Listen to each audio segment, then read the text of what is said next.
Welcome, weary wanderer of the wasteland, to the untold history of humanity's ultimate shield against nuclear fire. Tonight, we explore the complete saga of power armor, from military marvel to wasteland legend. This is a tale of innovation born from desperation, of protection forged in the crucible of resource wars, and of how mankind's final technological triumph outlived the civilization that created it. So settle in, make yourself comfortable, and let your mind drift as we traverse the decades together.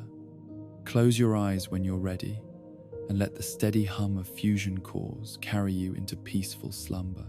The world that birthed power armor was not so different from the wasteland in one crucial respect: it was dying.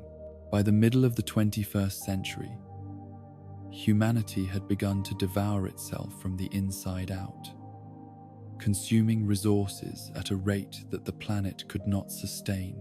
Oil, uranium, rare metals, the building blocks of modern civilization, were vanishing beneath the relentless hunger of industry and warfare.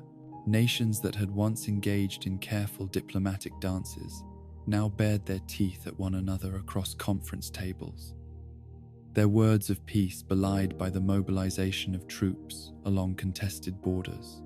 America, that great experiment in democracy and capitalism, found itself caught in the throes of this global desperation. Its cities gleamed with the artificial brightness of a society trying desperately to maintain the illusion of abundance, while beneath the surface, the machinery of war ground into motion with increasing urgency. Pentagon planners stared at dwindling resource projections and maps dotted with Chinese expansion, their faces grim in the fluorescent light of secure briefing rooms. The resource wars, as historians would later call them, began not with dramatic declarations, but with small strategic conflicts erupting across the globe like brush fires in a drought-stricken forest. Europe and the Middle East clashed over the last remaining oil fields. The United Nations splintered under the weight of national self-interest. And across the Pacific, China's eyes turned toward Alaska, where the last great American oil reserves lay beneath the frozen tundra. In the boardrooms of America's military-industrial complex, engineers and generals gathered around blueprints and prototype designs, searching for the technological edge that might preserve their way of life. Traditional weapons seemed insufficient for the coming storm. Tanks required fuel that was growing scarcer by the day. Aircraft needed runways that could be targeted and destroyed. And infantry, for all their training, remained fragile creatures of flesh and blood. It was in this atmosphere of mounting desperation that Westtech, a defense contractor with deep government connections, began to explore a concept that had existed primarily in the realm of science fiction: powered armor that could transform a single soldier into a walking tank. The idea was seductive in its elegance. If resources were too scarce to build fleets of vehicles, perhaps they could be concentrated into exoskeletons that would multiply the effectiveness of individual fighters. The early prototypes were disastrous.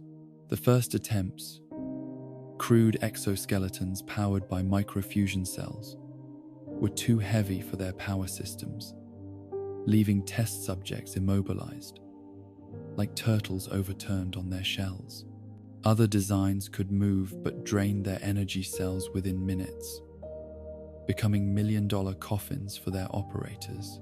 One particularly ambitious model at the Westtech facility in California spontaneously combusted during a demonstration for military officials, severely burning the engineer inside and setting back the program by months. These failures did not deter Westtech or their military partners. With each prototype, the engineers learned valuable lessons about weight distribution, power management, and human-machine interface. They began to conceptualize not just an exoskeleton, but a fully enclosed system that would protect the operator from environmental hazards while augmenting their strength and combat capabilities. The power armor concept was evolving from a simple mechanical frame into something more comprehensive, a personal tank that could walk, run, and fight with the adaptability of a human soldier. The philosophical shift this represented cannot be overstated. For centuries, military doctrine had focused on developing increasingly large and powerful vehicles, bigger tanks, faster aircraft, more heavily armed ships. Power armor represented a return to the primacy of the individual soldier, albeit one encased in a technological shell that multiplied their capabilities exponentially. It was, in many ways, a fusion of ancient and futuristic concepts. The armored knight reborn through nuclear technology, while the engineers at West Tech grappled with the technical challenges of creating viable power armor. The cultural impact of the concept was already spreading through American society. Classified as the development was, rumors and speculation leaked into popular consciousness. Comic books featured heroic soldiers in powered suits saving America from communist invasion. Children played with action figures of armored troopers standing against the Chinese threat. Government propaganda films hinted at secret weapons that would ensure American dominance in the coming conflicts. This cultural mythology served a purpose beyond simple morale building.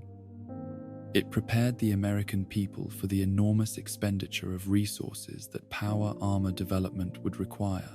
In a time when ordinary citizens waited in line for gasoline and basic goods, billions of dollars were being channeled into West Tech's laboratories and testing facilities. The narrative of technological salvation made such sacrifices palatable, even patriotic. Behind the scenes, however, the reality was more complex and troubling.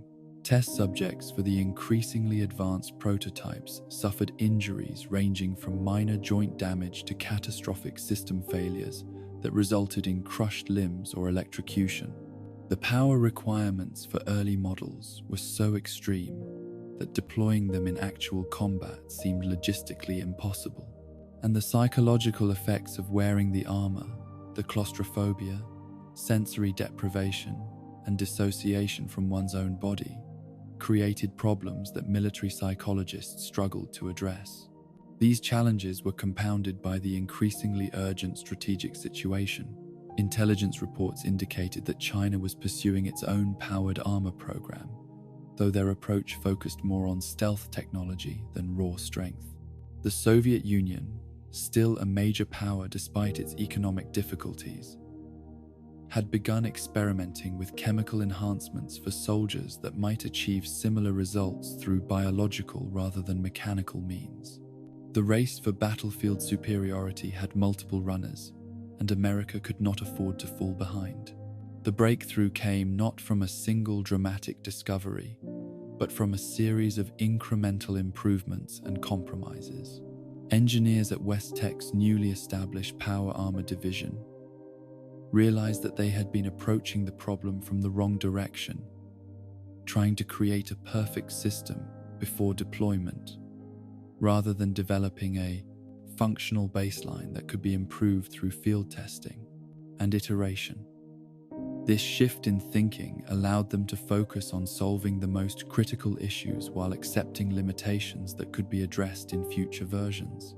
The power problem was addressed through improved microfusion technology, with cells that could sustain operation for 24 hours under combat conditions.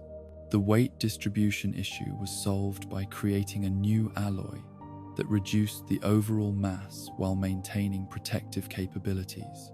The human-machine interface was redesigned around a frame that the operator would step into, rather than pieces assembled around them, significantly reducing the time needed to equip the armor and improving ergonomics. Perhaps most importantly, the psychological issues were mitigated through an extensive training program that gradually acclimated soldiers to the experience of wearing power armor. The sensation of having one's strength multiplied by servo motors, of moving a half-ton of metal as if it were one's own body, required significant mental adjustment. Soldiers selected for the program underwent psychological screening and conditioning to ensure they could maintain their combat effectiveness while interfacing with what was essentially a humanoid vehicle. By early 2065, Westech had produced a model they believed was ready for limited field testing. Designated the T-45, it represented not the theoretical ideal of power armor, but a practical implementation that could be manufactured with available resources and deployed with minimal specialist support. It was in many ways a triumph of pragmatism over perfection, and it would soon prove its worth on the battlefield. As the first production models rolled off the assembly line, tensions with China reached a breaking point. The Alaskan oil fields, America's last major reserve of this critical resource, presented too tempting a target for a nation facing its own energy crisis.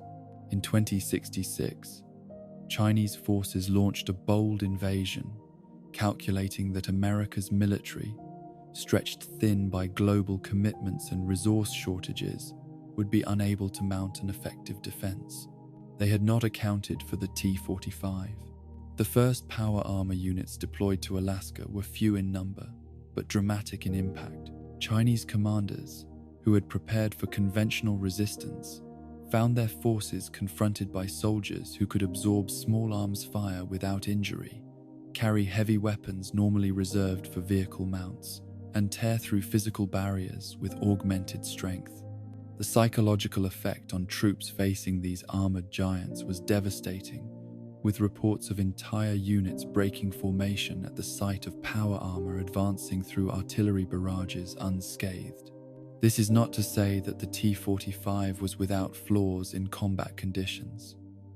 The suits consumed fusion cores at a rate that strained already complicated supply lines. The cold Alaskan environment caused unexpected problems with joint servo motors, requiring the establishment of specialized maintenance teams close to the front lines.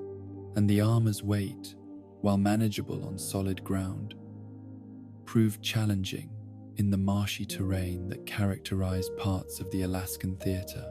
Most critically, enemy forces quickly identified a vulnerability in the T-45's design, an area just below the main chest plate where the armor was thinner to accommodate cooling systems. Chinese snipers began targeting this weakness, resulting in casualties that would have been preventable with a more refined design. Westech engineers were aware of this flaw before deployment, but had chosen to proceed rather than delay the armor's introduction into combat. This decision, made in corporate boardrooms far from the front lines, cost American lives while protecting Westech's government contracts. Despite these issues, the T-45 successfully altered the strategic equation in Alaska. Chinese forces, which had expected to secure the oil fields quickly and establish defensive positions, instead found themselves in a protracted conflict against an enemy with superior individual combat capabilities. The invasion bogged down into a stalemate, buying valuable time for American military planners to develop a more comprehensive response. Back in the continental United States, Westech's factories operated around the clock, producing T-45 units and training operators to deploy them. The distinctive silhouette of power armor began to appear in recruitment materials and war bonds advertisements. The Man of Tomorrow Today became a common slogan, with imagery of armored soldiers standing triumphant over caricatured Chinese adversaries. Power armor had transcended its role as military technology to become a symbol of American ingenuity and resilience. This symbolism was carefully cultivated by government propagandists, who understood that the actual situation in Alaska was far more precarious than the public was being told. The T-45, impressive as it was, represented a stopgap measure rather than a definitive solution to the Chinese threat. Military strategists knew that they needed not just more power armor, but better power armor, and they pressed West Tech to accelerate development of improved models, even as production of the T-45 continued. The power armor frame that West Tech had developed as the foundation for the T-45 would prove to be one of their most enduring innovations. This standardized chassis, to which various armor components could be attached, allowed for modular design and easier maintenance in field conditions. It would become the basis for all subsequent models of American power armor, creating a continuity of design that stretched from these early models to the advanced versions that would eventually roam the post-war wasteland. For the soldiers who wore the T-45, the experience was transformative. Veterans who had served in conventional units before being selected for power armor training described the sensation as being reborn into steel. The feeling of invulnerability, even if somewhat illusory given the armor's vulnerabilities, created a psychological shift that combat psychologists studied with great interest. Power armor operators developed a distinctive culture and jargon, referring to themselves as cans and ordinary infantry as softskins. This separation between power armor units and conventional forces sometimes created tension within the American military. Regular infantry, who continued to bear the brunt of casualties in the Alaskan campaign, occasionally resented the resources and attention devoted to power armor development. Some high-ranking officers, particularly those with traditional military backgrounds, questioned whether the enormous investment in power armor technology was justified by its battlefield impact. Such doubts were kept from the public, who received a carefully curated narrative of American technological superiority, gradually turning the tide against Chinese aggression. In reality, the situation remained stalemated, with both sides entrenched in positions they could hold but lacked the resources to advance beyond. The T-45 had prevented a Chinese victory but could not deliver an American one, at least not without significant improvements. As the Alaskan conflict stretched from months into years, the limitations of the T-45 became increasingly apparent. Its power consumption remained problematic, its mobility in difficult terrain was restricted, and its protective capabilities, while superior to conventional armor, could not withstand the increasingly sophisticated anti-armor weapons that China was developing specifically to counter it. The armor that had been rushed into production to meet an immediate threat was showing the compromises that had made its rapid deployment possible. West Tech's engineers, now with valuable data from actual combat use, began work on what would become the T-51 model. This would not be a mere refinement of the T-45, but a fundamental reimagining of power armor based on lessons learned in the Alaskan theater. The goal was to create a suit that maintained the strengths of the original concept while addressing its known weaknesses, a tall order given the resource constraints that continued to plague American manufacturing. Meanwhile, the cultural impact of power armor continued to spread throughout American society in ways that went beyond military applications. Civilian contractors began developing non-combat versions for use in hazardous industrial environments like nuclear plants and chemical manufacturing facilities. Medical researchers explored applications for mobility-impaired patients. Even the mining industry, particularly in regions like Appalachia where dangerous conditions were common, began investigating specialized power frames to enhance worker safety and productivity. These civilian adaptations faced their own challenges, particularly in terms of cost and power requirements, but they demonstrated the versatility of the basic power armor concept. They also created additional pressure on the military to share technology with the private sector, a tension that would influence the development of specialized power armor variants in the years leading up to the Great War. As the decade wore on and the conflict in Alaska settled into a grinding war of attrition, power armor became an established, if still extraordinary, element of modern warfare. The initial shock value had diminished as Chinese forces developed tactics and weapons to counter it, but the strategic advantage remained significant enough to justify continued investment in improved designs. The T-45, for all its flaws, had changed the face of battle forever. It had transformed the individual soldier from a vulnerable human being into a walking weapons platform, capable of absorbing and delivering levels of damage previously associated with light vehicles. It had rewritten military doctrine and reshaped the expectations of both military planners and the civilian population they protected. Most importantly, it had laid the groundwork for the more advanced models that would follow. The T-51 that would eventually help America reclaim Alaska, the T-60 that would patrol the streets of a nation descending into pre-war paranoia, the X-01 that would bridge the gap between pre-war innovation and post-war adaptation, and all the variants and modifications that would emerge in the centuries after the bombs fell. The story of power armor had begun in the desperate final years of a civilization consuming itself, born from the same resource scarcity that would eventually trigger nuclear apocalypse. But unlike so many pre-war technologies, power armor would survive the flames of Armageddon, emerging into the wasteland as both a practical tool for survival and a symbolic link to the lost world that had created it. In the decades and centuries to come, the distinctive silhouette of a power armor frame would evoke responses ranging from terror to reverence among the inhabitants of the wasteland. But before it could become legend, it first had to prove itself on the battlefields of a world racing toward its own destruction. And for that, the T-45, flawed, compromised, yet revolutionary, had paved the way for everything that would follow. The birth of the T-45 power armor represented more than just a new weapon in America's arsenal.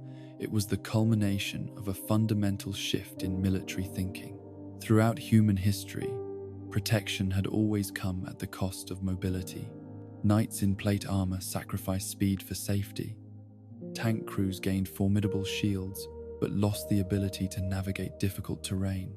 The dream of combining impenetrable defense with unrestricted movement had remained elusive until West-Tech's engineers, working under the pressure of impending war and dwindling resources, achieved what many had considered impossible. The breakthrough came in 2065, when West-Tech finally overcame the most persistent challenge in power armor development, creating a powered frame that could support the weight of heavy armor while still responding to the operator's movements with natural fluidity. Previous attempts had produced either nimble but vulnerable suits or well-protected but lumbering monstrosities. The T-45 struck a balance that, while imperfect, was functional enough to revolutionize modern warfare. The core of this innovation was the power armor frame itself, a marvel of engineering that would become the foundation for all future models. Unlike earlier exoskeleton designs that attached directly to the operator's body, the frame was a self-supporting structure that the soldier entered like a vehicle. Servo motors at each joint amplified the wearer's movements, translating small human motions into powerful mechanical responses. This frame, once developed, proved so versatile and effective that its basic design would remain virtually unchanged through multiple generations of power armor development. This standardization offered numerous advantages from a production and logistics perspective. Different armor plates and components could be attached to the same basic frame, allowing for modular construction and easier field repairs. Operators trained on one model could transition to improved versions with minimal additional instruction, and manufacturing could be streamlined, with frame production occurring in dedicated facilities. while armor components were fabricated elsewhere, maximizing industrial efficiency at a time when every resource was precious. The T-45's armor plating represented another significant advancement. Traditional steel armor thick enough to stop military-grade projectiles would have been too heavy even for the powered frame to move effectively. West-Tech's metallurgists developed a specialized alloy that offered superior protection at reduced weight, though the exact composition remained classified. This material was arranged in overlapping plates that protected vital areas while still allowing for the range of motion necessary in combat situations. The helmet design of the T-45, with its distinctive visor slit and external respirator attachments, became one of the most recognizable silhouettes in military history. Behind this imposing exterior was a sophisticated life support and sensor suite that transformed how soldiers experienced the battlefield. Internal cooling systems regulated temperature regardless of external conditions. Filters removed harmful particles and chemicals from incoming air, and the eyepiece incorporated basic targeting assistance and environmental information, a precursor to the more advanced heads-up displays of later models. Power for this complex system came from microfusion cells, a technology that had been theoretical just years before, but had been rapidly developed under the pressure of wartime necessity. These cells, about the size of pre-war automobile batteries, could provide enough energy to operate the T-45 for 24 hours of continuous use, assuming conservative operation. Under combat conditions, with constant movement and system engagement, that time could drop significantly, creating logistical challenges that military planners struggled to address. The development process that produced the T-45 was not the careful, methodical progression that peacetime innovation might have allowed. With Chinese forces already making preparations for their Alaskan invasion, West-Tech engineers worked around the clock, often making design compromises to accelerate production. Safety testing was abbreviated. Feedback from early users was implemented haphazardly, and manufacturing began before all systems had been fully optimized. The armor that reached the battlefield was functional but flawed, a fact that would have serious consequences for its early operators. The most notorious of these flaws was the vulnerability beneath the main chest plate. The fusion power system generated significant heat during operation, requiring cooling systems that created a weak point in the armor's protection. Engineers were aware of this issue before deployment, but under pressure from military and corporate leadership, chose not to delay production for redesign. The decision was justified as a necessary compromise to get power armor to the front lines before Chinese forces could secure their Alaskan objectives. For the soldiers who would wear the T-45, training presented challenges unlike anything in conventional military preparation. The power armor operator had to learn not just how to function inside the suit, but how to think differently about their own body and its capabilities. Simple actions like walking required conscious adjustment to the amplified strength and altered balance of the powered frame. More complex maneuvers, such as combat movements or fine manipulation of objects, demanded hours of practice before becoming natural. The psychological effects of power, armor, operation were equally significant. Soldiers reported a phenomenon they called steel skin syndrome, the gradual blurring of the boundary between their bodies and the armor that encased them. Long-duration operators would sometimes attempt to perform actions in their human form that were only possible when armored, or experience phantom sensations of the suit's systems, even when not wearing it. Military psychologists studied these effects carefully, developing protocols to help soldiers maintain clear mental distinctions between themselves and their equipment. The first T-45 units reached Alaska in early 2066, just as Chinese forces began their push toward the oil fields. The initial deployment was small, fewer than 50 suits divided among several strategic locations, but their impact was immediate and dramatic. Chinese commanders, who had prepared for conventional resistance, found their advance hampered by soldiers who seemed to emerge from science fiction rather than traditional military doctrine. The earliest combat engagements involving the T-45 created near-mythical stories that spread through both American and Chinese forces. A single power-armored soldier holding a narrow mountain pass against an entire Chinese platoon, a squad of T-45 operators breaking through fortified positions that had repelled conventional attacks for weeks, an armored medic walking through artillery fire to retrieve wounded soldiers, shell fragments bouncing harmlessly off their protective plating. These accounts, while sometimes exaggerated in retelling, contained enough truth to transform the psychological dimension of the conflict. Chinese propaganda initially attempted to downplay the significance of the new American weapon, describing the T-45 as an expensive gimmick that would make little difference to the war's outcome. This narrative quickly collapsed as frontline reports detailed the effectiveness of power armor in combat conditions. Chinese military intelligence began an urgent effort to gather information about the T-45's capabilities and vulnerabilities, offering substantial rewards to any soldier who could disable and capture an intact unit for study. This intelligence effort soon bore fruit as Chinese forces identified the cooling system vulnerability beneath the chest plate. Snipers, equipped with armor-piercing ammunition, were specially trained to target this weak point, while infantry units developed tactics to outmaneuver the relatively slow-turning power armor operators and attack from angles that the T-45's design made difficult to defend. The initial aura of invincibility surrounding power armor began to fade as American casualties mounted, though the strategic advantage it provided remained significant.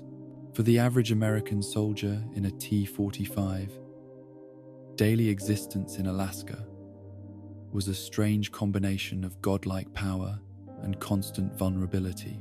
The armor allowed them to withstand environmental conditions that would kill an unprotected human within hours. They could carry heavy weapons that normally required vehicle mounts or multiple-person crews. Their strength allowed them to clear obstacles and create pathways for conventional forces following behind them.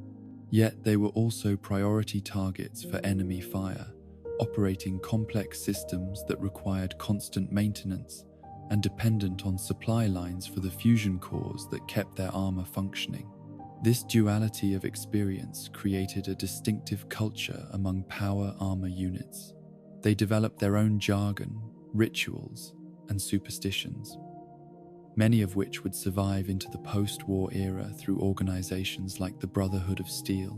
Operators named their suits, decorated them with personal markings where regulations allowed, and developed intensive maintenance routines that bordered on religious ritual. The armor became not just equipment, but an extension of identity, a relationship more intimate than soldiers typically formed with their weapons or gear. The maintenance requirements of the T-45 proved to be one of its most significant limitations in field conditions. The complex servo motors and hydraulic systems were vulnerable to environmental contamination, particularly in the muddy, often radioactive conditions of the Alaskan front.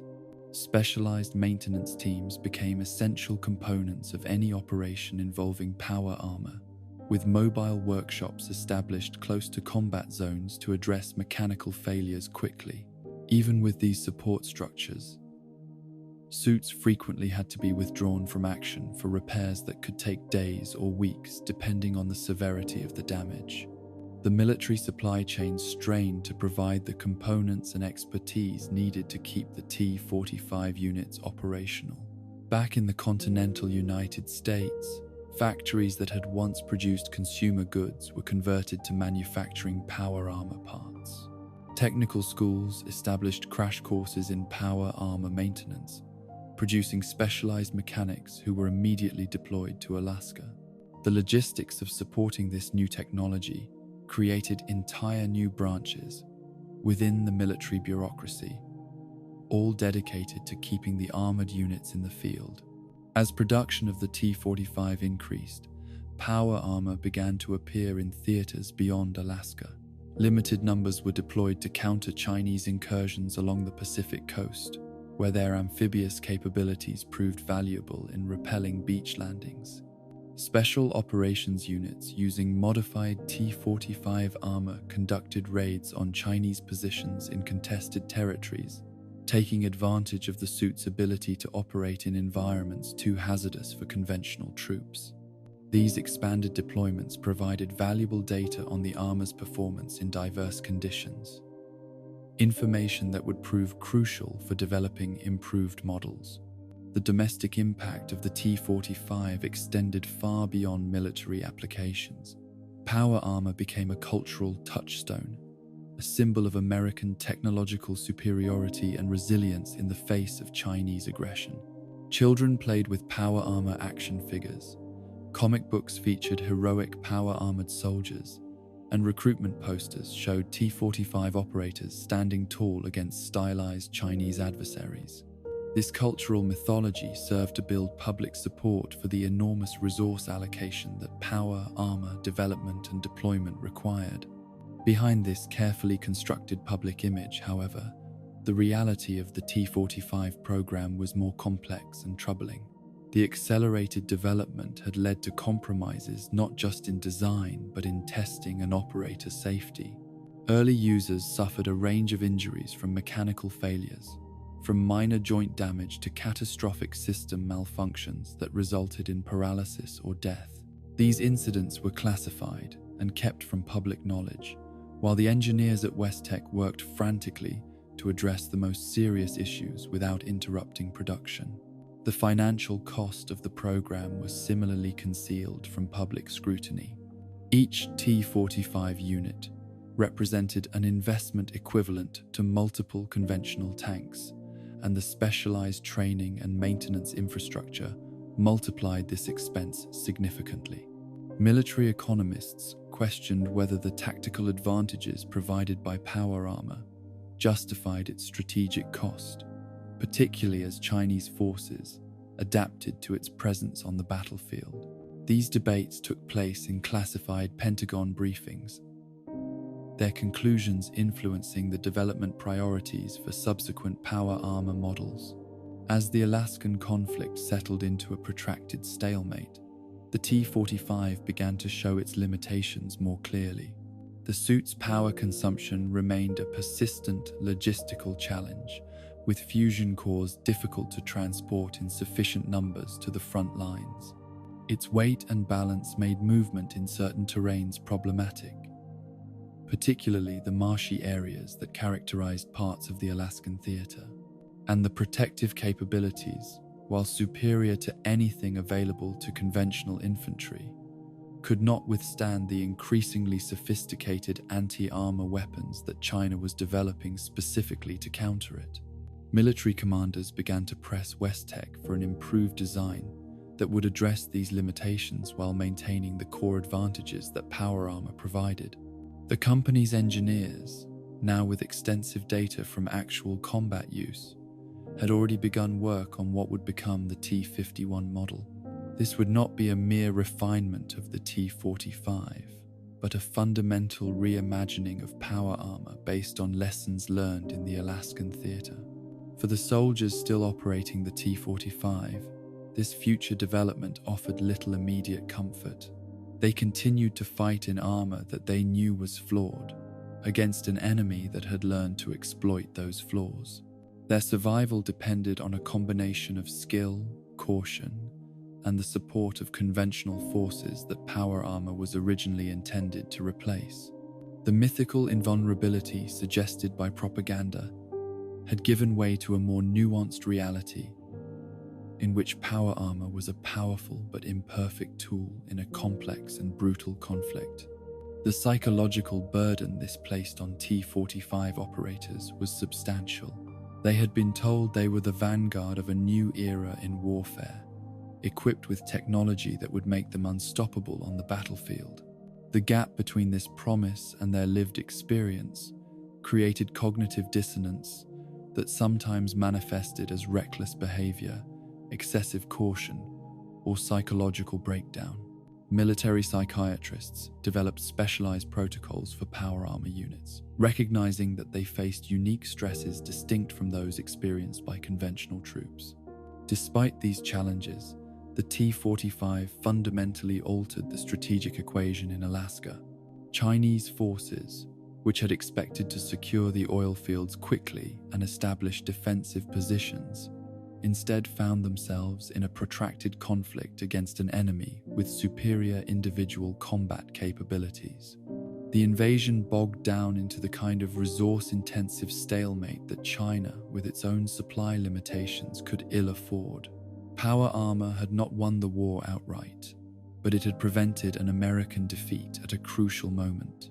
As production continued, refinements were gradually introduced to the T-45 design. The cooling system vulnerability was partially addressed through additional armor plating, though never completely eliminated. Joint servo motors were improved for greater reliability in field conditions. Power management systems were enhanced to extend fusion core duration. These incremental changes did not transform the T-45 into the armor that military planners ultimately desired, but they did improve its effectiveness and reliability for the operators who continued to depend on it. The training program for power armor operators also evolved based on combat experience. Initial instruction had focused primarily on the technical aspects of operating the suit, how to enter and exit it, how to maintain basic systems, how to compensate for its weight and balance. As understanding of the psychological dimensions of power armor use increased, training expanded to include mental conditioning techniques, stress management protocols, and exercises designed to help operators maintain clear boundaries between themselves and their armor. The distinctive silhouette of the T-45, with its bulky torso armor and angular helmet design, became one of the most recognizable images of the Alaskan conflict. Chinese propaganda portrayed it as a symbol of American excess and desperation, a technological crutch for a decadent society, unable to match the discipline and determination of Chinese forces. American media presented the opposite narrative, depicting power armor as the embodiment of national ingenuity and resolve, a technological miracle that would inevitably lead to victory. The truth, as always in warfare, lay somewhere between these extremes. The T-45 was neither the unstoppable force of American propaganda nor the expensive folly of Chinese characterization. It was a revolutionary technology deployed before its full potential could be realized, a compromise between military necessity and technical limitations. Its flaws were real and sometimes fatal for those who operated it, but its impact on the course of the Alaskan conflict was undeniable. For the engineers and scientists at West Tech, the T-45 represented both triumph and frustration. They had successfully translated theoretical concepts into functional technology under extraordinary pressure, creating a system that fundamentally changed the nature of infantry combat. Yet they were also acutely aware of its shortcomings, of the compromises forced by accelerated development and production, of the lives lost due to vulnerabilities they had identified but not fully addressed.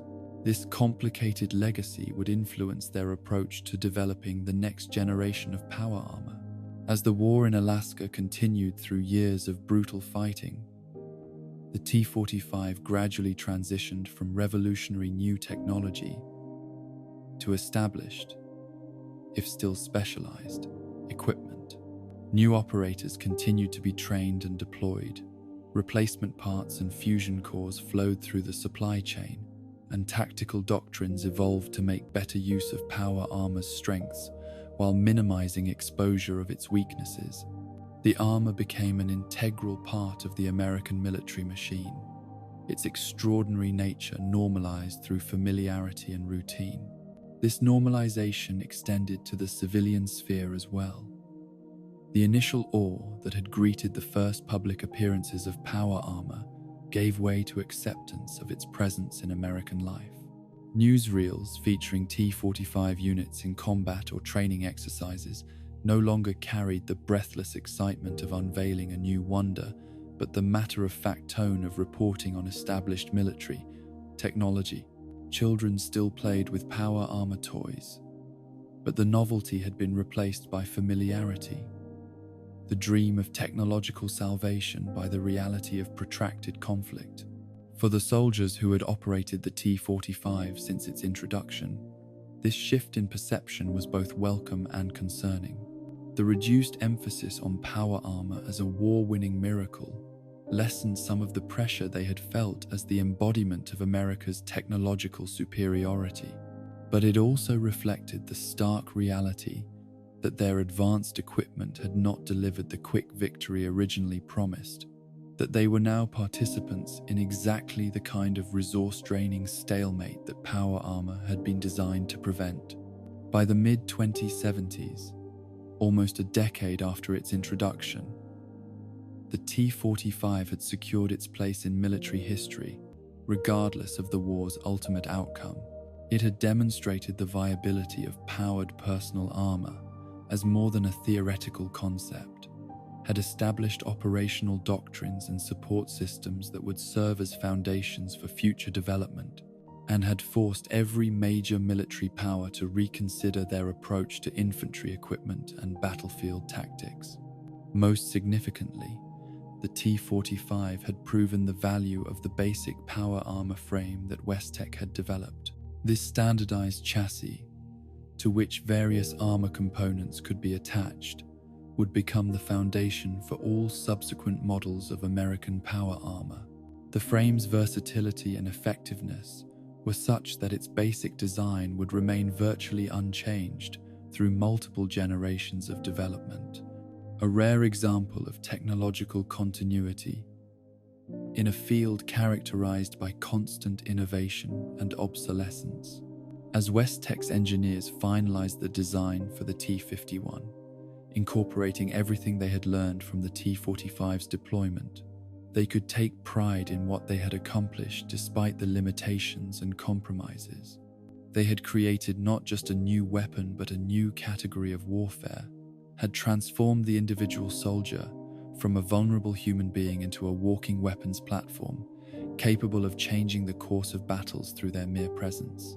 The legacy of the T-45 would extend far beyond the Alaskan conflict, beyond even the Great War that would eventually consume the civilization that created it.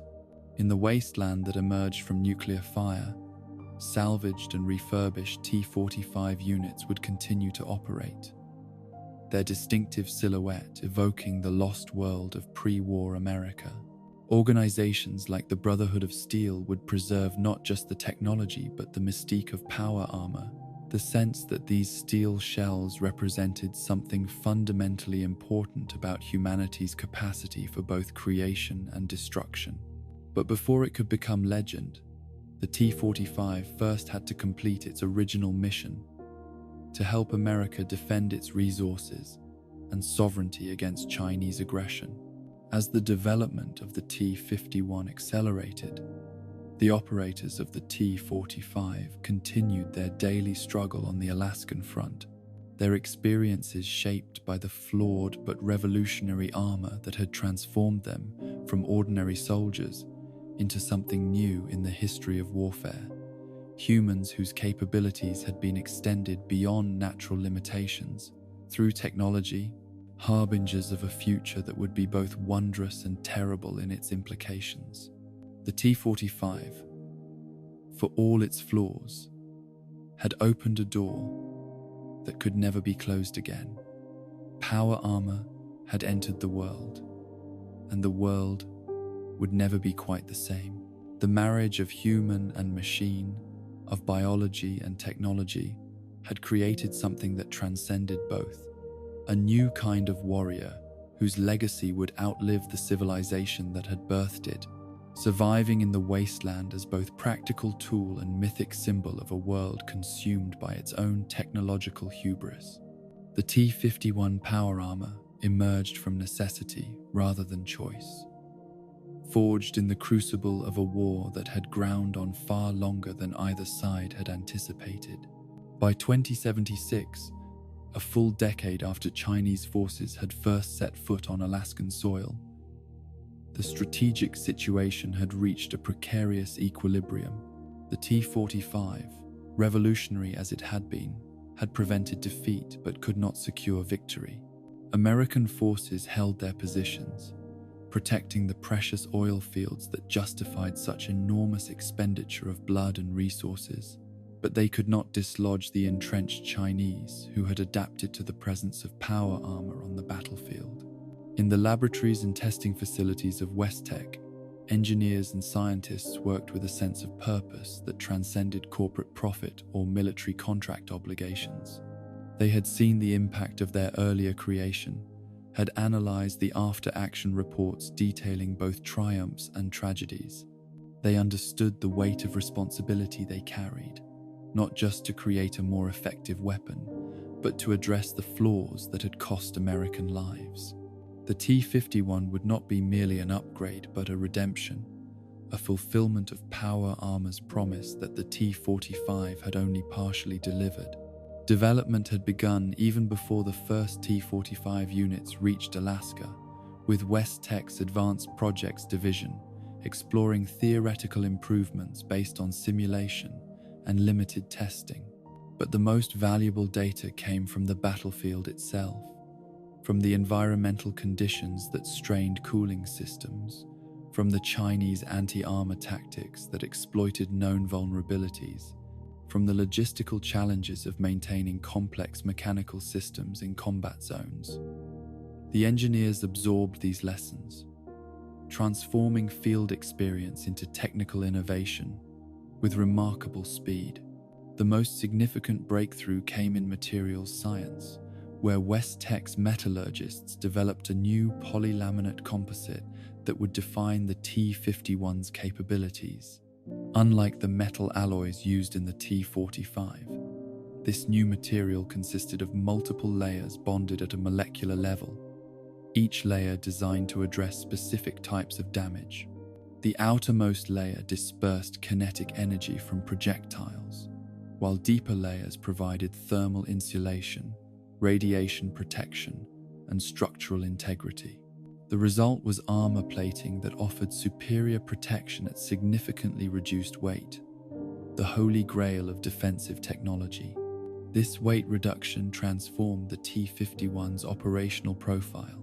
Where the T-45 had been powerful but ponderous, the new model moved with a fluidity that operators described as like wearing clothing rather than riding in a vehicle. The frame's servo motors, no longer straining against excessive mass, responded more precisely to the wearer's movements. Soldiers who transferred from the T-45 to the T-51 spoke of rediscovering their bodies, of a reconnection between intention and action that the earlier model's bulk had partially severed. The helmet design represented another significant evolution, maintaining the iconic silhouette that had become synonymous with American military might, while improving both protection and sensory integration.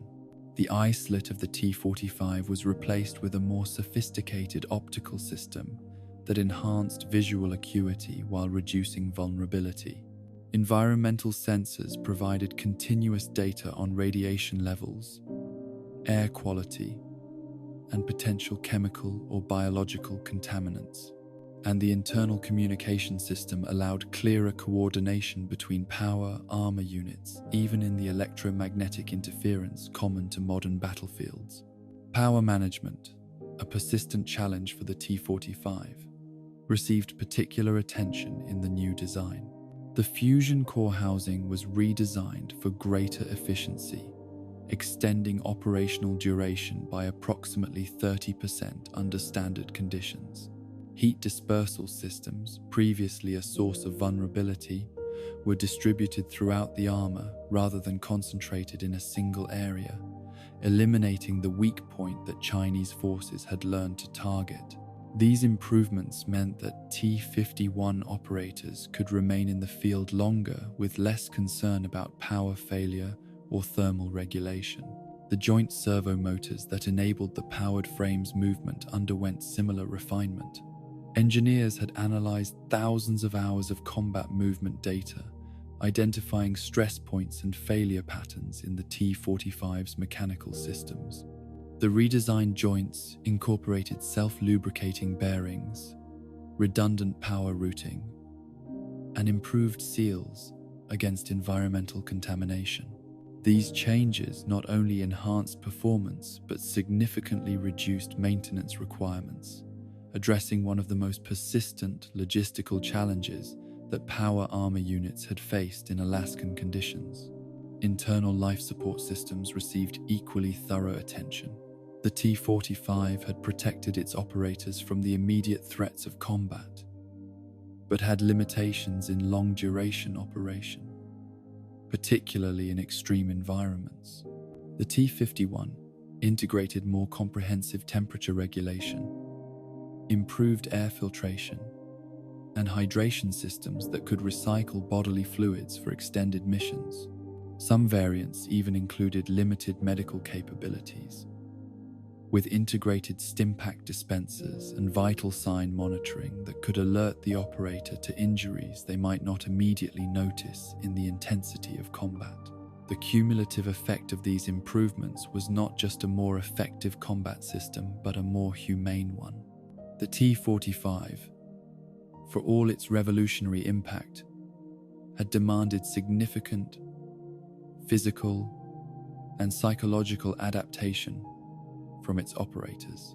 Soldiers spoke of feeling more machine than human after extended periods in the earlier armor, of disconnection from their bodies and environments that sometimes persisted even after removing the suit.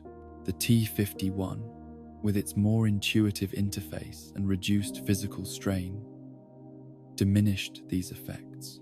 Operators reported feeling enhanced rather than replaced, their natural capabilities amplified rather than superseded.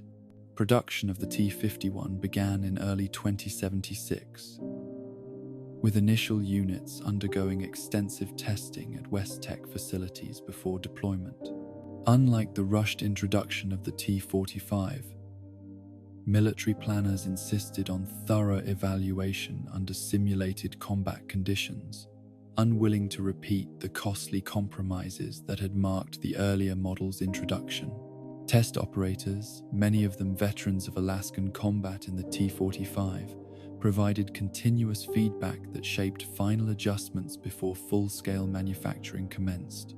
The first T-51 units reached Alaska in the summer of 2076, initially deployed alongside rather than replacing the T-45 armor that had become a standard element of American forces.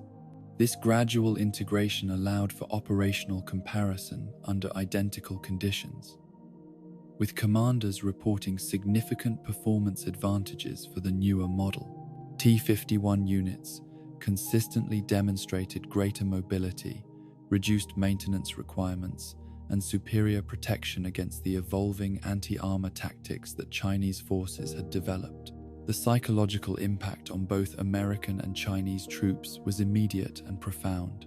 For American soldiers, who had endured years of brutal stalemate, the arrival of the T-51 represented a tangible sign that their sacrifices had not been forgotten, that the nation's industrial and scientific might was still focused on their survival and success. Morale improved noticeably, with conventional infantry taking heart from the presence of the new armor, even when not directly supported by it in operations. Chinese forces, conversely, experienced a significant decline in combat effectiveness when facing the T-51. They had adapted to the T-45's limitations, had developed tactics and weapons specifically designed to exploit its vulnerabilities. The new armor, with its enhanced mobility and distributed protection rendered many of these approaches ineffective. The specialized snipers who had been trained to target the T-45's cooling system vulnerability found themselves facing armor with no such obvious weak point. Their psychological advantage of knowing they could defeat the invincible American technology suddenly stripped away. As production increased and more T-51 units reached the front lines, American commanders began to implement more aggressive operational strategies. Where power armor had previously been used primarily in defensive roles, protecting key positions and resources, the T-51's capabilities allowed for offensive operations that had previously been considered too risky or resource-intensive. Power armor units began to push beyond the static lines that had defined the conflict for years, probing Chinese defenses and disrupting supply lines that had once been considered safely behind enemy positions.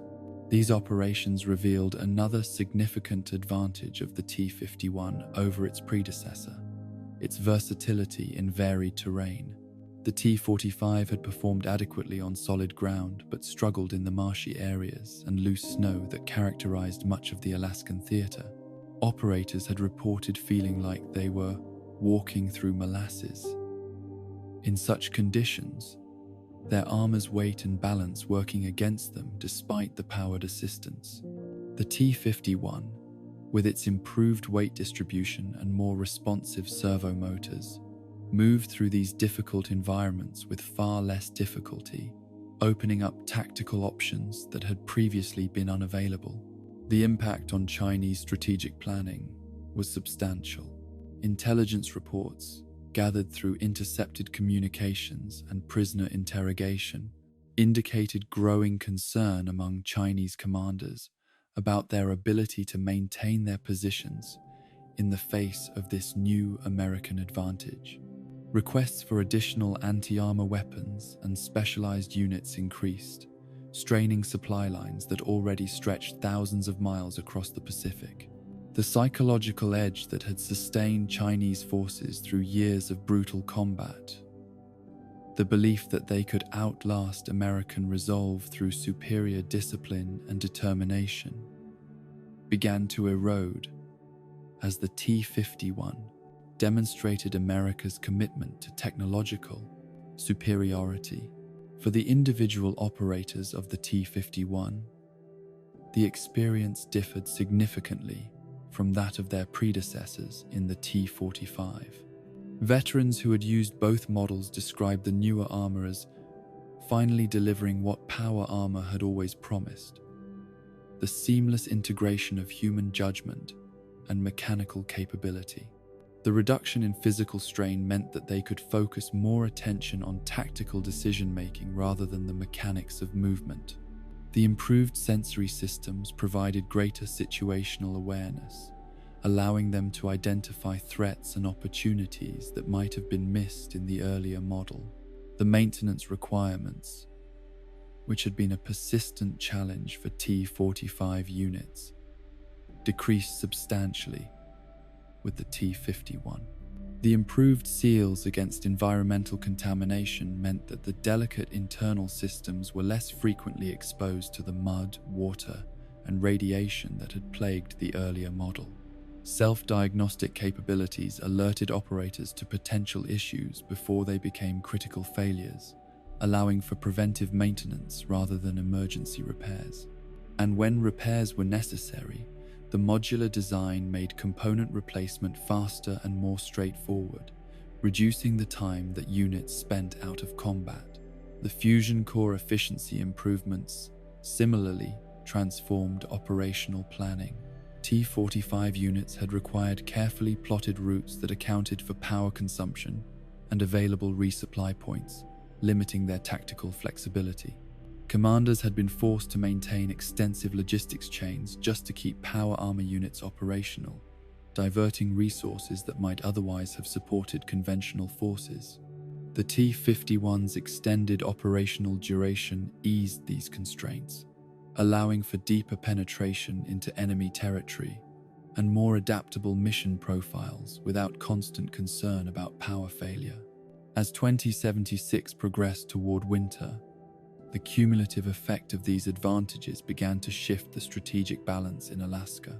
Chinese forces, which had held their positions through years of determined resistance, found themselves increasingly outmatched by American units equipped with the new armor.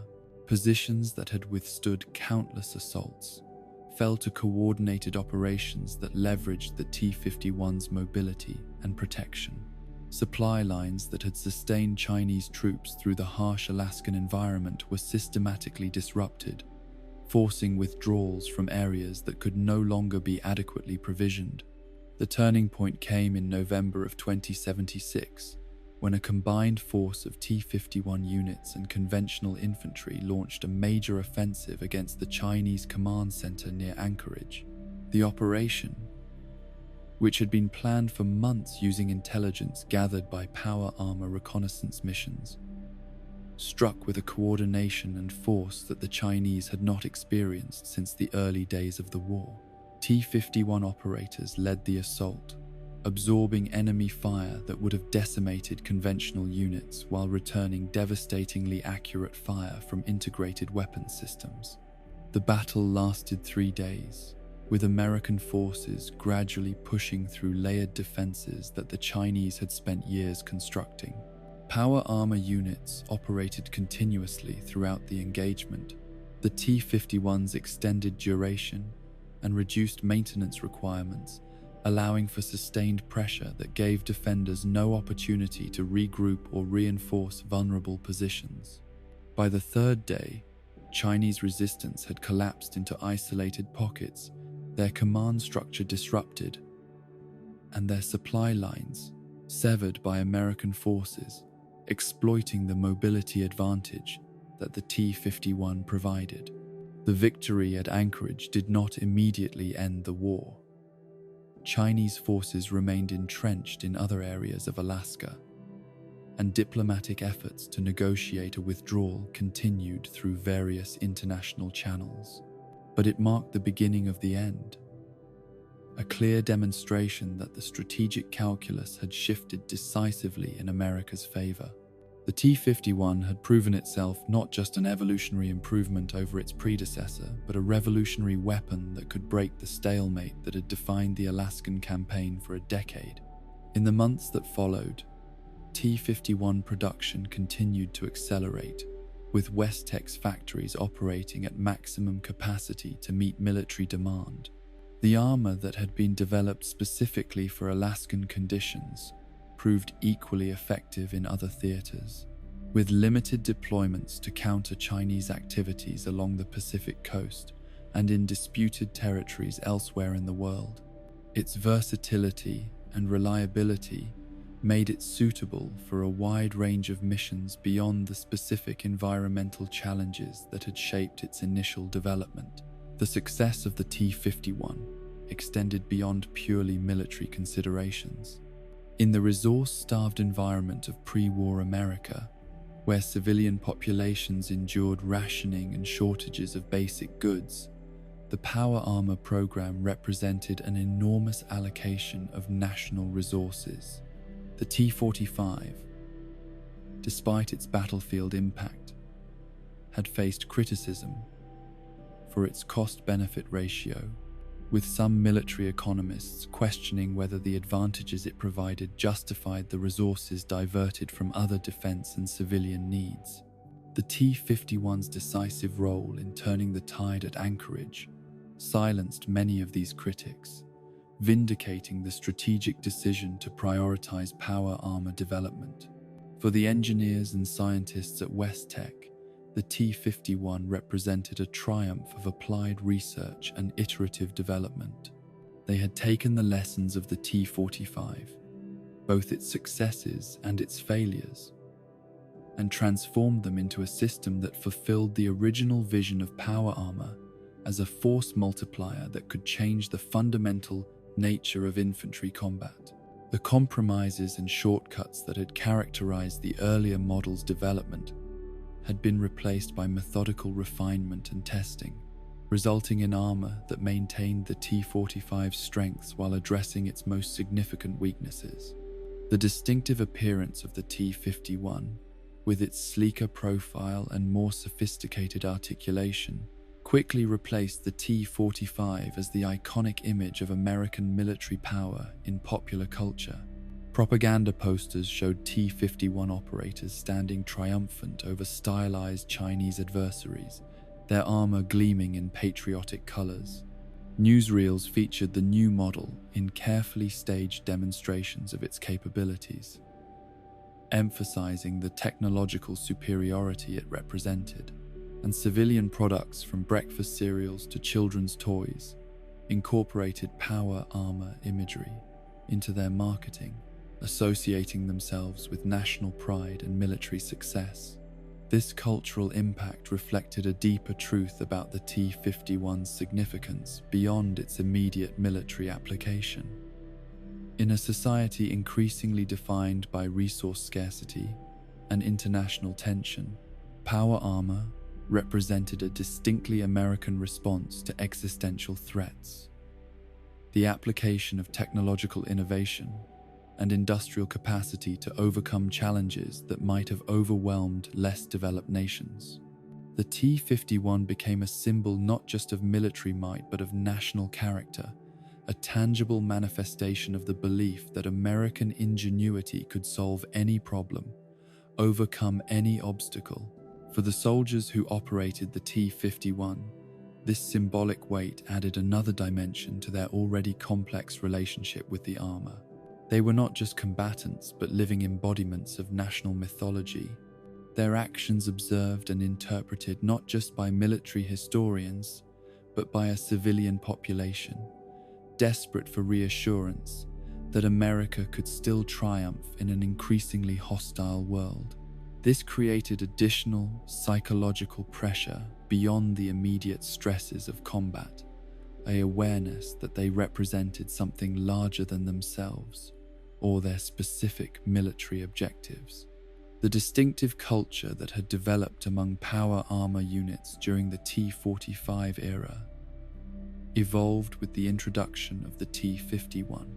The specialized jargon, maintenance rituals, and operational traditions carried forward, but with subtle shifts that reflected the new armor's different characteristics and capabilities. Operators still named their suits and personalized them within regulatory limits, but the names often reflected the increased sophistication and reliability of the T-51.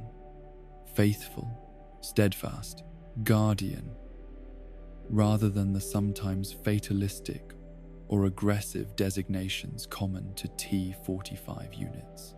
As the Alaskan campaign transitioned from stalemate to gradual American advance, the T-51's role expanded beyond direct combat to include reconstruction and security operations in reclaimed territories.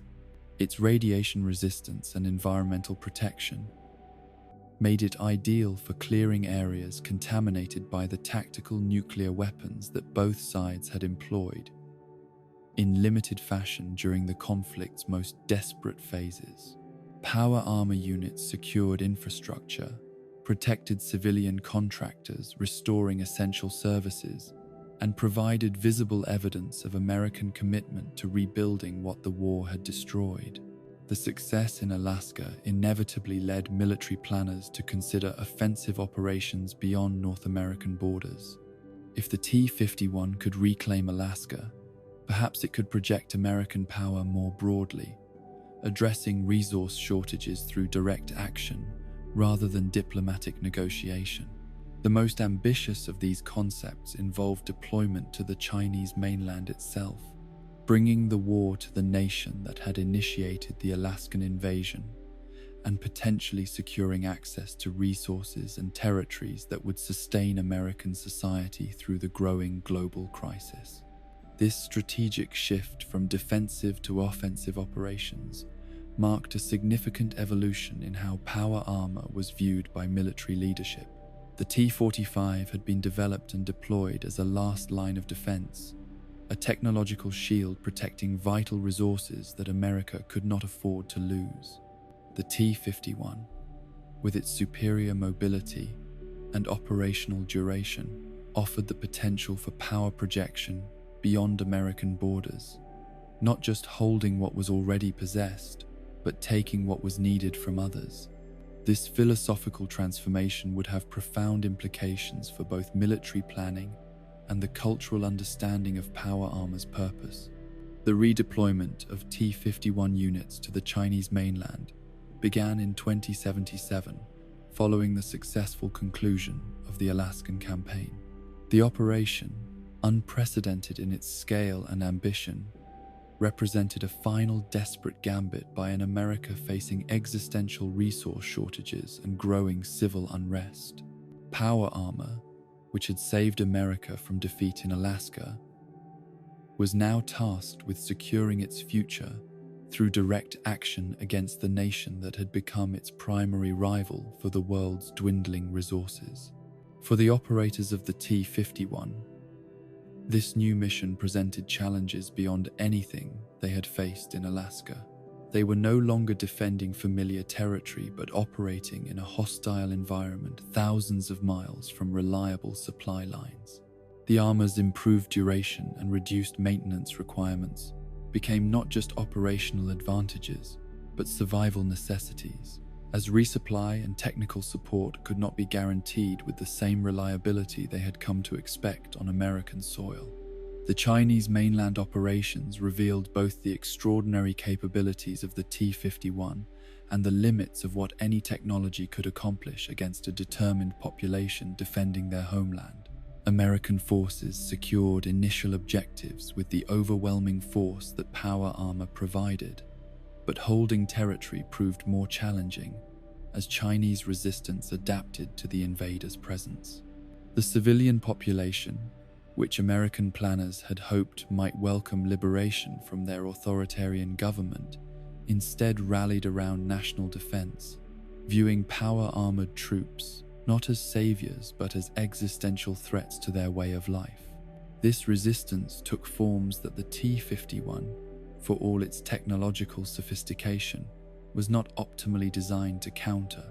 Urban guerrilla tactics, civilian sabotage, and infiltration of support services created challenges that pure military power could not easily overcome. The armor that had performed so effectively against conventional forces in Alaska found itself in a different kind of war on the Chinese mainland, one where the distinction between combatant and civilian blurred, where victory could not be measured in territory controlled or enemy forces defeated. As 2077 progressed, with American forces advancing deeper into Chinese territory despite growing resistance, the global situation deteriorated toward the catastrophe that would eventually consume both nations. Resource shortages intensified. Civil unrest spread in both American and Chinese territories, and the diplomatic channels that might have prevented ultimate disaster narrowed and finally closed. The T-51, which had been developed to win a conventional war for resource control, found itself participating in the final act of a civilization, consuming itself through conflict it could no longer afford, yet could not abandon. The Great War, when it finally came on October 23, 2077, rendered moot all questions of military advantage or territorial gain. The nuclear exchange that consumed the world in atomic fire did not distinguish between nations equipped with power armor and those without it. The T-51, like every other technological marvel of the pre-war world, could not shield civilization from the consequences of its own choices, could not preserve the society that had created it from self-destruction. Yet, unlike many pre-war technologies, power armor would survive the apocalypse it had been powerless to prevent. T-51 units, with their exceptional radiation resistance and environmental protection, allowed some operators to survive the immediate effects of nuclear detonation, though they emerged into a world transformed beyond recognition. The armor that had been developed to secure America's future instead became a tool for individual survival in the wasteland that America had become. its purpose shifted from national defense to personal preservation. In the decades and centuries that followed, the T-51 would take on new significance as one of the most visible and functional relics of the old world. Its distinctive silhouette, once a symbol of American military might, became a more complex signifier in the wasteland, representing technological marvel, pre-war hubris, extraordinary protection, and the eternal question of how such advanced technology had failed to prevent the catastrophe that consumed its creators. Salvaged and refurbished units passed through many hands, each owner adding to the armor's legend through their actions while wearing it. Organizations like the Brotherhood of Steel would eventually adopt the T-51 as both practical equipment and symbolic representation of their philosophy. They preserved not just the technology but the mystique of power armor, the traditions and rituals that had developed among its pre-war operators, the sense that these metal shells represented something fundamentally important about humanity's capacity for both creation and destruction. Through them, the T-51's legacy extended far beyond its original military purpose, becoming part of the mythology that helped survivors make sense of the shattered world they inhabited. But this future lay beyond the horizon of those who had developed and deployed the T-51 in humanity's final years. For them, power armor represented the pinnacle of pre-war technological achievement, the ultimate expression of humanity's ability to adapt and overcome through applied science and industrial capacity. That this achievement would outlive the civilization that created it, would wander the wasteland as both practical tool and philosophical question, was a future they could not have imagined as they celebrated victory in Alaska and prepared for what they believed would be the final phase of conflict with China. The T-51, in its elegant functionality and devastating effectiveness, embodied both the greatest achievements and the fatal flaws of pre-war society. The brilliant innovation that solved immediate problems while contributing to larger ones, the technological marvel that extended human capability while distancing humanity from the consequences of its actions. It was, like so many artifacts that would survive into the post-war world, a complex legacy whose meaning would be interpreted and reinterpreted by generations who lived in the shadow of the civilization that had created it, seeking to understand how such advanced knowledge had failed to prevent such complete destruction. Yet, for all this philosophical complexity, the T-51 remained at its core a remarkably well-designed tool, a testament to human ingenuity applied to practical problems. Its polylaminate construction, balanced weight distribution, efficient power management, and intuitive interface represented genuine advances that improved the lives and capabilities of those who wore it, both before and after the Great War. In a world where so much pre-war technology was characterized by planned obsolescence and corporate greed, the T-51 stood as an example of engineering excellence that transcended its immediate purpose, creating lasting value that would survive the collapse of the society that produced it. This durability, both physical and conceptual, would ensure that the T-51's story continued long after the Great War erased so much of human achievement. While other technologies faded into obscurity or survived only as mysterious artifacts whose purpose could barely be guessed at, power armor maintained functional continuity from the pre-war world into the wasteland that followed. The T-51, with its distinctive profile and exceptional capabilities, would remain not just operational but iconic, a bridge between worlds that helped preserve knowledge and tradition that might otherwise have been lost in nuclear fire.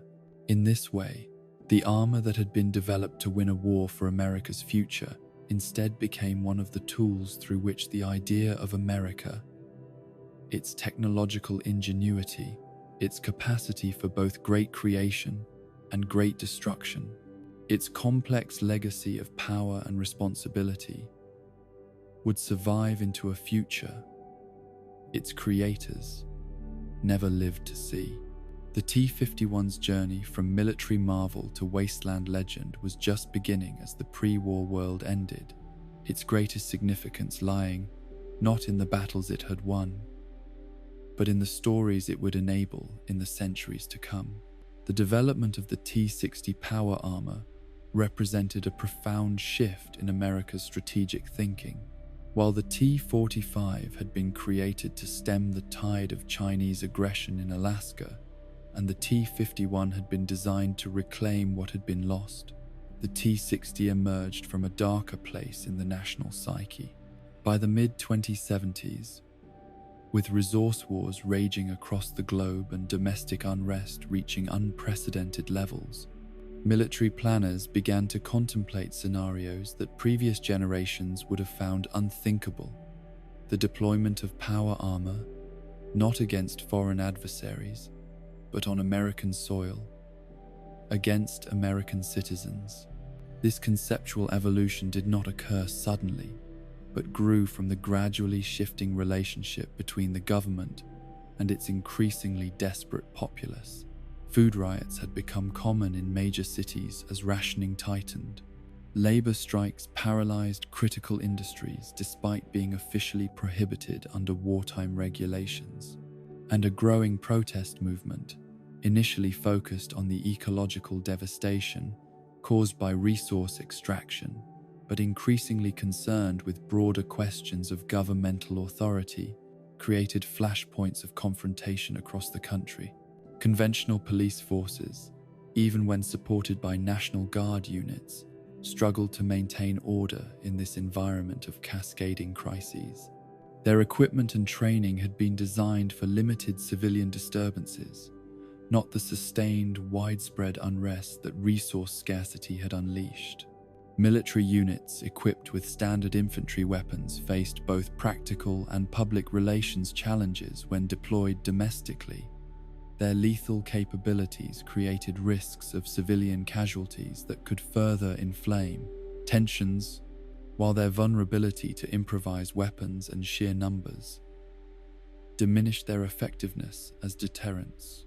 West Tech's engineers, who had been focusing their efforts on refining the T-51 for the Alaskan and Chinese mainland campaigns, received new specifications from military leadership in early 2076. The requirements described armor that prioritized crowd control capabilities, enhanced protection against improvised weapons and explosives, and psychological deterrent factors. Most tellingly, the new model needed to function effectively in urban environments, rather than the open battlefields or wilderness terrain that had shaped previous designs. The T-60 emerged from this dark confluence of military necessity and civil breakdown. Its development leveraged the technological advances that had made the T-51 so effective while reorienting their application toward domestic peacekeeping.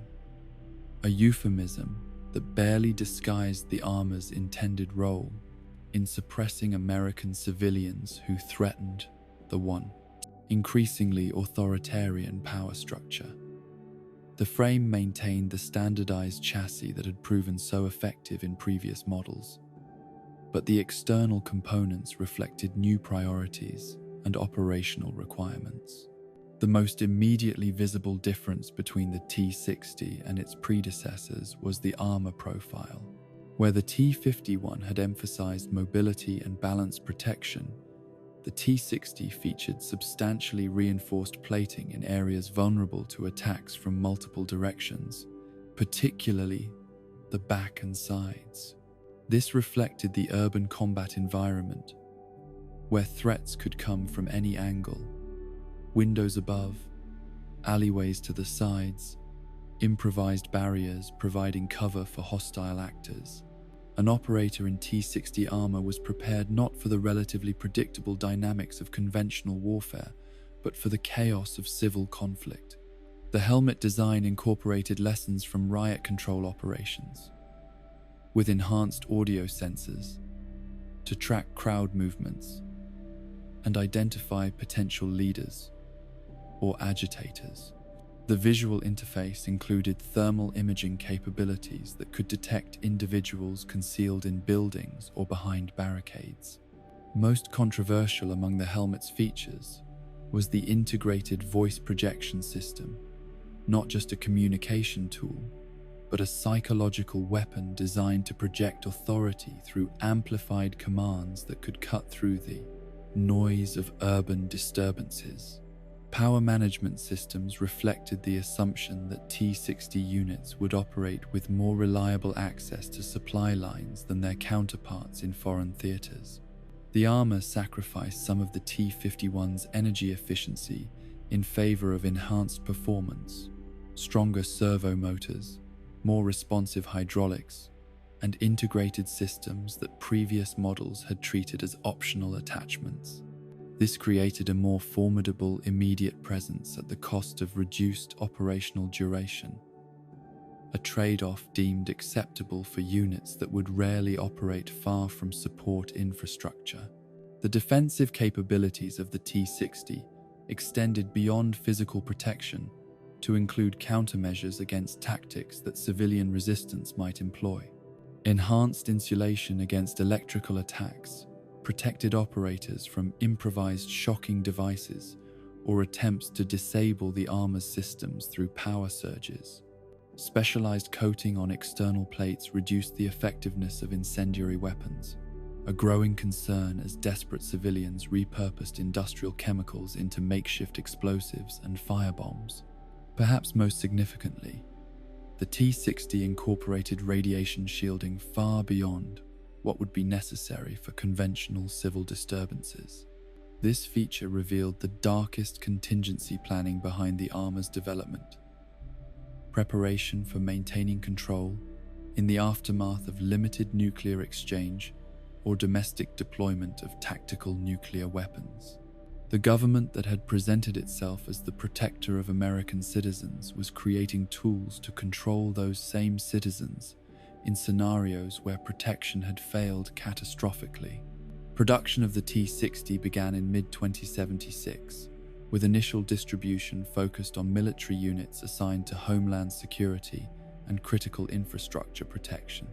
The deployment was conducted with uncharacteristic discretion, with none of the public relations campaigns that had celebrated the introduction of previous power armor models.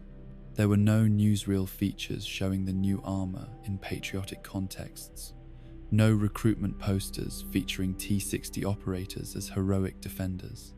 The government recognized that the domestic application of power armor represented a line crossed, a tacit acknowledgement that the social contract was fraying beyond conventional repair.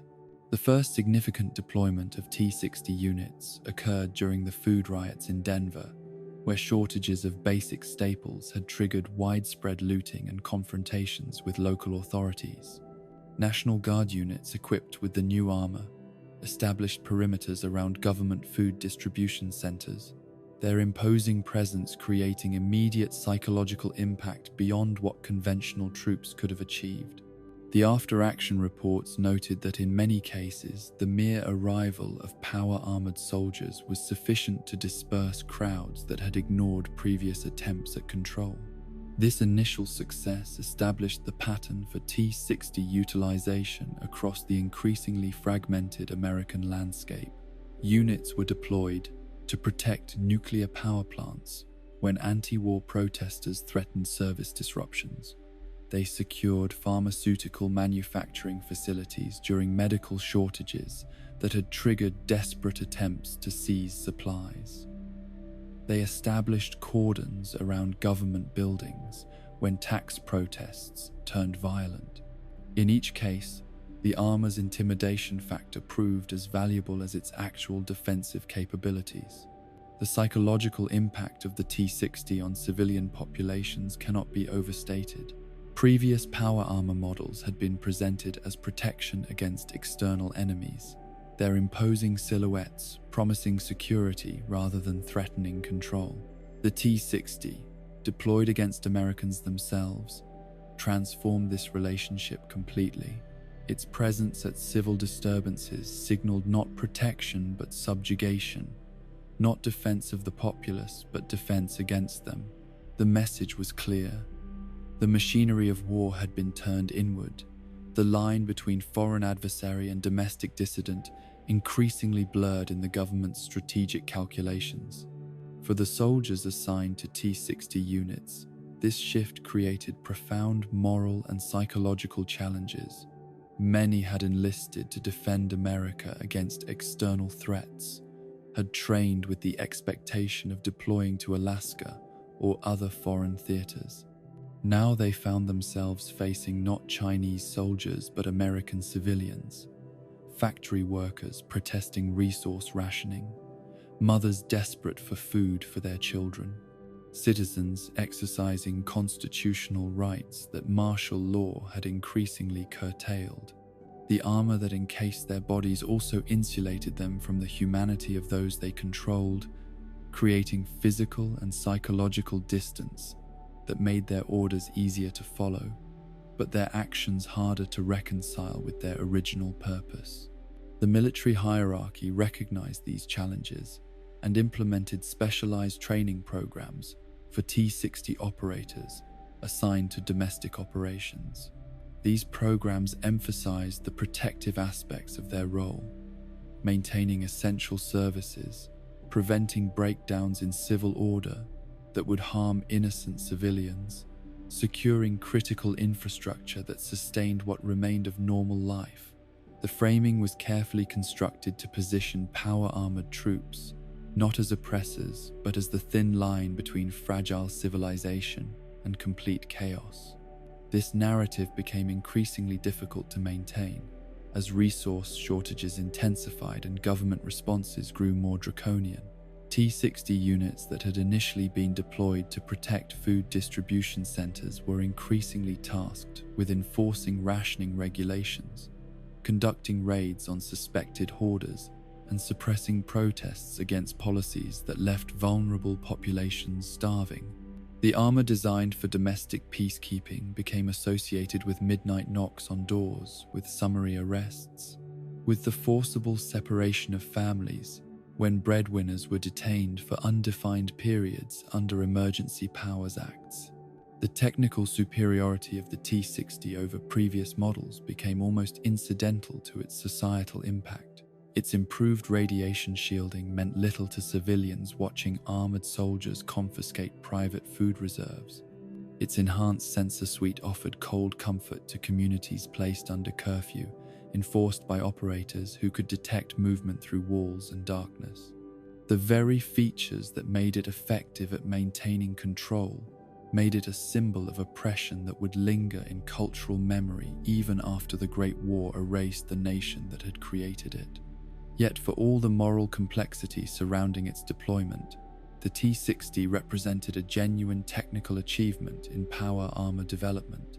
Its integration of lessons from both the T-45 and T-51 resulted in armor that combined the best features of both, while introducing innovations specific to its intended role.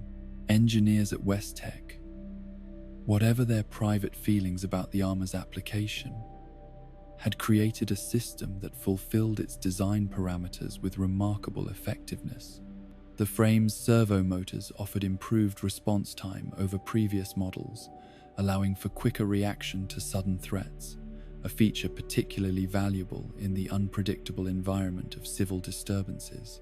Joint articulation had been refined to permit more natural movement, reducing operator fatigue during extended deployments, and the overall balance had been recalibrated to account for the additional weight of reinforced plating, maintaining mobility while enhancing protection against the improvised weapons that characterized domestic conflicts. The helmet design represented one of the most significant advances, incorporating a more sophisticated heads-up display that provided operators with continuous environmental data, threat assessments, and mission parameters. Facial recognition software, primitive by later standards but revolutionary for its time, could identify known agitators or persons of interest in crowd situations, highlighting them in the visual field to allow for targeted extraction rather than indiscriminate force application. This capability was presented as a means of reducing civilian casualties by enabling precision operations, though in practice, it often served as a tool for suppressing political opposition by removing leadership figures from protest movements. Power management systems in the T-60 reflected the different operational requirements of domestic deployment. While the armor consumed fusion cores at a higher rate than the T-51 due to its enhanced systems and reinforced structure, the ready availability of resupply in homeland operations made this trade-off acceptable. Urban bases could maintain larger stocks of fusion cores than forward operating positions in Alaska or China, allowing T-60 units to operate at peak capacity without the conservation measures that had been necessary in foreign theaters. The defensive capabilities that distinguished the T-60 from its predecessors included not just enhanced physical protection, but integrated countermeasures against specific threats encountered in civil disturbance scenarios. Electromagnetic shielding protected critical systems from makeshift EMP devices that resistance groups had begun developing based on salvaged military technology. Coolant systems were redesigned with redundancies that prevented overheating even when operators were surrounded by fire, a growing concern as desperate civilians employed incendiary tactics against government forces. Perhaps most indicative of the changed relationship between government and citizenry was the integration of riot control technologies directly into the T-60 design. Some variants included mounted dispensers for tear gas or other non-lethal chemical agents, allowing operators to create zones of area denial without switching equipment. Others featured sonic projectors that could emit disorienting or painful sound patterns to disperse crowds without permanent injury. These capabilities were presented as humane alternatives to lethal force, though their deployment often resulted in injuries to vulnerable populations caught in their indiscriminate effect radius. The production and deployment of the T-60 continued to accelerate as 2077 progressed, with manufacturing facilities operating at maximum capacity to meet the demands of both foreign and domestic military operations. Unlike the T-51, which had been reserved primarily for frontline combat units, the T-60 was distributed more widely to National Guard units, strategic resource protection teams, and specialized law enforcement divisions operating under military authority. This broader deployment created a more visible power armor presence in civilian life, normalizing what would have seemed an extraordinary militarization of domestic space just years earlier. As the T-60 became the face of government authority in increasingly desperate communities across America, another power armor variant was being developed in parallel for an even more specialized domestic application. The T-65, unlike its more widely produced counterpart, was never intended for mass deployment or public knowledge. Created specifically for the Secret Service and other presidential protection units, it represented the ultimate expression of power armor as a defensive technology rather than an offensive weapon. The genesis of the T-65 lay in the growing recognition that the president and key government leaders faced unprecedented threats in the final years before the Great War. Conventional assassination methods had been joined by concerns about radiological attacks, chemical or biological weapons, and even limited nuclear strikes against leadership targets. The protective detail responsible for ensuring continuity of government needed equipment that could function in scenarios where normal protective measures would be inadequate. Development occurred under extraordinary secrecy, even by the standards of pre-war military projects. The work was conducted not at Westech's main facilities, but at a specialized laboratory known only by its designation as Black Site 7, staffed by engineers with the highest security clearances and isolated from the broader power armor development ecosystem. Even the existence of the project was classified at levels beyond most military leadership, creating a parallel development track that incorporated lessons from the T-series, while pursuing its own unique innovations. The T-65 that emerged from this secretive process looked superficially similar to the T-60, but contained technological advances that placed it far ahead of any publicly acknowledged power armor model. Its external plating utilized a composite material that included rare elements extracted at ruinous environmental cost, providing protection against both conventional weapons and more exotic threats. The helmet incorporated sensor systems capable of detecting radiation levels, chemical agents, and biological contaminants at concentrations far below what would trigger alerts in standard military equipment. Most significantly, the T-65's protective capabilities extended beyond the physical to include countermeasures against the increasingly blurry line between conventional and nuclear warfare. The armor provided exceptional radiation shielding, allowing its operator to function in environments that would be instantly lethal to unprotected humans or even those in standard power armor. This capability was designed not just for post-attack scenarios, but for the active evacuation of leadership through irradiated areas if conventional extraction routes were compromised. The power systems of the T-65 reflected its specialized role and the unlimited resources allocated to presidential protection. Each suit was equipped with multiple redundant fusion cores, any one of which could power the armor for longer than standard military models. The distribution system that channeled this power incorporated safeguards against electromagnetic pulse effects that might disable conventional electronics, ensuring function even in the aftermath of nuclear detonation. These systems made the T-65 extraordinarily expensive to produce, but cost constraints were considered irrelevant for equipment designed to preserve national leadership during existential crises. Life support capabilities similarly exceeded anything found in standard military models. The T-65 could sustain its operator in environments completely devoid of breathable atmosphere, recycling air and managing waste products for periods extending to 72 hours if necessary. Integrated medical systems could administer stimulants, pain management drugs, and radiation countermeasures automatically in response to detected conditions or operator command. Some variants even included limited surgical capabilities for emergency treatment of injuries that would otherwise prove fatal before the operator could reach proper medical facilities. The T-65's defensive orientation extended to its weapons integration, which focused on close protection rather than offensive capability. Specialized targeting systems prioritized threats based on proximity and lethality assessment, allowing for more efficient response in chaotic scenarios involving multiple potential attackers. Some variants included non-lethal options for situations where discriminate force was necessary, though these were considered secondary to the armor's primary purpose of ensuring leadership survival at any cost.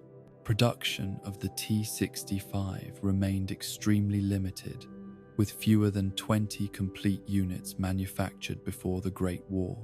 Each was assigned to a specific protection detail rather than to individual operators, with extensive security protocols governing their storage and maintenance.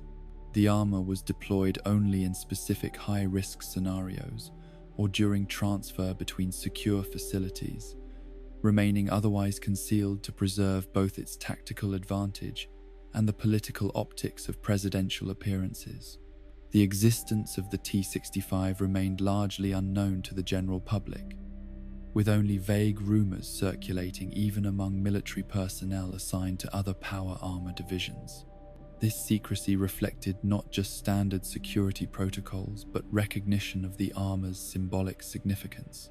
The creation of a specialized protection system for leadership, while ordinary citizens faced increasing hardship, would have reinforced growing perceptions of government as separate from and superior to the population.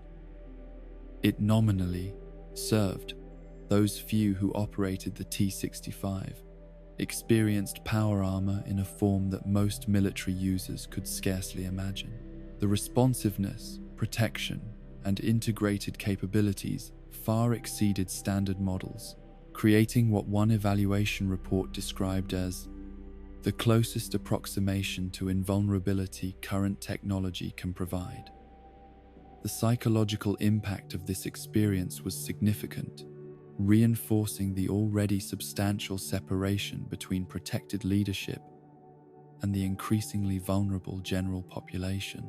As 2077 progressed toward its cataclysmic conclusion, both the T-60 and T-65 remained in active service, representing the divergent applications of power armor technology in a society preparing for both external conflict and internal collapse. The T-60 maintained increasingly tenuous civil order across a nation where resource shortages had eroded the social contract to near breaking point.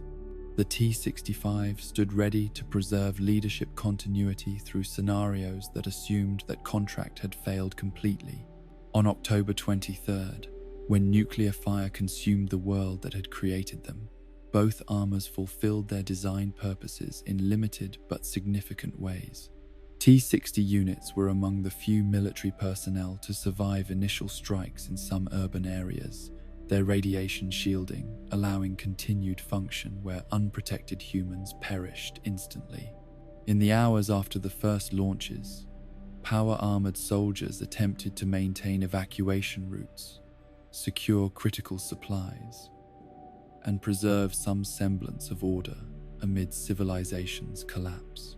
Some T-65 operators similarly fulfilled their protective mandate, escorting leadership figures to hardened facilities or evacuation points as the strategic situation deteriorated beyond recovery. The armor that had been designed to preserve government continuity through worst-case scenarios encountered precisely the eventuality its creators had feared. Though even its advanced capabilities proved insufficient against the scale of destruction the Great War unleashed, the government it was meant to preserve ceased to exist in any meaningful form, leaving the armor as a relic of institutions that had failed to prevent global suicide. In the wasteland that emerged from nuclear fire, both models would eventually be discovered by survivors attempting to piece together the technology and history of the old world. The T-60, more numerous and widely distributed, became a coveted find for groups like the Brotherhood of Steel, who recognized its superior capabilities compared to the more common T-45 and T-51 units.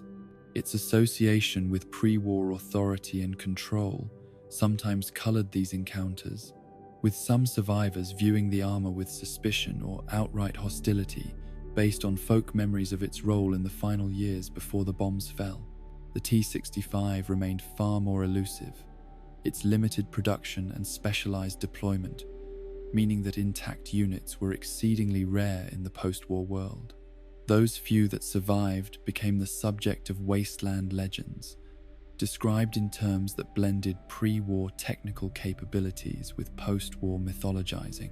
Stories of armor that could walk through radiation as though it were a summer breeze, that could sustain its wearer without food or water for weeks, that could withstand weapons that would destroy any other protection.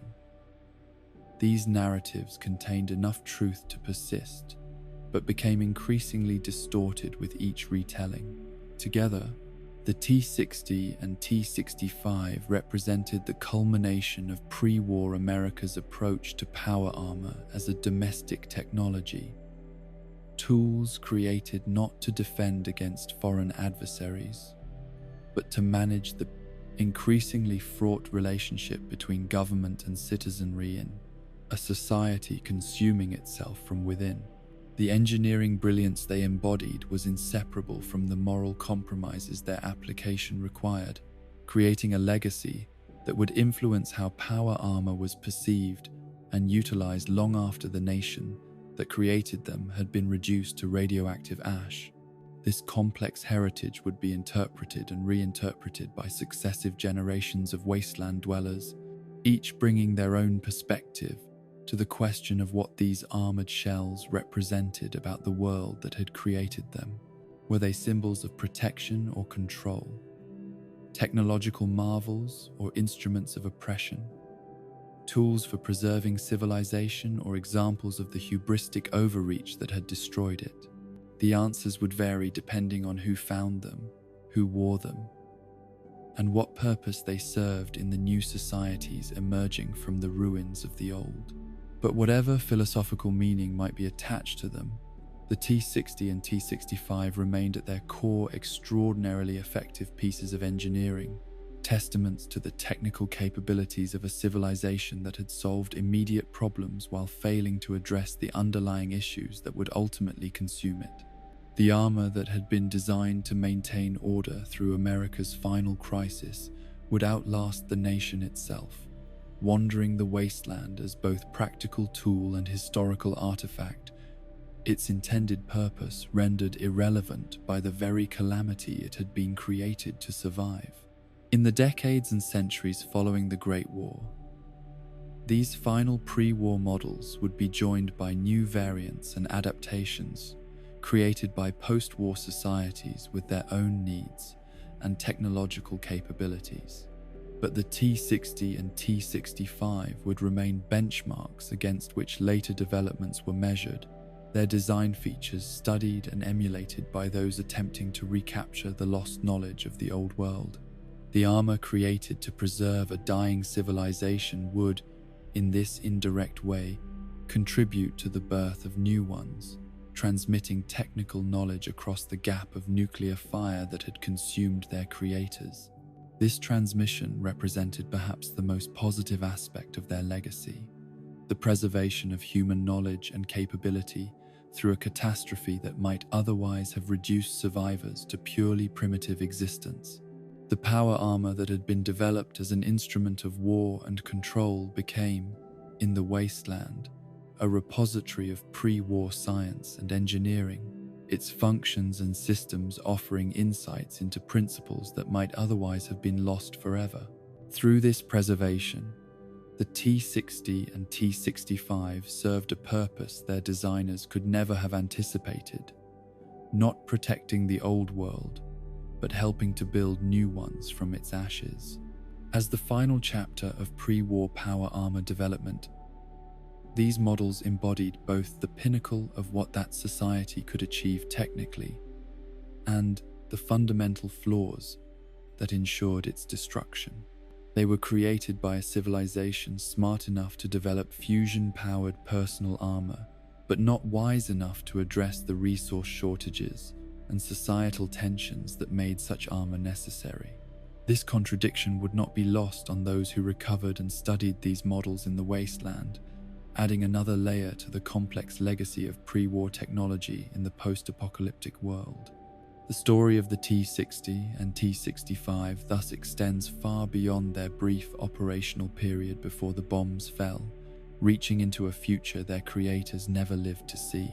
The armor designed to preserve American authority and leadership through crisis instead became part of the complex inheritance the old world left to the new, physical manifestations of both remarkable achievement and catastrophic failure.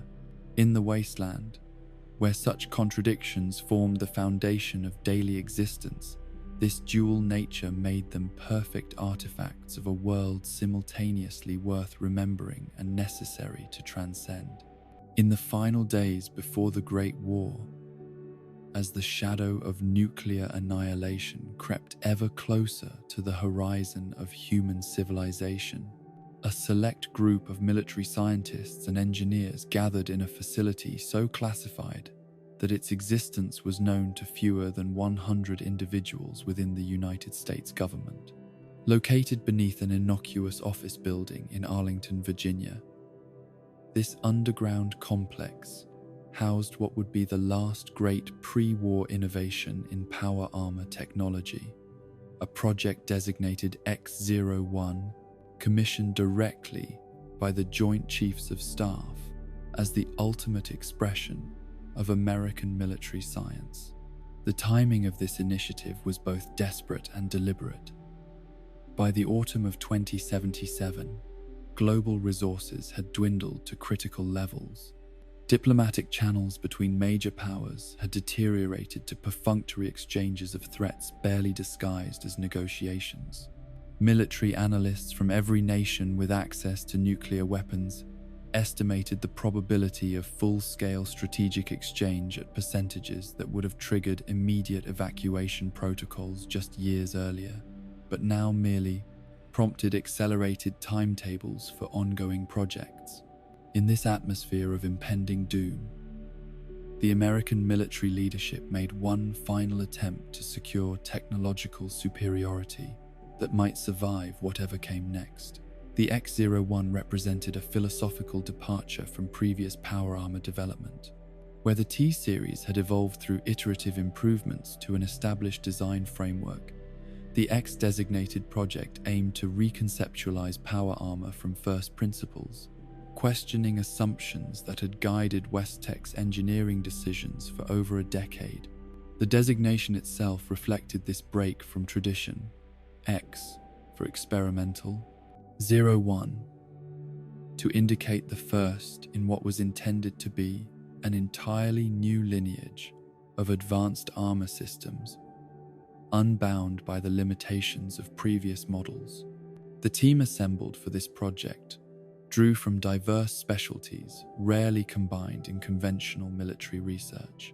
Aerospace engineers contributed insights from cutting-edge aircraft design, particularly regarding weight reduction and material stress distribution.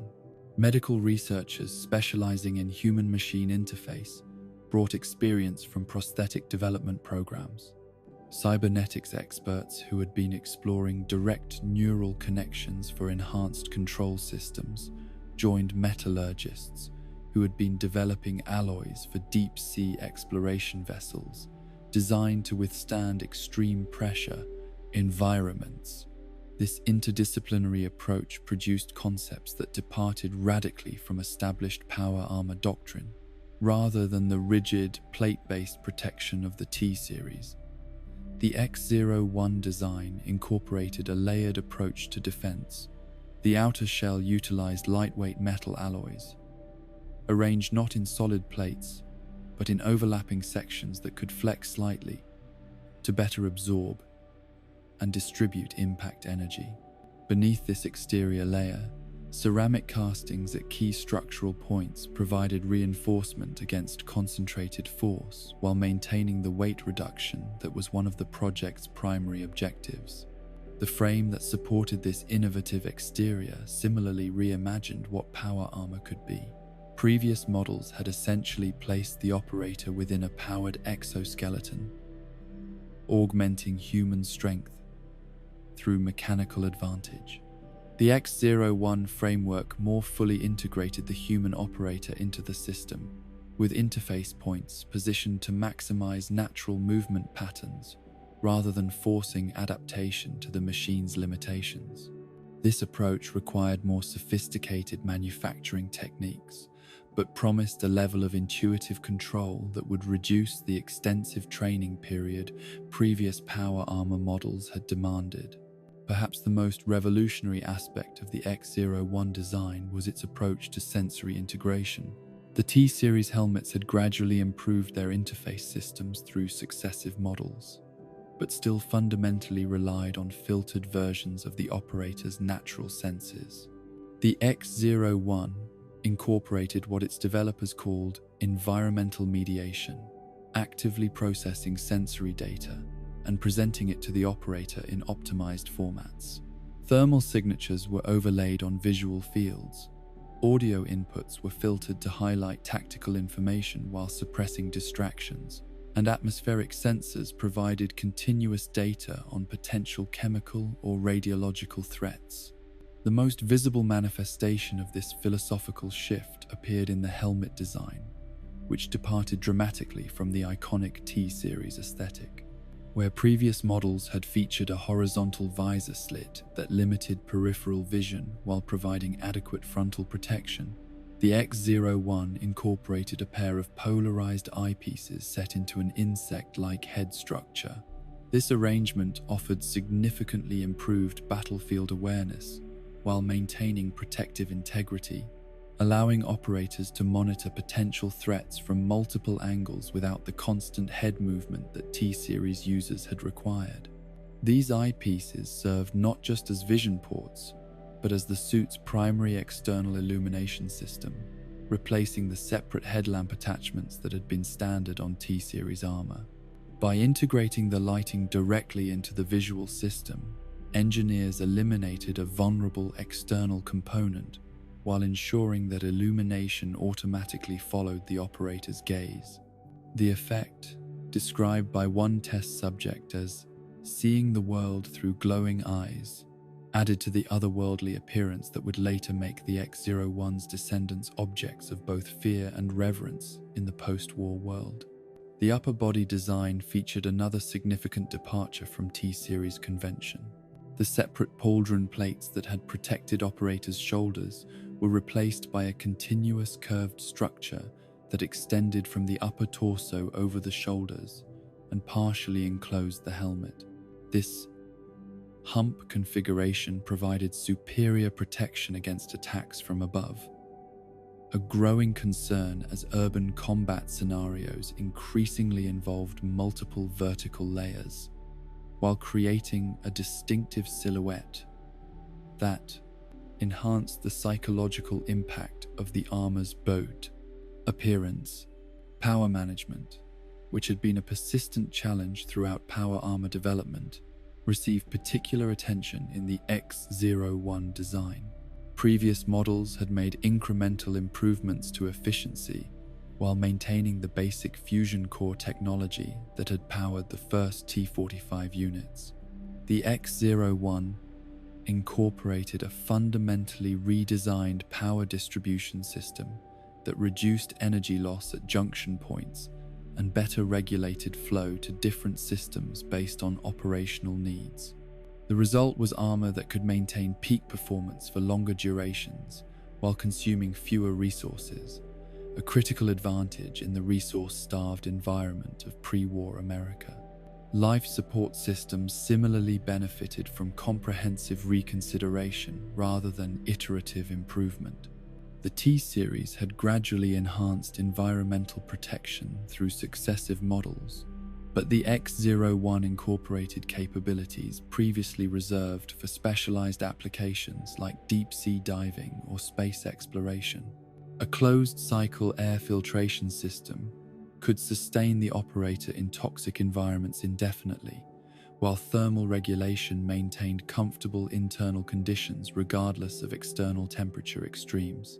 Most significantly, a urine recycling system similar to those used in extended space missions allowed operators to function for days without external water sources, a capability that would prove invaluable for those who survived the initial nuclear exchange. The cumulative effect of these innovations was armor that represented not just an improvement over existing models, but a vision of what power armor might become if freed from the constraints of iterative military development. Test operators who had experience with T-Series armor described the X01 as not just a better version of the same thing, but something entirely new, a quantum leap rather than an incremental step. The potential for this design to reshape military doctrine was immediately apparent to the Project Oversight Committee, who accelerated production plans despite the increasingly unstable global situation. Yet for all its revolutionary potential, the X01 remained fundamentally incomplete when global tensions reached their breaking point in October of 2077. The theoretical design work had been completed, and a prototype had been constructed for testing and evaluation. But the armor had not progressed to the stage where field deployment could be considered. Fabrication techniques required for mass production had not been fully developed, Training protocols for operators were still in draft form, and certain systems continued to demonstrate stability issues under stress testing. The X-01 existed as proof of concept rather than deployable technology, a glimpse of what might have been had civilization not consumed itself in nuclear fire. In the final days before the bombs fell, as strategic warning systems detected increasing probability of imminent attack, emergency protocols were activated for critical research projects across the military-industrial complex. For most classified technology, this meant secure archiving of research data and, where possible, relocation of prototypes to hardened facilities that might survive nuclear exchange. The X-01, however, received special handling that reflected its perceived importance to whatever America might emerge from the coming conflagration. Under direct orders from the Joint Chiefs, all research materials, technical specifications, and the sole functional prototype of the X-01 were transferred to an unexpected custodian, the Coca-Cola Corporation, one of America's largest beverage manufacturers. This decision, which appeared inexplicable to the scientists and engineers who had developed the armor, stemmed from one of the most closely guarded secrets of pre-war America. Coca-Cola's facilities served as cover for a shadow government infrastructure designed to maintain continuity of operations through even the most catastrophic scenarios. The corporation's nationwide distribution network, fleet of vehicles, and production facilities provided ideal cover for moving personnel and materials without attracting attention, while its economic importance ensured priority access to resources that other entities might be denied. Most significantly, Coca-Cola had constructed numerous hardened storage facilities that ostensibly protected proprietary beverage formulas but actually housed emergency supplies, communication equipment, and critical technology that the government wished to preserve through potential nuclear exchange. The X-01 prototype and its associated documentation reached a Coca-Cola secure facility in the Southwest Commonwealth just 72 hours before the first bombs fell. The armor was placed in a specially designed storage chamber, its power systems deactivated, but maintained in a state that would allow relatively simple reactivation if the facility survived. The technical specifications were secured in a separate location within the same complex, duplicated across multiple storage media to ensure that at least one version would remain viable regardless of the specific effects of nearby detonations.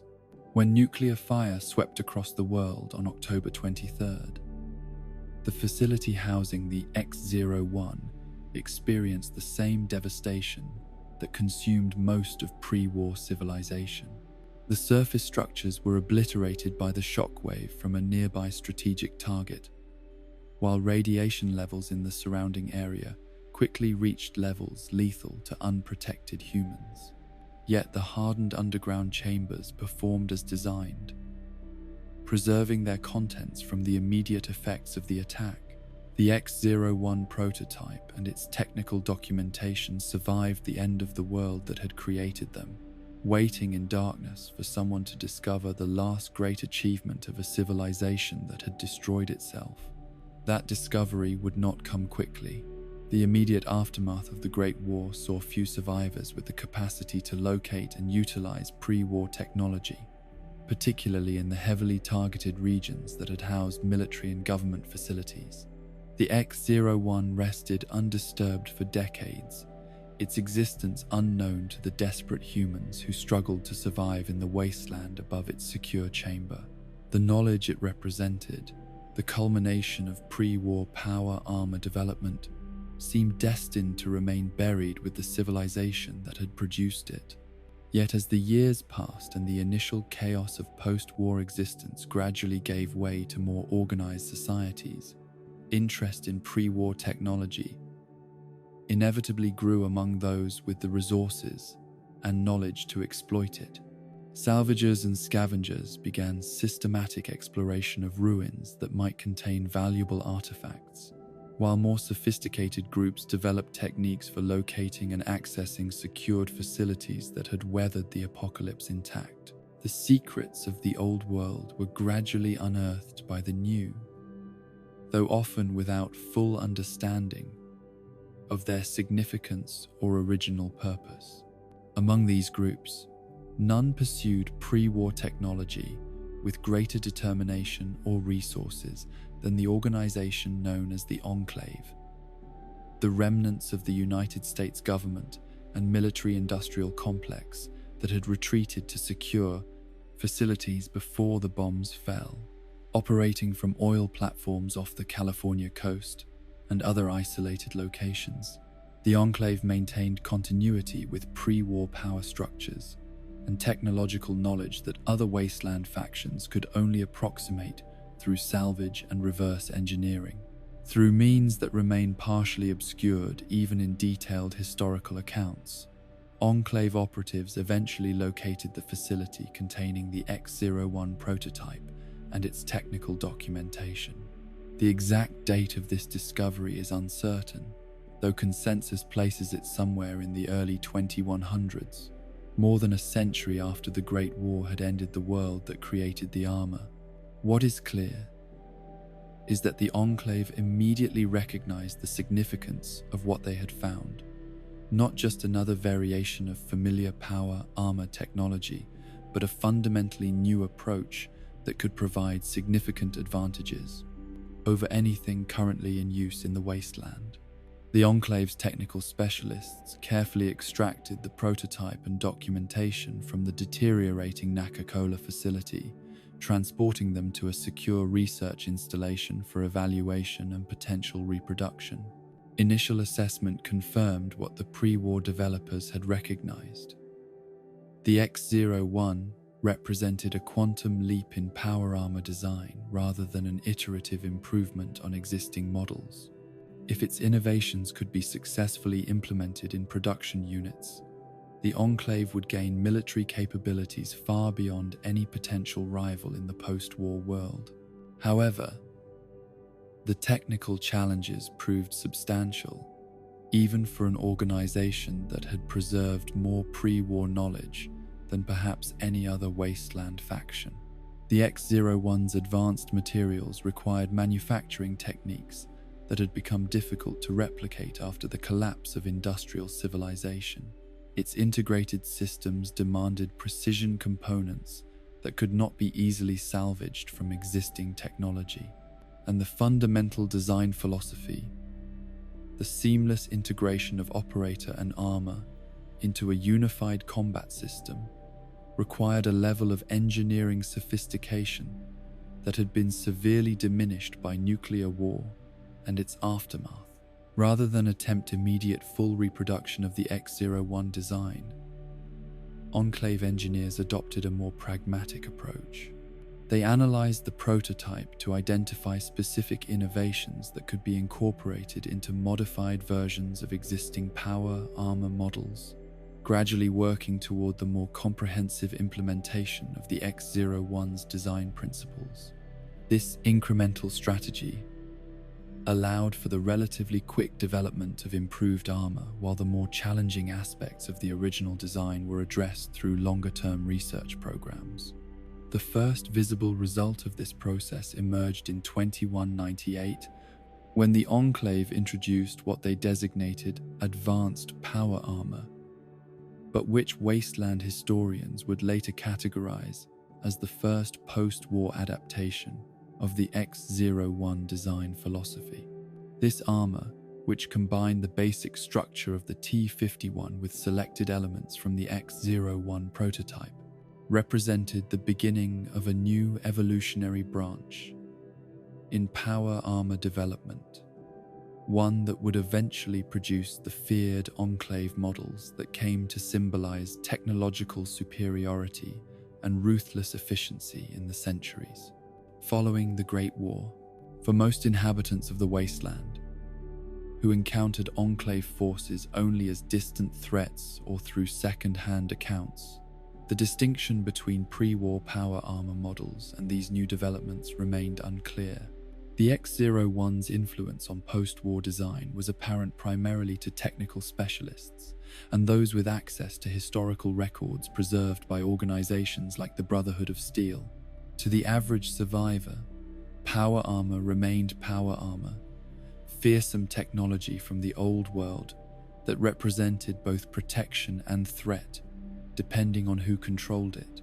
Yet for those who studied such matters, the X-01's legacy became increasingly apparent in the distinctive characteristics of advanced power armor models that emerged in the wasteland. The insect-like helmet design with its polarized eyepieces, the continuous upper body protection that partially enclosed the operator's head, the layered defensive approach that prioritized balanced protection over concentrated armor plating. These features, which differentiated post-war advanced models from the more common T-series armor, all traced their origins to the prototype that had been developed in the final days before nuclear fire consumed the world. The historical significance of the X-01 thus extends far beyond its limited direct impact on pre-war military operations. As the bridge between pre-war and post-war power armor development, it represents one of the most concrete examples of technological continuity across the apocalyptic divide, knowledge and innovation that survived the collapse of civilization to influence the development of the societies that emerged from its ashes. The armor that had been commissioned as America's final attempt at military superiority instead became one of its most enduring technological legacies, shaping wasteland conflicts centuries after its original creators had been reduced to radioactive dust. This continuity was made possible not just by the physical survival of the prototype and documentation, but by the preservation of institutional knowledge within the Enclave. Unlike most wasteland factions, who approached pre-war technology with limited understanding of its underlying principles, the Enclave maintained direct connection to the scientific and engineering traditions that had produced the original X-01. Their technicians could interpret the surviving documentation not as mysterious instructions from a lost civilization, but as professional communications from colleagues separated by time rather than fundamental understanding. This advantage allowed the Enclave to implement X-01 innovations more fully and rapidly than would have been possible for other groups who might have discovered the same materials. Where wasteland scavengers might have marveled at the strange helmet design or unusual armor construction without grasping their purpose, Enclave engineers understood the functional logic behind these features and could integrate them into new designs with full appreciation of their intended effects. The result was power armor that not only incorporated visual elements of the X-01 but fulfilled the original design philosophy of creating a more seamlessly integrated human-machine combat system. The most visible manifestation of this philosophy appeared in what wasteland historians would later designate the X-01 series, distinguishing it from both the pre-war T-series and the post-war advanced models that combined elements of both lineages. These armors, developed exclusively by the Enclave and rarely encountered by average wasteland dwellers, maintained the distinctive visual profile of the original prototype while incorporating innovations made possible by post-war research. Their operators enjoyed capabilities that even pre-war military planners had considered theoretical rather than practical, protected by defenses that could withstand weapons specifically designed to penetrate power armor. For the Brotherhood of Steel, which had built its entire organizational identity around the preservation and controlled use of pre-war technology, the emergence of these advanced models presented both practical and philosophical challenges. The Brotherhood had constructed elaborate mythology around T-series power armor, presenting themselves as the rightful inheritors of this pre-war marvel and the guardians of its proper application. The existence of more advanced designs developed partially after the Great War complicated this narrative, suggesting that technology could evolve rather than merely be preserved, a concept that contradicted fundamental aspects of Brotherhood doctrine. The Brotherhood's response to this challenge varied by chapter and time period, with some factions attempting to locate and secure their own examples of X-01 derived technology, while others dismissed post-war innovations as inferior corruptions of pure pre-war engineering. This ideological division would influence Brotherhood operations for generations, contributing to the factional splits that characterized its later history. The armor that had been developed to unify American military capability instead became one of many technologies that divided those who sought to rebuild civilization from the ashes of the old world. For ordinary inhabitants of the wasteland, who experienced power armor primarily as a symbol of the old world's technological might, rather than a practical reality in their daily lives, the distinctions between models and lineages held less significance. They recognized the general silhouette of power armor as something to be either feared or respected, depending on who controlled it. But the specific features that distinguished the X-01's descendants from more common T-series units rarely registered, except among those with specialized knowledge or unusual experience with pre-war technology. Yet even for these average wastelanders, the psychological impact of encountering advanced power armor models derived from the X-01 could not be overstated. The insect-like helmet with its glowing eyepieces, the smooth, curved surfaces that replaced the angular plates of more familiar models, the nearly silent movement compared to the mechanical whir of T-series joints. These features created an impression of otherworldly threat that transcended the already intimidating presence of conventional power armor. Survivors who encountered Enclave troops in full advanced armor often described them not as humans in machines but as something fundamentally alien, a perception that the Enclave cultivated to enhance their mystique and authority. This psychological dimension had been anticipated by the X-01's original designers, who recognized that power armor served not just practical combat functions but symbolic ones as well.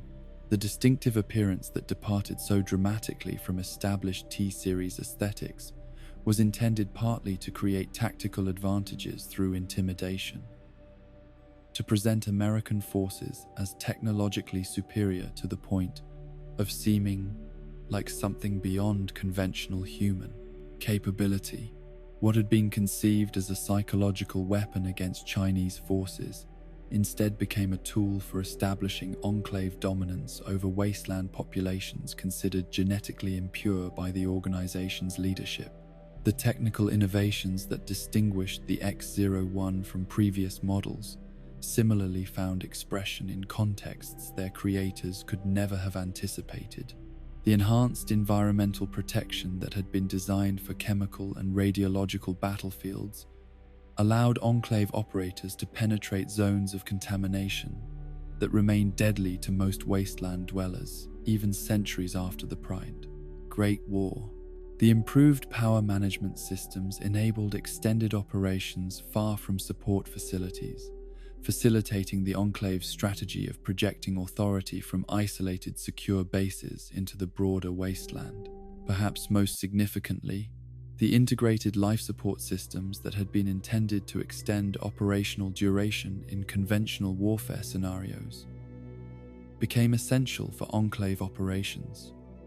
In the highly contaminated post-war environment, the air filtration, water recycling, and internal temperature regulation that might have been considered luxuries in pre-war combat became necessities for an organization that considered the very atmosphere of the wasteland to be contaminated beyond acceptable limits. The armor that had been designed to protect soldiers from enemy weapons instead protected their descendants from the poisoned world those weapons had created.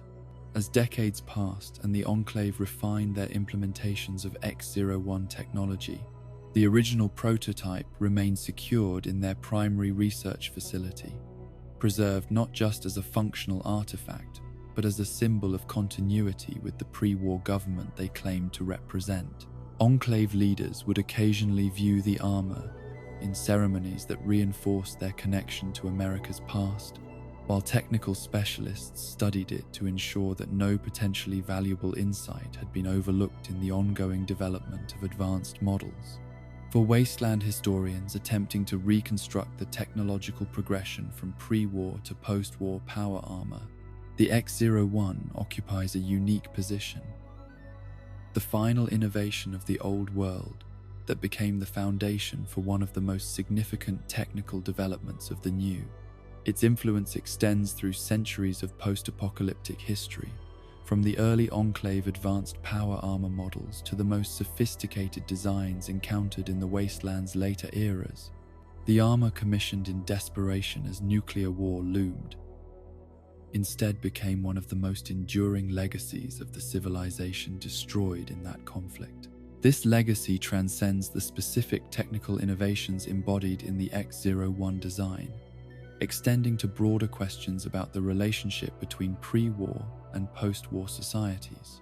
The armor represents both continuity and evolution, preservation of knowledge across the apocalyptic divide, but also adaptation of that knowledge to new circumstances and requirements.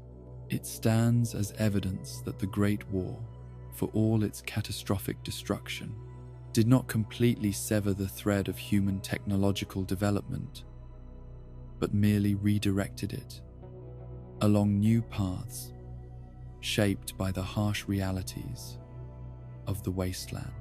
For the organizations that dominated post-war power armor development, primarily the Enclave and Brotherhood of Steel, though other factions would eventually enter this technological arena, the X-01 served as both inspiration and challenge.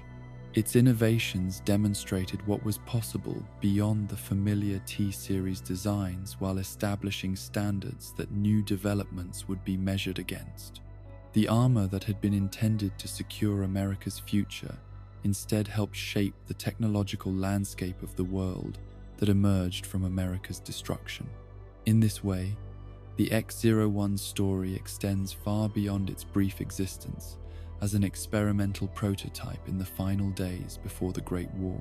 Through its influence on post-war design, its preservation of pre-war engineering principles, and its symbolic significance to organizations that shaped wasteland history, it achieved a form of immortality that transcended the physical survival of the original armor. The prototype might eventually decay or be destroyed, but the knowledge and inspiration it provided would continue to influence power, armor, development, as long as humans continued to walk the wasteland in mechanically enhanced frames. The X-01 thus stands as one of the most profound examples of how pre-war technology shaped post-war society, not just through direct application of surviving artifacts, but through the continuation and evolution of the ideas they represented. The armor that bridged the gap between old world and new reminds us that even apocalypse cannot completely erase human knowledge or innovation, that some threads of civilization inevitably stretch beyond even the most catastrophic ruptures in human history. In the wasteland's countless stories of loss and destruction, the X-01 offers a rare counter-narrative of preservation and continuation, a reminder that not everything valuable was lost when the bombs fell. The Enclave's resurrection of power armor development in 2198 emerged not from nostalgia for pre-war technology, but from cold strategic calculation. Operating primarily from the oil rig known as Control Station Enclave off the coast of California, the remnants of America's pre-war government and military-industrial complex had preserved themselves in isolation for more than a century, maintaining not just technical knowledge, but a worldview that had become increasingly disconnected from wasteland realities. While most survivors struggled with day-to-day existence in the irradiated ruins, the Enclave had continued to view themselves as the legitimate inheritors of American authority, with a manifest destiny to reclaim and purify the continent when conditions permitted. By the late 22nd century, Enclave leadership determined that those conditions were approaching. Their population had stabilized and even grown modestly within their isolated havens. Their industrial capacity, while limited compared to pre-war America, far exceeded anything that existed in the wasteland. Most importantly, their scientific teams had developed technologies that they believed would allow them to realize their most ambitious goal: the elimination of all impure humans, whose genetics had been altered by radiation exposure, creating space for the true humans of the Enclave to reclaim the continent without competition or contamination. This genocidal vision required military capability far beyond what conventional weapons could provide. The wasteland, for all its fragmentation and technological regression, contained millions of survivors spread across vast territories. Some had formed organized societies with their own defensive capabilities, while others had adapted to environmental conditions that would challenge even well-equipped forces. The Enclave needed a force multiplier that would allow relatively small numbers of their soldiers to overcome these obstacles. A technological advantage so significant that it would render resistance futile. Power armor represented the ideal solution to this strategic problem. The Enclave had preserved comprehensive technical data on pre-war models, including performance metrics and battlefield assessments from Alaska and other theaters. They had maintained the industrial capability to manufacture precision components that wasteland factions could only salvage from pre-war ruins. Most significantly, they had recovered the experimental X-01 prototype and its associated documentation, providing a foundation for development that transcended the limitations of the T-series designs most commonly encountered in the wasteland. The Power Armor project began with intensive analysis of the X-01, with Enclave engineers systematically documenting its innovations and comparing them to the more familiar T-series technology. They identified several key advantages in the experimental design: the more balanced weight distribution, the improved sensory interfaces, the integrated life support capabilities, but they also recognized limitations that would need to be addressed for the armor to serve Enclave purposes effectively. Manufacturing complexity that would challenge even their preserved industrial capacity, power consumption that exceeded what could be sustained in extended field operations, and certain defensive vulnerabilities that had not been resolved before the Great War ended further development.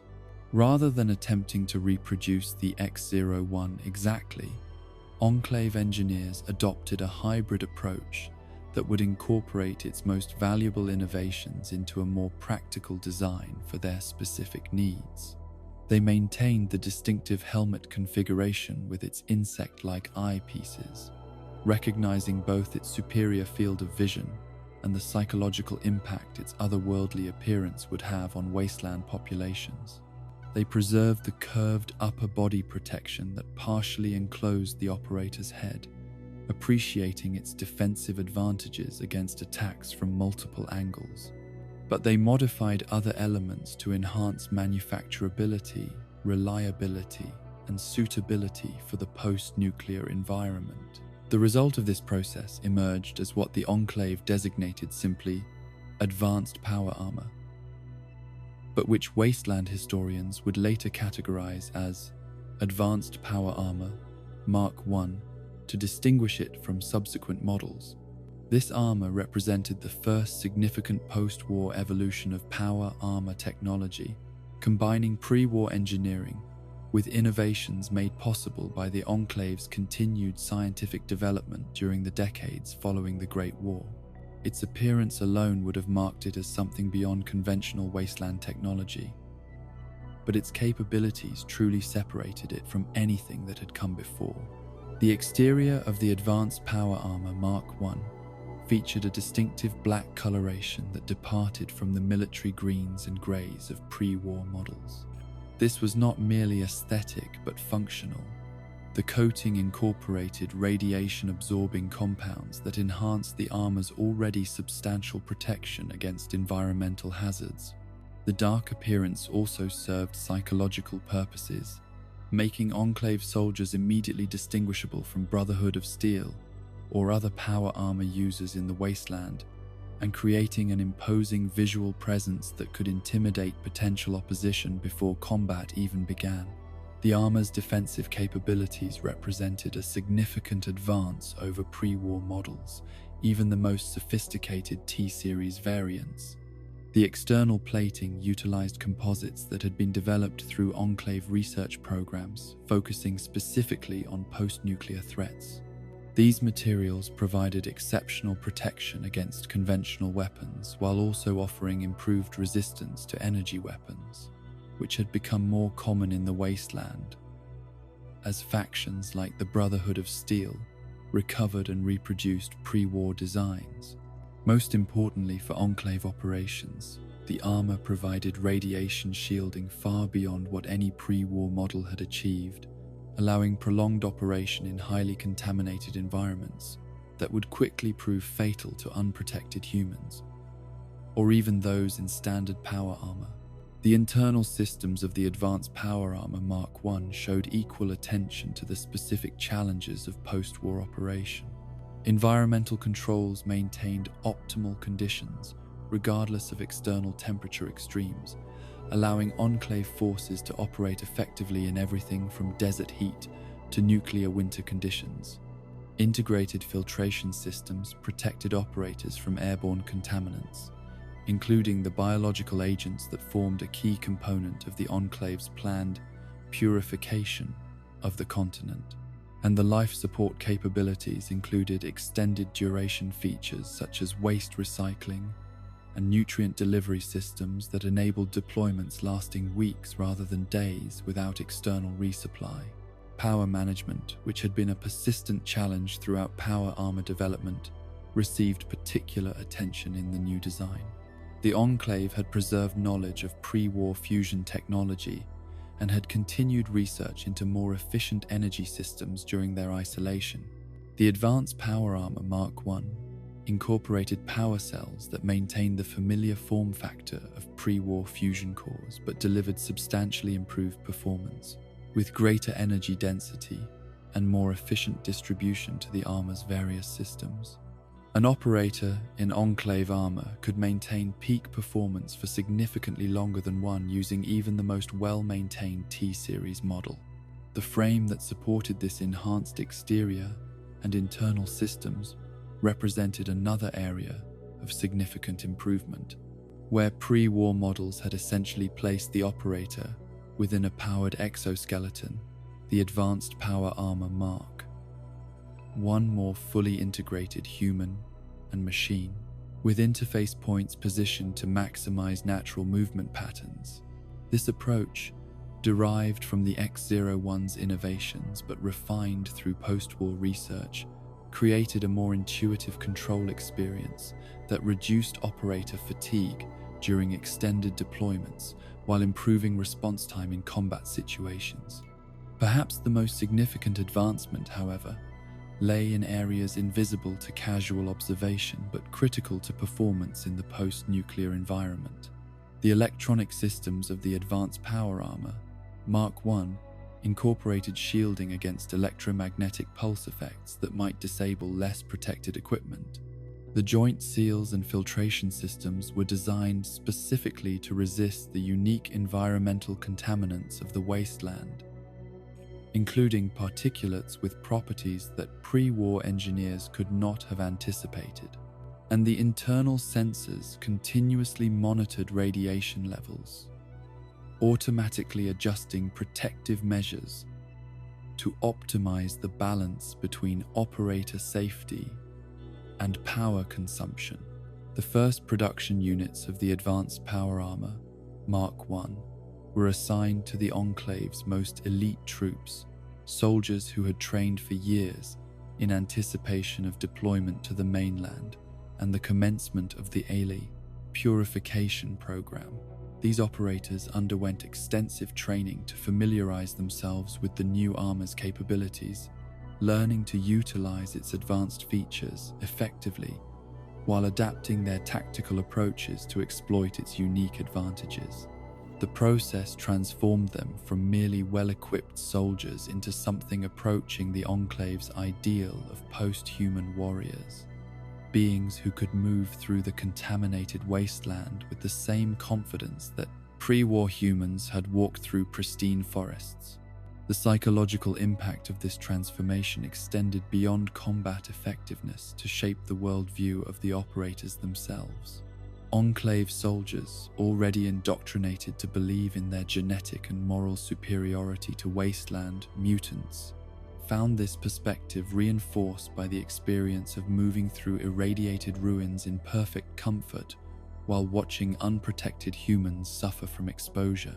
The armor became not just equipment but physical manifestation of their perceived superiority, tangible proof that they were destined to inherit the continent while others were doomed to extinction in its poisoned environment.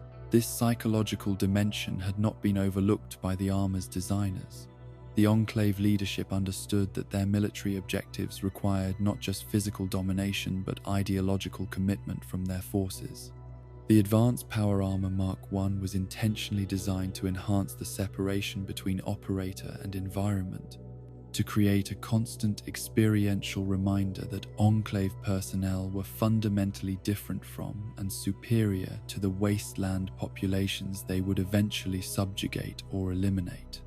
The armor's imposing appearance, its environmental isolation, and its augmentation of human capability all served this doctrinal purpose alongside their tactical functions.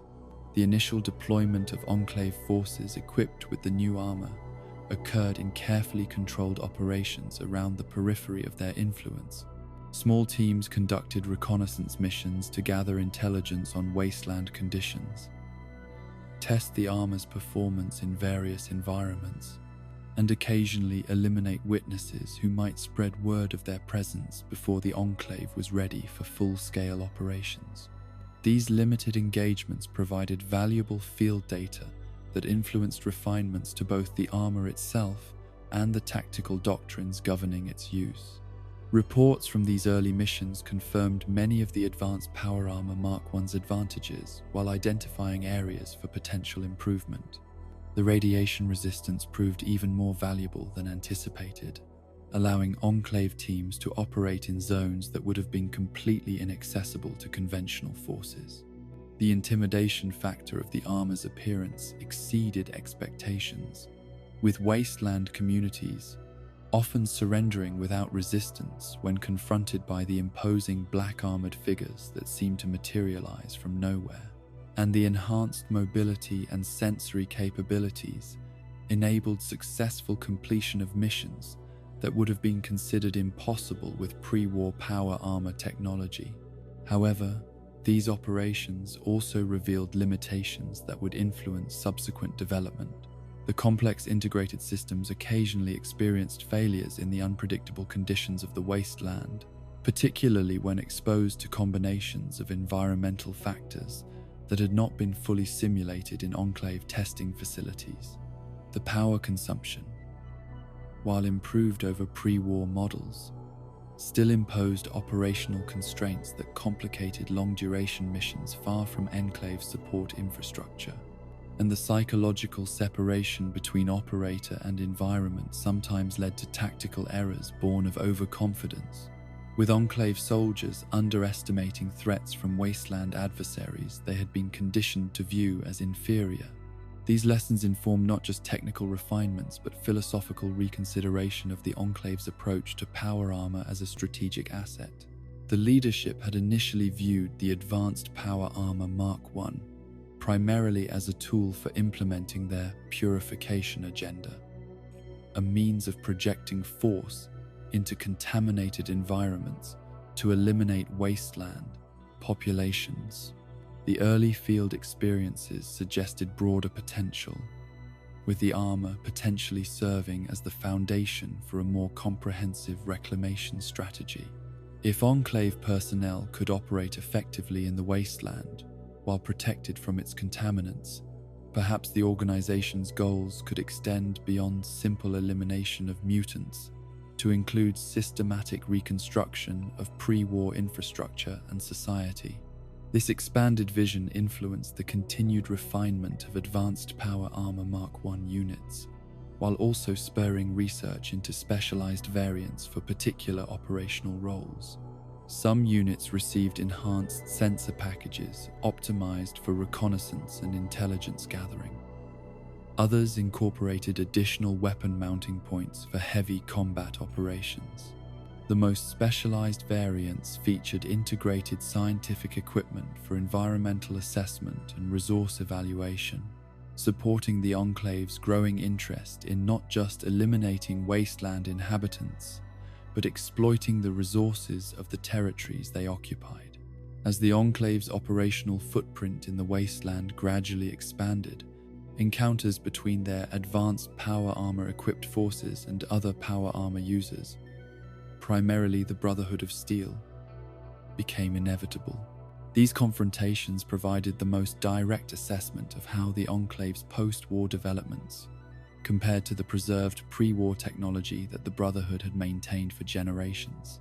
The results confirmed the Enclave's technological superiority in terms of both the armor itself and the weapons their research had developed specifically to maximize its capabilities. Brotherhood Knights, accustomed to the tactical advantage their T-51 armor provided against most wasteland opponents, found themselves outmatched by Enclave soldiers in almost every respect. The advanced power armor Mark I offered superior protection, particularly against the energy weapons that formed a core component of Brotherhood armament. The enhanced mobility allowed Enclave operators to outmaneuver their Brotherhood counterparts, particularly in confined environments or difficult terrain. And the integrated life support systems enabled sustained operations that could outlast the Brotherhood's more limited endurance, forcing confrontations at times and places that maximized Enclave advantages. These operational successes reinforced the Enclave's confidence in their technological approach, while prompting further research into potential improvements. By the mid-2200s, as the organization prepared for larger-scale operations on the mainland, the advanced power armor Mark I had become the standard for Enclave field forces, a symbol of their identity and capability that distinguished them from all other wasteland factions. The armor that had begun as an adaptation of pre-war experimental design had evolved into something uniquely post-war, reflecting the Enclave's particular vision of human future in the irradiated remains of America. Yet, even as the Mark I established itself as the pinnacle of wasteland technology, the Enclave's research division had already begun development of its successor.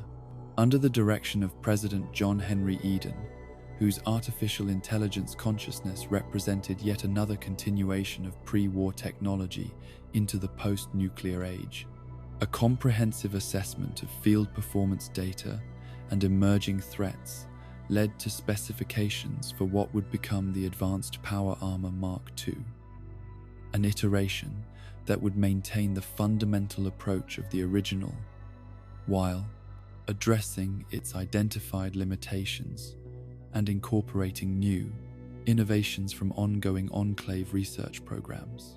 The development process for the Mark II reflected the Enclave's evolution as an organization. Where the Mark I had been created primarily by engineers and scientists with direct pre-war experience or training, the Mark II team included individuals born and educated entirely within the Enclave's post-war structure. Their approach combined preserved pre-war knowledge with perspectives shaped by wasteland realities they had observed through Enclave operations. The result was armor that maintained continuity with both pre-war design philosophy and the Mark I's innovations, while incorporating distinctly post-war adaptations to the unique challenges of the irradiated continent. The most significant advancement in the Mark II design came from materials science research that had been ongoing throughout the Mark I's operational lifespan. Enclave scientists had developed lightweight ceramic composites that offered superior protection compared to the materials used in the original advanced power armor. These composites, which could not have been manufactured with pre-war industrial capabilities, provided enhanced resistance to both conventional and energy weapons while reducing the armor's overall weight, a combination that improved both protective capability and operational mobility. The external appearance of the Mark II maintained the intimidating aesthetic of the original, but with subtle refinements that enhanced both form and function. The helmet design preserved the distinctive insect-like eyepieces, but with improved optical systems that extended visual range and accuracy in various environmental conditions. The upper body maintained the curved hump profile, but with more anatomically optimized contouring that improved weight distribution across the operator's frame, and the overall silhouette became slightly sleeker, while maintaining the imposing presence that had proven so effective at intimidating wasteland populations. Internal systems received equally comprehensive attention. The environmental controls that had been revolutionary in the Mark I were enhanced with more sophisticated monitoring and response capabilities, automatically adjusting to changing conditions without requiring operator input. The power management system incorporated more efficient distribution networks that extended operational duration while maintaining peak performance of all armor functions. And the life support capabilities expanded to include limited automated medical functions, with integrated systems capable of administering stimulants or pain suppressors in response to detected injuries. The frame that supported these enhanced systems represented another area of significant advancement. Building on the more integrated human-machine interface of the Mark I, the Mark II further refined the connection between operator and armor, creating what one development report described as near-perfect translation of intention to action.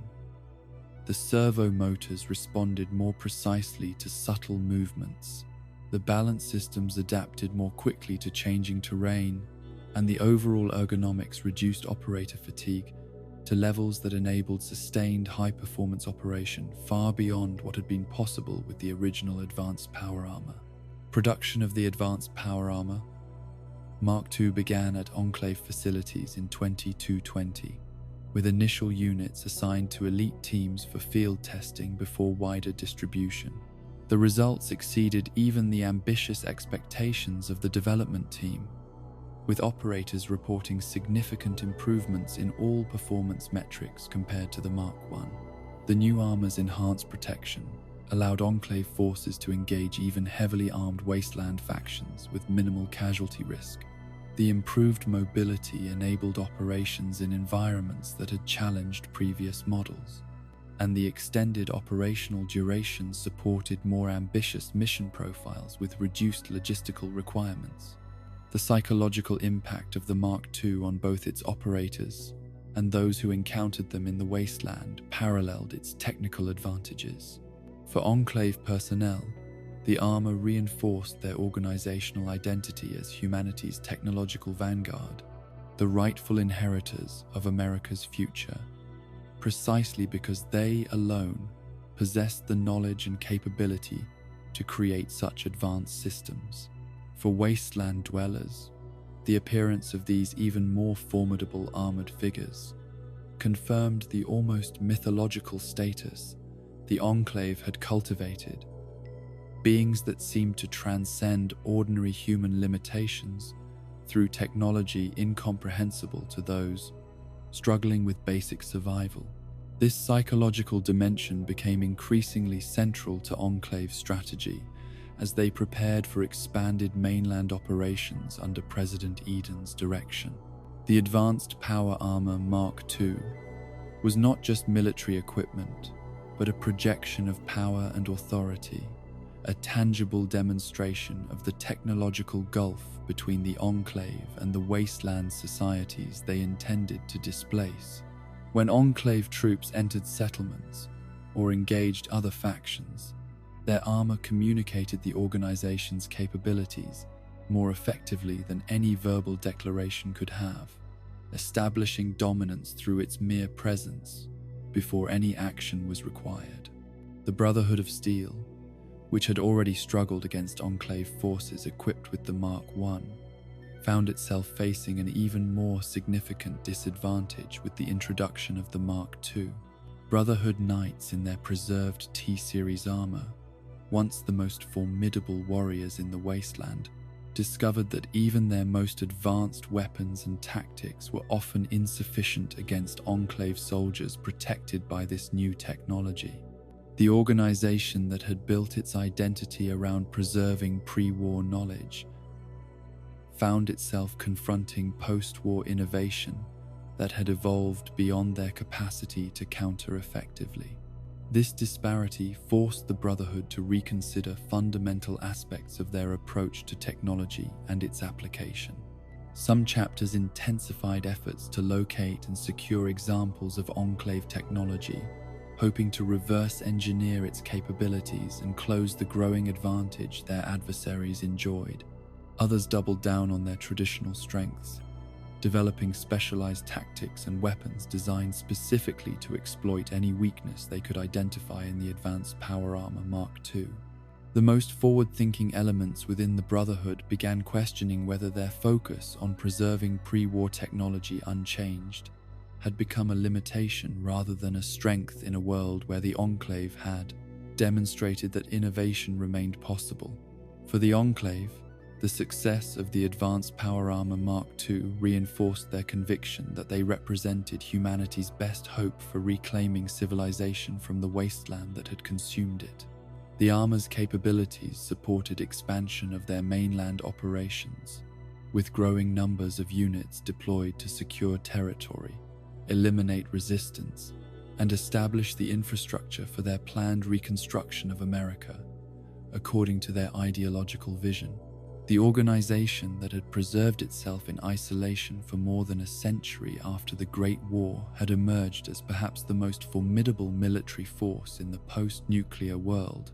Its power armor-equipped soldiers, capable of overcoming obstacles that would have defeated any conventional force.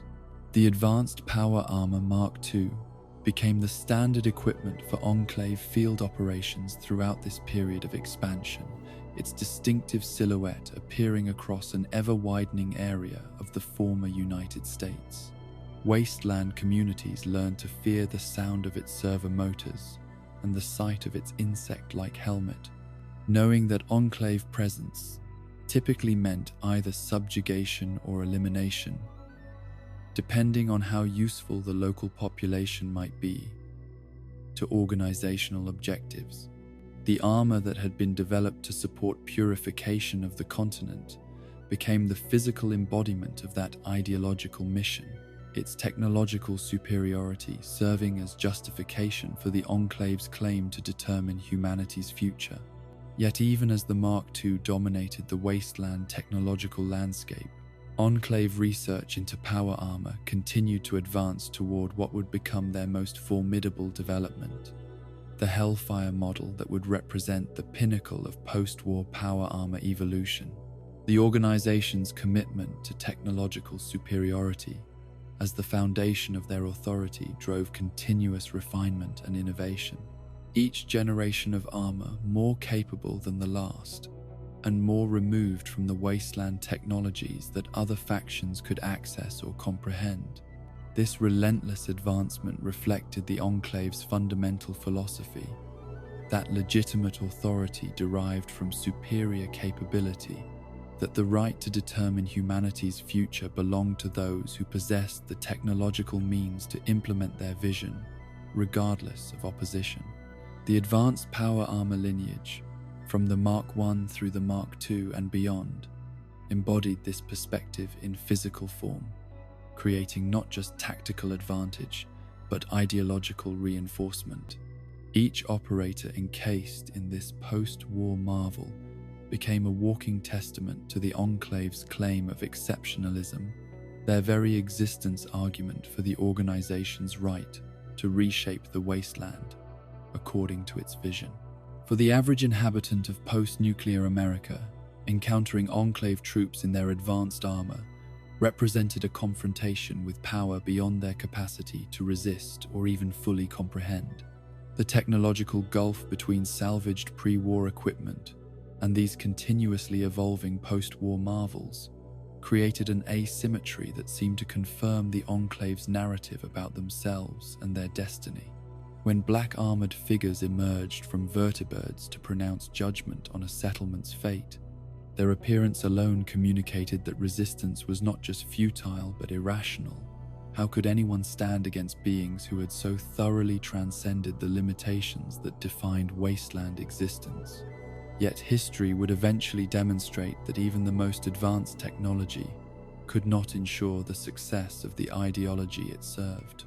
The Enclave, for all their preserved knowledge and continued innovation, fundamentally misunderstood the wasteland they sought to purify and rebuild.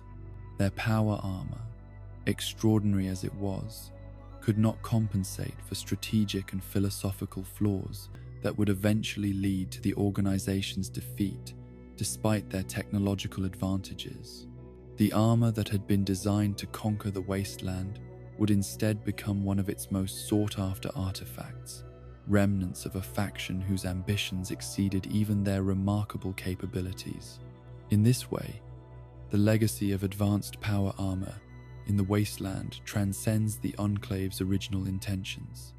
The Mark I and Mark II, designed as tools for implementing a specific ideological vision, instead became part of the complex technological inheritance that shaped post-war society in ways their creators never intended.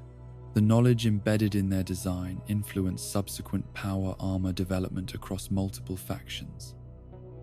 Their capabilities inspired both fear and aspiration among those who encountered them, and their very existence demonstrated that human innovation had not ended with the Great War, but had continued to evolve in response to the unique challenges of the world nuclear fire had created. This evolution, from the experimental X-01 through the advanced power armor variants that the Enclave developed from its principles, represents one of the most significant technological continuities across the apocalyptic divide. While most pre-war knowledge was fragmented, misunderstood, or lost entirely in the wasteland, power armor development maintained a coherent progression from the world that was destroyed to the one that emerged from its ashes. The Enclave, for all their moral failings, preserved and extended human understanding in this domain, creating technology that would influence wasteland societies long after their organization had faded from power.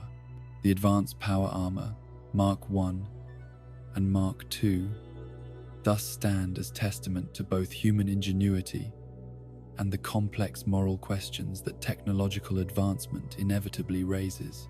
They demonstrate our species' remarkable capacity to solve technical problems even in the most adverse circumstances, to continue innovation despite the collapse of the industrial and educational infrastructure that had supported pre-war development. But they also remind us that technology itself is morally neutral, that the same brilliance that creates extraordinary tools can be directed toward horrific ends when guided by flawed ideology or limited perspective. In the wasteland's countless stories of loss and destruction, the Enclave's power armor development offers a rare counter-narrative of continued human achievement. Evidence that not all knowledge was lost when civilization burned, that innovation remained possible even in a world defined by scarcity and struggle. Yet it simultaneously serves as warning about the dangers of technological capability divorced from ethical constraint or humanitarian purpose. The armor that allowed humans to survive in poisoned environments became tool for spreading further devastation. its extraordinary protective capabilities, enabling rather than preventing further suffering. This dual legacy continues to influence how power armor is perceived and utilized in the wasteland, creating ambivalence that transcends simple categories of good and evil technology. When Brotherhood paladins or other wasteland factions recover and utilize Enclave armor, they inherit not just its capabilities, but the complex questions it embodies about human purpose and the appropriate application of knowledge. The protection that allows survival in hostile environments can serve either liberation or oppression, depending on the intentions of those who wear it and the choices they make about how its capabilities will be directed. Perhaps this ambiguity is the most fitting memorial to the advanced power armor Mark I and Mark II, a reminder that human knowledge always carries both promise and peril, that our greatest achievements contain within them the seeds of our most terrible failures. The armor that represented the pinnacle of post-war technological development also facilitated some of its darkest applications, embodying the eternal tension between what humans can create and how we choose to use our creations. In the wasteland's struggle to build something new from the ruins of the old world, the Enclave's power armor stands as both inspiration and warning, a legacy as complex as the history that produced it. The Hellfire power armor arose from the darkest ambitions of the Enclave's vision for America's future. While their advanced power armor had established technological superiority over anything the wasteland could field, it represented merely a tool for implementing their ideology rather than its ultimate expression. As the organization expanded its mainland operations in the mid-2300s, strategic planners and research divisions began contemplating the final phase of their purification agenda: the systematic elimination of all genetically impure life forms to prepare the continent for reclamation by those the Enclave considered true humans. This genocidal vision required weaponry and protection beyond even what their existing technology could provide. The origins of what would become the Hellfire Project can be traced to a single prototype unit developed before the Great War, but never placed into mass production. This experimental armor, housed within the secure confines of Vault 51, had been part of a classified military research initiative exploring thermal management systems for combat in extreme environments. The Vault's ZAC supercomputer, an advanced artificial intelligence tasked with selecting an optimal overseer through competitive elimination of candidates, had preserved this prototype along with comprehensive technical documentation of its unique capabilities. How the Enclave discovered the existence of this prototype remains a subject of historical uncertainty. Some accounts suggest intelligence gathered from recovered Vault-Tec terminals. Others point to exploration teams stumbling upon references in pre-war military archives. What is clear is that by 2320, Enclave operatives had located Vault 51 and recovered both the prototype armor and its associated research materials, recognizing immediately that they had found something that transcended even their advanced understanding of power armor technology. The prototype incorporated thermal management systems far beyond anything implemented in standard T-Series or even X-Series armor, where conventional designs focused primarily on protecting the operator from external heat sources. This experimental model had been engineered to contain and redirect thermal energy generated by both the fusion power system and the operator's body. The metallurgical composition of its exterior plating included elements specifically selected for their heat transference properties, creating what the original research team had described as a thermal envelope around the armor that could be controlled with unprecedented precision. President John Henry Eden, whose artificial consciousness could process the implications of this technology more comprehensively than his human subordinates, immediately grasped its potential application to the Enclave's ultimate objectives. If the thermal management systems could be refined and weaponized, They might provide the means for implementing the final cleansing of the American continent, without risking Enclave personnel in prolonged ground operations. The President personally authorized the formation of a specialized research division with unrestricted access to resources and existing technological knowledge, tasking them with transforming the prototype into operational armor that could serve as the spearhead for the organization's endgame strategy. This research division, operating from a secure facility beneath the presidential wing of Raven Rock, brought together the Enclave's most brilliant scientific minds with their most experienced power armor engineers. The integration proved challenging initially, as theoretical researchers accustomed to pursuing knowledge for its own sake found themselves working alongside pragmatic developers focused on immediate operational applications. But President Eden's unwavering focus on the project's strategic importance eventually forged them into a cohesive team, united by the technical challenge of creating something beyond what either group could have achieved independently. The development process began with comprehensive analysis of the prototype's thermal systems, identifying both their revolutionary potential and their practical limitations. The original design had demonstrated remarkable efficiency in laboratory conditions but had never been tested in actual combat environments. Its power consumption exceeded what was practical for field operations. Its weight distribution created mobility issues that would have handicapped operators in tactical situations, and its interface systems required specialized training beyond what even elite troops could reasonably be expected to master in operational timeframes.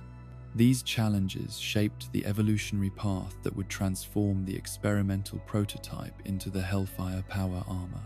Rather than attempting to simply refine the original design, the development team adopted a hybrid approach that would integrate its thermal management innovations into a framework derived from their experience with Advanced Power Armor Mark II. This strategy allowed them to preserve the functional advantages of equipment their operators already understood, while incorporating the revolutionary capabilities that would define the new model's strategic purpose. The exterior plating of the Hellfire represented perhaps the most visible departure from previous Enclave designs. Where the advanced power armor had featured relatively smooth contours optimized for balance protection, the Hellfire incorporated angular plates and deliberate channeling structures that served both defensive and thermal management functions.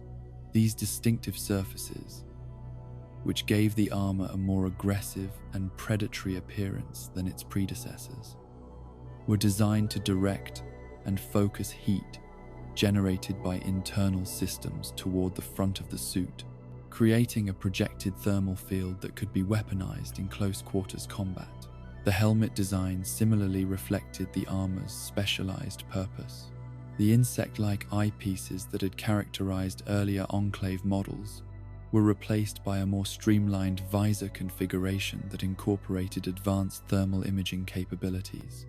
This system allowed operators to perceive environments, not just visually, but through heat signatures, identifying targets regardless of lighting conditions or concealment that might have been effective against conventional optics.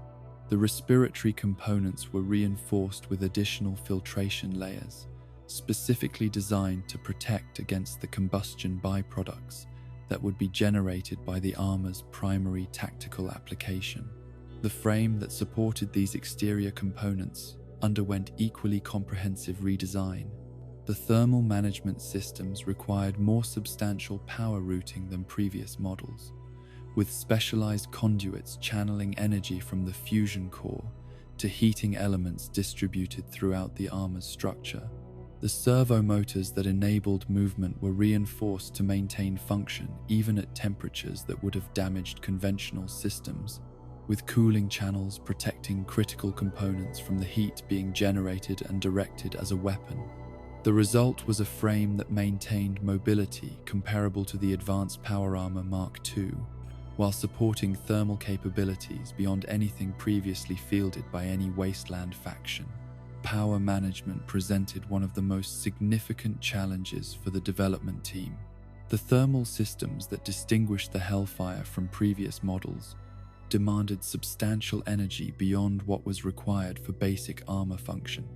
Initial prototypes exhausted their fusion cores at rates that would have made field operations impractical, forcing engineers to develop more efficient distribution networks and sophisticated regulation systems.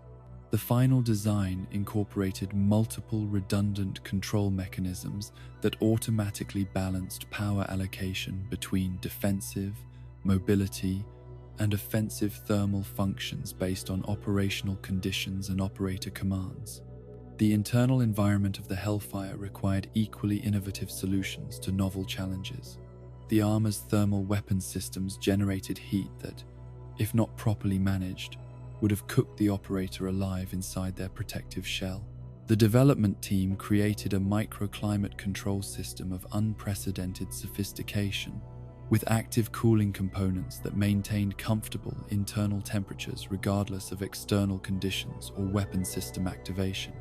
This technology allowed Hellfire operators to project lethal heat against targets while experiencing none of the thermal effects themselves, creating psychological separation between the devastation they caused and their personal experience of combat. This separation became a defining characteristic of Hellfire operations, with profound implications for the psychology of the elite troops selected to utilize the new armor, where conventional combat, even through the interface of standard power armor, maintains some connection between action and consequence. The Hellfire created almost complete dissociation. Operators could incinerate living targets while feeling nothing more than the gentle hum of internal cooling systems, could walk through flames of their own creation while experiencing the same comfortable environment they would have in an enclave facility. This removal of sensory feedback from the consequences of their actions facilitated implementation of the organization's most extreme objectives, without triggering the psychological resistance that direct perception of suffering might have caused. The weaponization of the Hellfire's thermal capabilities represented the culmination of the development team's work and the fulfillment of President Eden's strategic vision. The armor incorporated integrated flamer units connected directly to its power and control systems rather than requiring separate weapons. These devices, more sophisticated than the portable versions used by conventional troops, could project precisely controlled streams of intense heat capable of incinerating organic matter almost instantly, while leaving structures and resources relatively intact. The operational concept envisioned Hellfire units systematically cleansing target areas of all life deemed impure by Enclave ideology, preparing them for subsequent occupation by true humans, who would reclaim the purified landscape. Production of the Hellfire power armor began in 2341, with initial units manufactured at the Enclave's primary mainland facility at Raven Rock.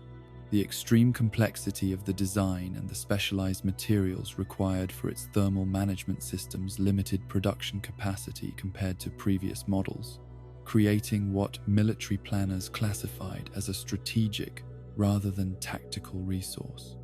Rather than widespread deployment across Enclave forces, the Hellfire was reserved for elite units, specifically trained in its operation and indoctrinated in the ideological perspective that justified its application against wasteland populations. These elite operators underwent a selection and training process far more demanding than anything required for standard Enclave forces. Candidates were evaluated not just for physical capabilities and combat proficiency, but for absolute loyalty to organizational ideology and psychological resilience against potential moral qualms about their assigned role.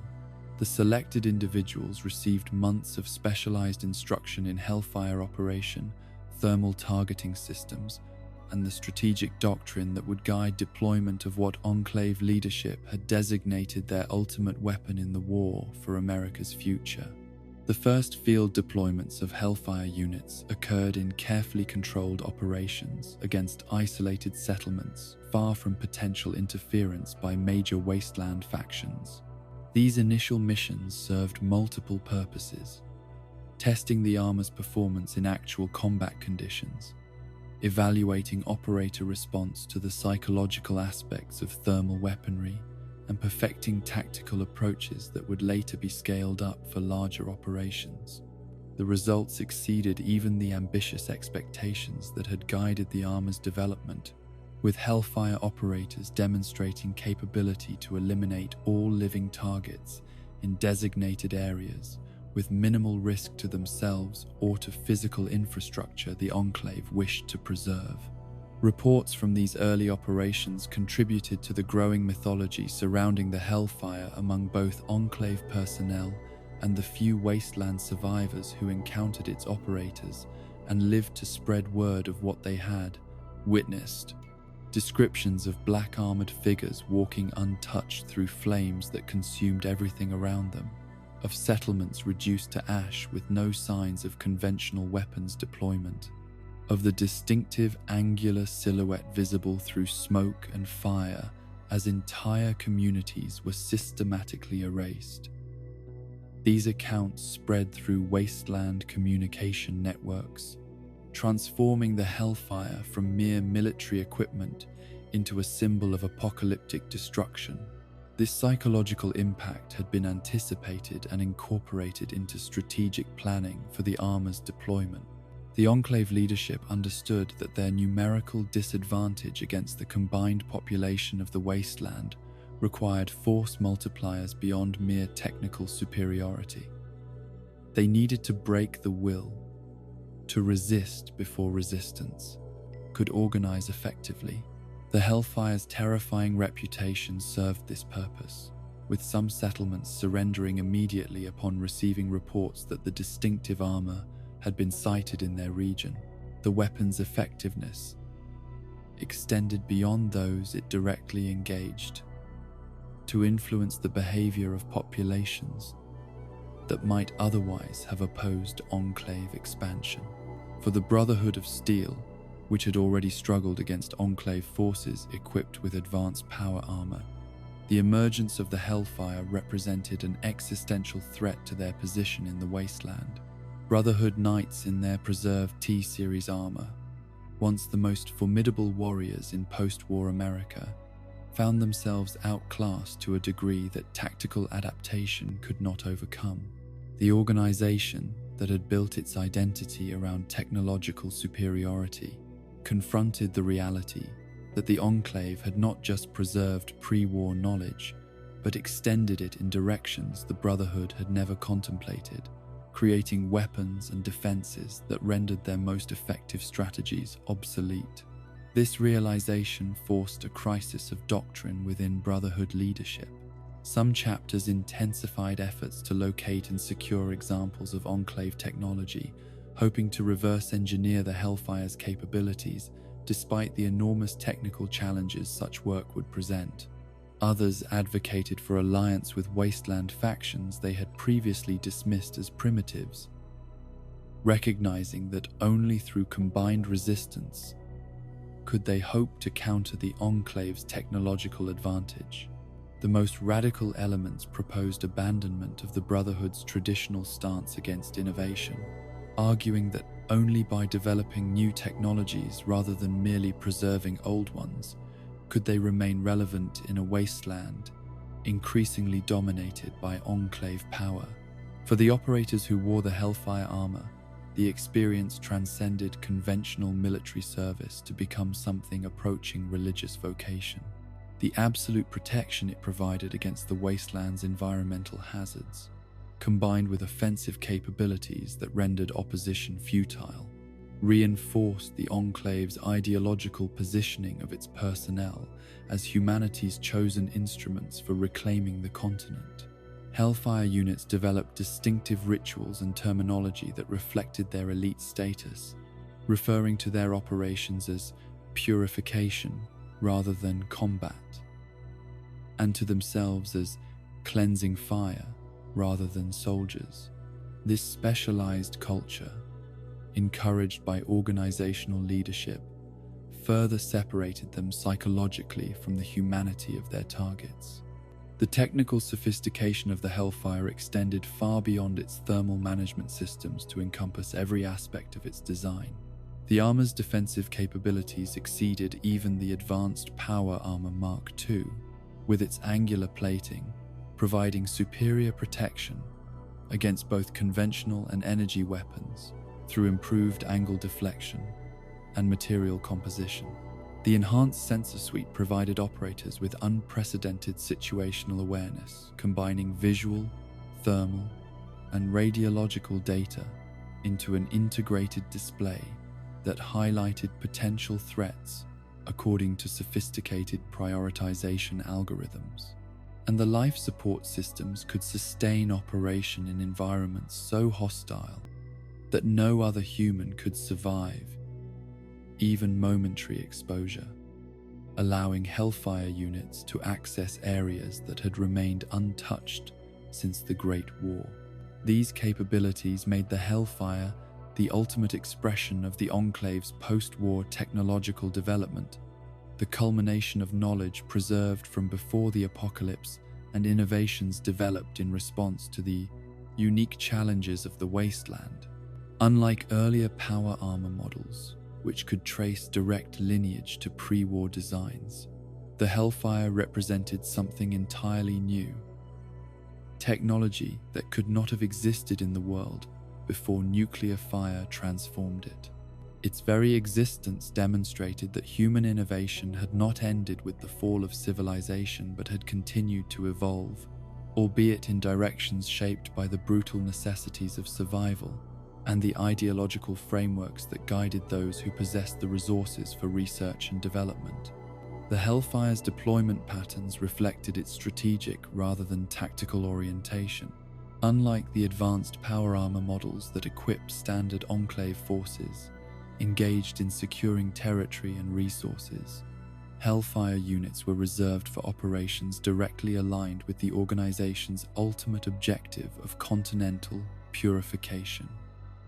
They targeted communities that had been designated for complete elimination rather than potential incorporation, areas with high concentration of mutated life forms that the Enclave considered irredeemably contaminated, and locations of particular symbolic significance, where the demonstration of overwhelming technological superiority served ideological as well as military purposes.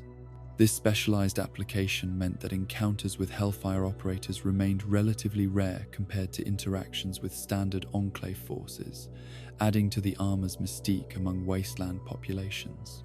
The distinctive angular silhouette became the subject of frightened whispers in settlements across former America, with survivors describing the armor in terms that blended technical observation with superstitious dread.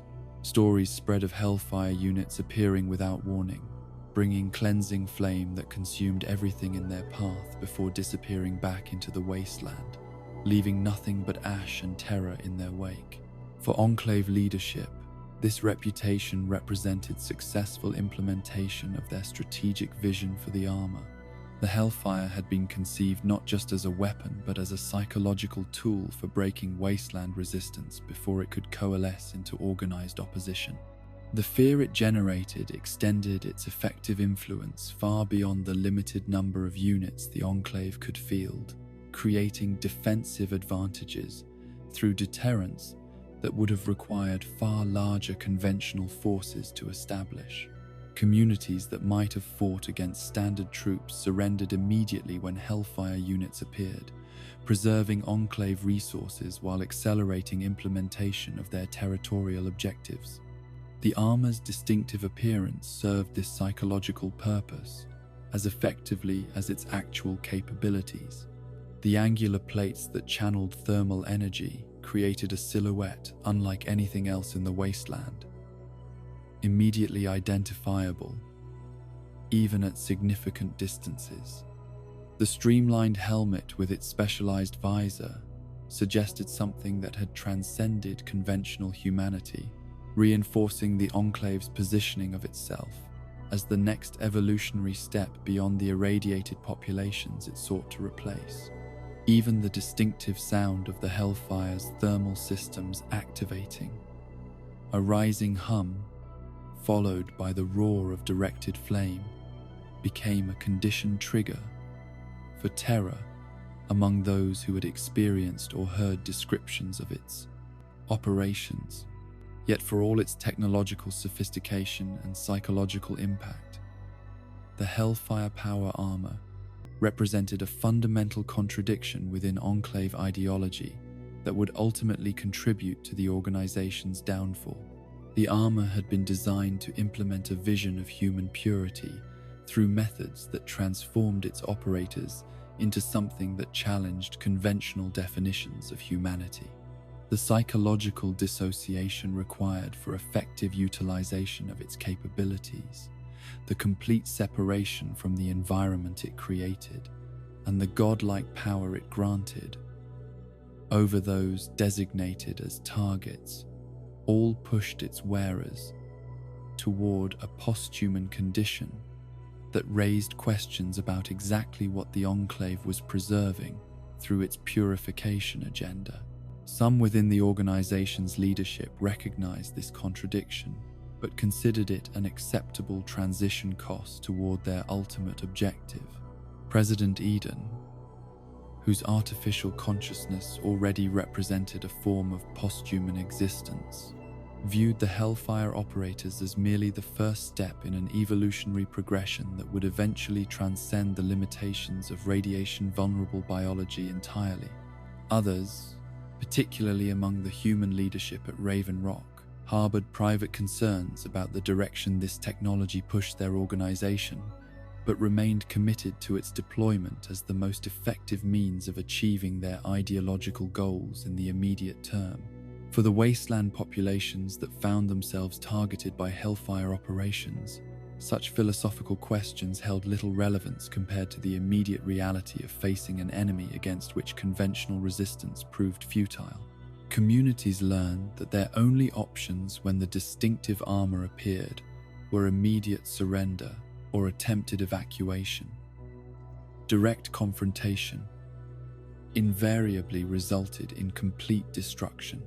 This practical helplessness reinforced the Enclave's narrative about the inevitability of their victory and the futility of opposing what they presented as the natural restoration of human dominance over a continent temporarily lost to mutation and contamination.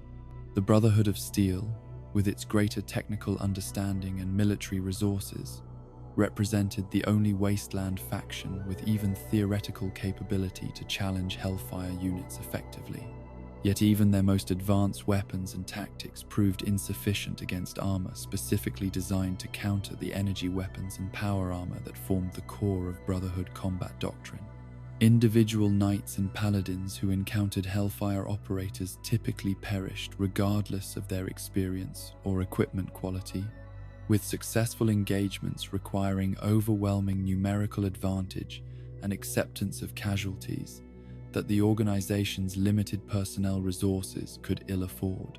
This apparent invincibility contributed to the Hellfire's status as the apex predator of the wasteland, the ultimate evolution of power armor technology, and the most feared manifestation of Enclave authority. For the average survivor struggling to maintain existence in the harsh post-nuclear environment, the angular black armor represented a force beyond comprehension or resistance, technological capability so far beyond their experience that it might as well have been magic. The operators who wore it became not just soldiers, but embodiments of the Enclave's vision for America's future. Beings who could move untouched through the contaminated wasteland, cleansing it with purifying flame to prepare for the emergence of a new world built on the ashes of the old. This mythological dimension extended even to the name that became associated with the armor in wasteland accounts. Hellfire had originated as a technical designation within Enclave documentation, referring to the thermal management systems that distinguish the design from previous models. But as stories of its operations spread through survivor networks, the term acquired religious and apocalyptic connotations. The biblical imagery of cleansing flame that separates the worthy from the damned. The armor became associated not just with physical destruction but with judgment, its operators perceived as arbiters, determining which elements of the post-war world would be permitted to exist in the future the Enclave envisioned. For the development team that had created this fearsome technology, the Hellfire's deployment represented both triumph and burden. They had achieved something unprecedented in post-war technological development, had solved engineering challenges that would have been considered impossible by most wasteland standards. Yet they also bore responsibility for enabling operations that reduced entire communities to ash, for creating the means through which the Enclave's most extreme ideological objectives could be implemented without the psychological resistance that direct participation in mass killing might otherwise have generated among its personnel. This burden weighed particularly heavily on those who had approached the project primarily as a technical challenge rather than ideological mission. Some of the scientists and engineers involved in the Hellfire's development had focused on solving the fascinating problems of thermal management, power distribution, and material science without fully contemplating the human implications of their work. As reports of field operations reached their secure facilities, these individuals confronted the reality of what they had helped create. Not just revolutionary technology, but the means for implementing a vision of human future that required the systematic elimination of those deemed unworthy of inclusion. For the Enclave as an organization, the Hellfire represented both the pinnacle of their technological achievement and the most complete expression of their ideological trajectory. The armor that allowed its operators to walk untouched through the contaminated wasteland while bringing cleansing flame to its inhabitants embodied their fundamental perspective on post-war America. That the continent had been polluted beyond redemption, except through purification by fire, that only those preserved from radiation exposure deserved to inherit what remained. That technological superiority justified absolute determination of who would survive to build the future. Yet history would eventually demonstrate that even the most advanced technology could not ensure success for the ideology it served. The Enclave, for all their preserved knowledge and continued innovation, fundamentally misunderstood the wasteland they sought to purify and rebuild. Their power armor, extraordinary as it was, could not compensate for strategic and philosophical flaws that would eventually lead to the organization's defeat, despite their technological advantages. The Hellfire that had been designed to secure their vision of America's future would instead become one of the wasteland's most sought-after artifacts, remnants of a faction whose ambitions exceeded even their remarkable capabilities. In this way, the Hellfire's legacy transcends the Enclave's original intentions. The armor designed as the instrument of wasteland purification instead became part of the complex technological inheritance that shaped post-war society in ways its creators never intended. The knowledge embedded in its design influenced subsequent technology development across multiple factions. Its capabilities inspired both fear and aspiration among those who encountered it, and its very existence demonstrated that human innovation had not ended with the Great War but had continued to evolve in response to the unique challenges of the world nuclear fire had created. This evolution, from pre-war experimental prototype through the Enclave's systematic development to operational deployment, represents one of the most significant technological narratives of the post-apocalyptic world. In a landscape defined primarily by loss and degradation, the The Hellfire stands as evidence of continued human capability to create and innovate even in the most adverse circumstances. That this innovation was directed toward destructive ends reflects not limitations of human ingenuity but the ideological frameworks that guide its application. A lesson as relevant to the pre-war world that destroyed itself as to the wasteland societies that emerged from its ashes. The Hellfire power armor thus remains one of the most complex legacies of the post-war world, a testament to human technical brilliance and the moral questions that technological advancement inevitably raises. It demonstrates our species' remarkable capacity to solve engineering challenges, even in the most adverse circumstances, while simultaneously serving as warning about the dangers of capability divorced from ethical constraint. The armor that protected its wearers from the wasteland's hostility while enabling them to inflict devastating destruction embodies the eternal tension between human creativity and the purposes toward which that creativity is directed. In the wasteland's struggle to build something new from the ruins of the old world, the Hellfire stands as both inspiration and warning, a reminder that technology alone cannot determine the course of human future, that the most sophisticated tools remain subject to the values and perspectives of those who create and deploy them. The armor that represented the pinnacle of post-war technological achievement also facilitated some of its darkest applications, embodying contradictions that continue to shape how power armor is perceived and utilized by all who encounter its legacy in the irradiated remains of America. The Brotherhood of Steel's relationship with power armor transcends mere military utility, forming the very foundation of their organizational identity and philosophical worldview. Born in the immediate aftermath of the Great War, when Captain Roger Maxson led a group of military personnel and their families away from the horrors they had witnessed at Mariposa Military Base, the Brotherhood emerged as perhaps the most significant preservers of pre-war military technology in the wasteland. Their formation represented not just a survival strategy, but a deliberate choice to safeguard knowledge that might otherwise have been lost forever in the chaos of civilization's collapse. Power armor stood at the center of this preservation mission from the very beginning. The original Brotherhood members included soldiers who had been trained in the operation and maintenance of T-51 units, bringing with them not just the physical armor, but the technical expertise to keep it functional beyond its intended operational lifespan. As they established their first bunker in the ruins of Lost Hills, these early Brotherhood members recognized that their power armor represented more than just superior protection in a hostile environment. It was a tangible connection to the world that had been lost, a symbol of human achievement that had survived even as the civilization that created it burned in nuclear fire. This symbolic significance quickly expanded beyond mere nostalgia to become the core of the Brotherhood's emerging ideology.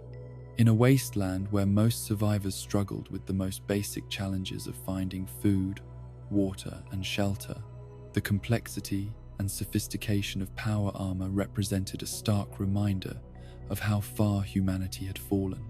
The contrast between pre-war technological marvels and post-war primitive subsistence led the early Brotherhood leadership to conclude that unrestricted access to advanced technology had contributed directly to humanity's self-destruction. From this perspective, power armor became both the thing most worth preserving and the reason preservation required careful control rather than widespread distribution. The technical challenges of maintaining power armor in the post-apocalyptic environment shaped the Brotherhood's organizational structure as profoundly as their ideological relationship with the technology. Without the industrial infrastructure that had supported mass production and maintenance before the war, keeping even a limited number of suits operational required specialized knowledge that became increasingly precious as those with pre-war training aged and died. The necessity of preserving this expertise led to the development of the scribes as a distinct class within Brotherhood hierarchy, responsible for documenting and transmitting the technical information that kept their power armor functional. This knowledge preservation system evolved into something approaching religious practice as decades passed, and direct connection to the pre-war world faded. The technical manuals that detailed power armor maintenance procedures were treated not merely as reference documents but as sacred texts, copied by hand with meticulous attention to accuracy and stored in multiple secure locations to ensure their survival. The procedures themselves became ritualized, with specific sequences of operations, designated tools, and even formalized verbal communications that apprentice technicians memorized through repeated observation and supervised practice before being permitted to work independently on the precious armor. The knights who wore power armor into battle underwent similarly rigorous preparation, their training extending far beyond the already demanding standards that had been established by pre-war military programs. Where American soldiers had received weeks of instruction before deployment in T-Series armor, Brotherhood initiates spent years progressing through carefully structured learning experiences before being entrusted with full suits. This extended training reflected not just the increased value of each operational suit in the resource-scarce wasteland, but the Brotherhood's philosophical conviction that technology required discipline and restraint to avoid repeating the mistakes that had led to global destruction. The power armor training process began with extensive physical conditioning to ensure candidates possessed the stamina and strength to operate the suits effectively, even if power systems failed. Initiates spent months working with individual components, a helmet here, an arm piece there, mastering the specific weight distribution and movement limitations of each before being permitted to experience a complete suit. The psychological aspects received equal attention, with candidates undergoing exercises designed to prevent the dissociation between action and consequence that power armor's protection could potentially create.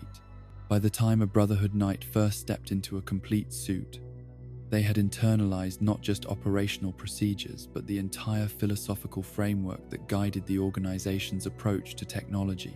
This comprehensive preparation created power armor users with capabilities far beyond what most pre-war operators had achieved, despite having access to better maintenance infrastructure and more abundant resources. Brotherhood knights developed an intuitive understanding of their armor's capabilities and limitations, learning to extract maximum performance from aging systems while minimizing strain on irreplaceable components. They could detect subtle changes in joint servo function that might indicate impending failure, adjust their movement patterns to compensate for power fluctuations, and implement field repairs that would have been considered impossible by pre-war technical standards.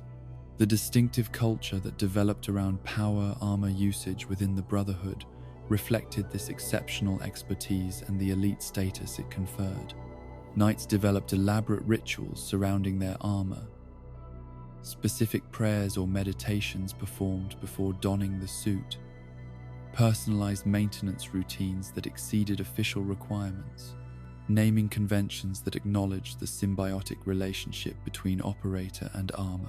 These practices were neither discouraged nor officially mandated by leadership, recognized instead as natural expressions of the profound bond that formed between knights and the technology that defined their role within the organization. This cultural dimension extended to how knights perceived themselves in relation to the broader wasteland population.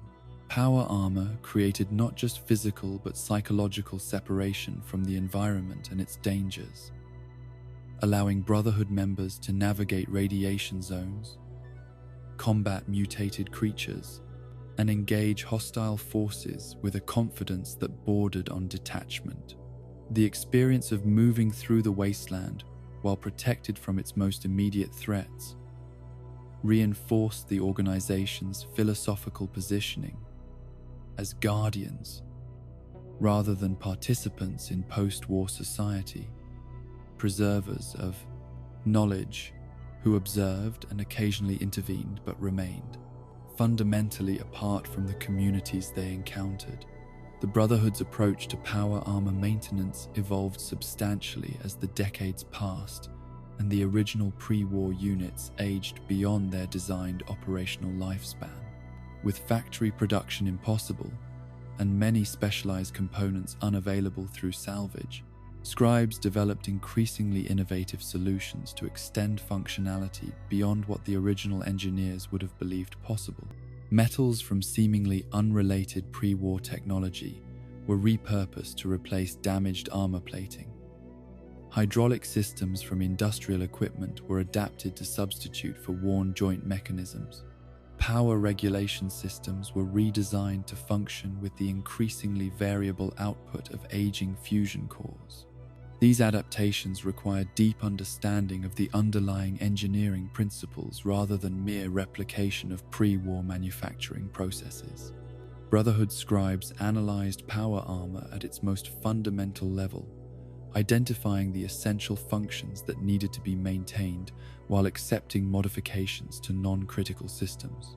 This approach reflected a pragmatic evolution in their preservation philosophy, recognizing that maintaining the capability represented by power armor sometimes required accepting changes to its specific implementation. The T-51 units operated by later generations of Brotherhood Knights contained relatively few original components, yet maintained functional continuity with their pre-war ancestors through the preserved knowledge that guided each replacement and modification. The training of new scribes to maintain this knowledge base represented one of the Brotherhood's most significant ongoing challenges. Without formal educational institutions or standardized documentation beyond their preserved technical manuals, transmission relied heavily on apprenticeship models that could be disrupted by unexpected deaths or other calamities. Senior scribes identified promising candidates early, often from among children born into the Brotherhood, and subjected them to years of increasingly specialized instruction. The most talented underwent further selection for power armor specialization, recognized as the most critical technical knowledge within the organization's preservation mandate. This knowledge transmission system, while effective at maintaining technical capability, created vulnerability to ideological drift across generations.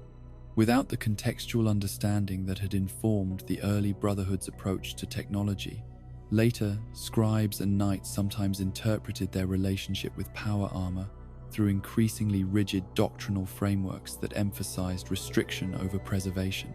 The original mission of safeguarding knowledge to prevent the mistakes of the past gradually transformed in some chapters into a quasi-religious veneration of technology for its own sake, with power armor elevated from valuable tool to sacred artifact that justified the Brotherhood's existence and authority.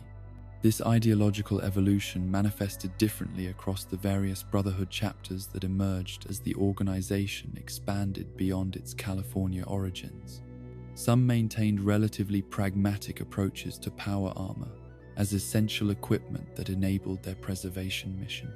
Others developed more elaborate mythological frameworks that positioned knights as modern incarnations of pre-war paladins, their armor not merely protective equipment but physical manifestation of their elevated status. These divergent interpretations contributed to the factional divisions that would eventually emerge within the broader Brotherhood, with disagreements about power, armor, usage, and adaptation, reflecting deeper philosophical schisms about the organization's purpose and methods.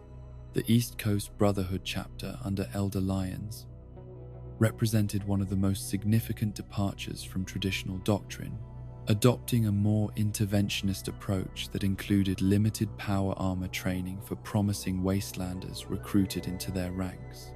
This policy reflected both practical necessity in a region where the Brotherhood lacked established bloodlines to draw from, and philosophical reconsideration of how best to fulfill their preservation mandate. By incorporating outsiders into their power armor tradition, Lions Brotherhood acknowledged that preserving technology might require cultural transmission beyond their direct descendants, a controversial position that contributed to internal division and eventually outright schism within the Proximus chapter. The Mojave chapter under Elder McNamara adopted the opposite approach, restricting power armor usage to maintain security after a devastating defeat by the New California Republic. Their bunker-bound existence transformed power armor from active field equipment to carefully preserved artifacts, maintained in perfect condition, but rarely deployed beyond the secure confines of Hidden Valley. This strategy prioritized the physical preservation of their power armor units over the practical knowledge that could only be fully maintained through regular operation and field experience, creating vulnerability to the very loss of expertise the Brotherhood had originally formed to prevent. These divergent adaptations demonstrated that the Brotherhood's relationship with power armor, like all aspects of wasteland survival, required constant recalibration in response to changing circumstances. The organization, formed to preserve pre-war technology, found itself increasingly forced to innovate merely to maintain what they had inherited, caught between their conservative ideological framework and the practical demands of operating in a world where industrial supply chains no longer existed. This tension between preservation and adaptation, between maintaining original design intent and accepting necessary modifications, defined the Brotherhood's ongoing relationship with power armor across all its chapters and iterations. The technical challenges of power armor maintenance became increasingly acute as the decades stretched into centuries after the Great War. Fusion cores, once manufactured in standardized facilities with consistent quality control, became precious commodities salvaged from diverse sources with varying levels of degradation. The specialized lubricants designed for joint servo motors had long since been exhausted, forcing scribes to formulate substitutes from available materials with imperfect matching of the original specifications. Even basic components like wiring and circuit boards experienced cumulative radiation damage that could not be fully mitigated without replacement parts that no longer existed. Brotherhood scribes responded to these challenges with increasingly sophisticated workarounds that represented significant engineering achievements in their own right. They developed filtration systems to purify salvaged coolants, removing particulates that might damage sensitive hydraulics. They created testing protocols to identify viable fusion cores from among salvaged units, distinguishing those with dangerous instability from those that merely showed reduced capacity. Most impressively, they reverse-engineered certain electronic components that could no longer be salvaged in functional condition, using preserved schematics and improvised manufacturing techniques to produce replacements that maintained essential functionality. These technical adaptations occurred alongside battlefield innovations that responded to the unique challenges of wasteland combat. Pre-war power armor had been designed primarily for conventional warfare against human opponents with standardized weapons and tactics. The post-nuclear environment presented entirely different threats. Super mutants with strength that could challenge even power-assisted frames, energy weapons capable of overwhelming standard protective plating, creatures with attack patterns that exploited the limited flexibility of armored joints. Brotherhood Knights developed specialized modifications and tactical approaches to address these challenges, creating variations optimized for different operational environments and mission parameters. The most visible manifestation of these adaptations appeared in the distinctive insignia and surface modifications that distinguished different Brotherhood chapters and operational units. What began as practical field markings to identify friendly forces in combat gradually evolved into elaborate heraldry that communicated rank, achievement, and specialization within the organization's hierarchy. Senior paladins authorized to customize their armor within doctrinal limitations developed distinctive appearances that became legendary within Brotherhood lore, their specific modifications studied and sometimes emulated by younger knights seeking to honor their examples. This personalization existed in productive tension with the standardization requirements of effective maintenance. Scribes responsible for keeping power armor operational established clear boundaries around permissible modifications, distinguishing between cosmetic changes that affected only external appearance and structural alterations that might compromise core functionality. The resulting balance reflected the Brotherhood's broader ideological positioning, maintaining essential technological integrity while acknowledging the human element that operated and maintained these pre-war marvels. The armor became not just preserved artifacts, but living technology that evolved through controlled adaptation to post-war realities. The Brotherhood's power armor usage shaped their military doctrine as profoundly as their organizational structure and ideology.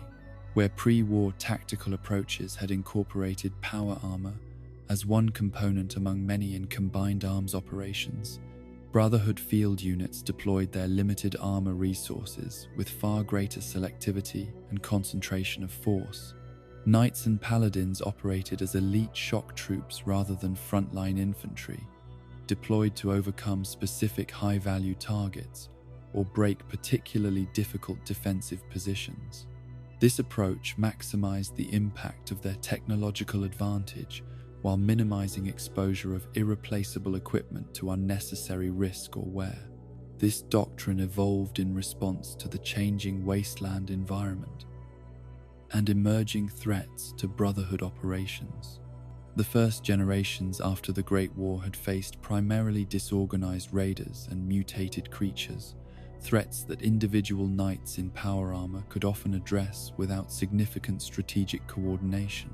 As more organized factions emerged, the New California Republic, with its overwhelming numerical advantage, the Enclave, with its superior technology, various raider confederations with increasingly sophisticated tactics.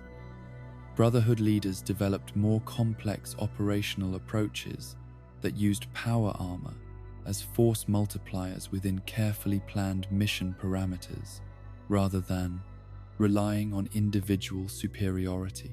The psychological impact of Brotherhood power armor on wasteland communities and opposing forces became a tactical consideration in its own right. The distinctive silhouette of a T-51 helmet emerging from wasteland mist or pre-dawn darkness carried immediate recognition and response across most of post-war America, though the nature of that response varied dramatically based on previous interactions. Some communities welcomed the armored figures as protectors and sources of valuable technical assistance. Others viewed them with suspicion or outright hostility, having experienced the Brotherhood's occasional requisitioning of technology deemed too dangerous for wasteland circulation. This variable reception influenced how different Brotherhood chapters deployed their power armor beyond secure facilities. Some maintained deliberately high visibility, with regular armored patrols that demonstrated their presence and capability to both potential allies and threats. Others operated with greater discretion, reserving power armor deployment for specific missions rather than routine activities. The most secretive chapters, particularly those operating in territories where they lacked political recognition or local support, developed specialized techniques for concealing power armor during transport and establishing secure field maintenance locations that would not reveal their presence to potential adversaries. The most significant external challenge to Brotherhood power armor supremacy emerged with the appearance of Enclave forces and their advanced power armor variants. This encounter forced a fundamental reassessment of the organization's relationship with their defining technology. confronting them with the reality that preservation alone had not maintained their advantage in a world where others had continued development beyond pre-war baselines. Brotherhood Knights, accustomed to technological superiority in most engagements, found themselves outmatched by Enclave operators, their preserved T-Series armor inadequate against weapons specifically designed to counter it. This crisis provoked diverse responses across different Brotherhood chapters, reflecting their varying interpretations of the organization's core mission. Some intensified efforts to locate and secure examples of Enclave technology, hoping to reverse engineer its capabilities despite the enormous technical challenges such work would present. Others doubled down on their mastery of existing technology, developing specialized tactics and weapons designed specifically to exploit any weakness they could identify in Enclave armor. The most adaptive chapters initiated limited research programs of their own, cautiously exploring improvements to their T-Series armor while maintaining doctrinal constraints against unrestricted technological development. The psychological impact of this technological challenge extended beyond practical military considerations to strike at the heart of Brotherhood identity. An organization that had defined itself partly through superior understanding and implementation of power armor technology, confronted evidence that others had surpassed them in this domain. Knights who had internalized the belief that their armor represented the pinnacle of pre-war achievement faced the disorienting reality that post-war development had produced superior alternatives. This cognitive dissonance forced reconsideration of fundamental assumptions about the Brotherhood's role in the wasteland and the adequacy of preservation without innovation.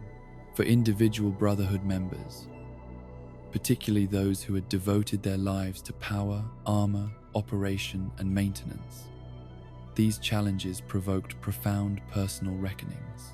Senior paladins, who had spent decades mastering every aspect of their T-Series armor, confronted the possibility that their expertise had become partially obsolete.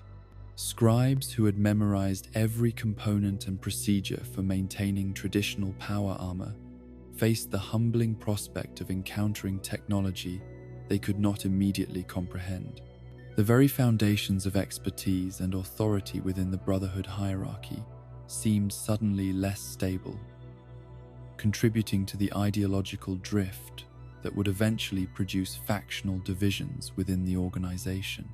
Yet even as they grappled with these external challenges and internal tensions, the Brotherhood maintained their position as the wasteland's most significant preservers and practitioners of power armor technology. Their preserved knowledge, accumulated expertise, and multi-generational commitment to maintaining operational T-Series units ensured that pre-war power armor remained a functional reality rather than merely a historical curiosity.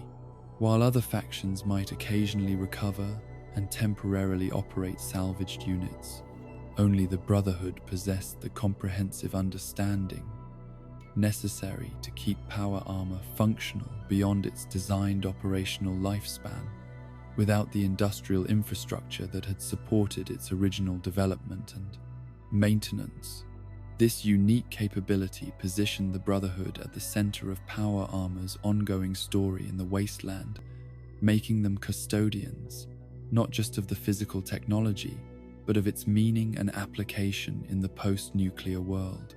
Through their example, power armor retained its symbolic significance as tangible connection between pre-war achievement and post-war possibility, demonstration that human knowledge could survive even civilization's collapse. The knights who patrolled the wasteland in armor, maintained through centuries of careful preservation, served as living monuments to both what had been lost and what had endured beyond the Great War's devastation. The Brotherhood's relationship with power armor thus transcends mere military application to encompass questions of identity, purpose, and humanity's relationship with its own technological creation. The organization that formed around preserving this pre-war marvel found itself defined by it in ways both intended and unexpected, their structure and ideology shaped by the practical and philosophical implications of maintaining such sophisticated technology in a world without industrial support.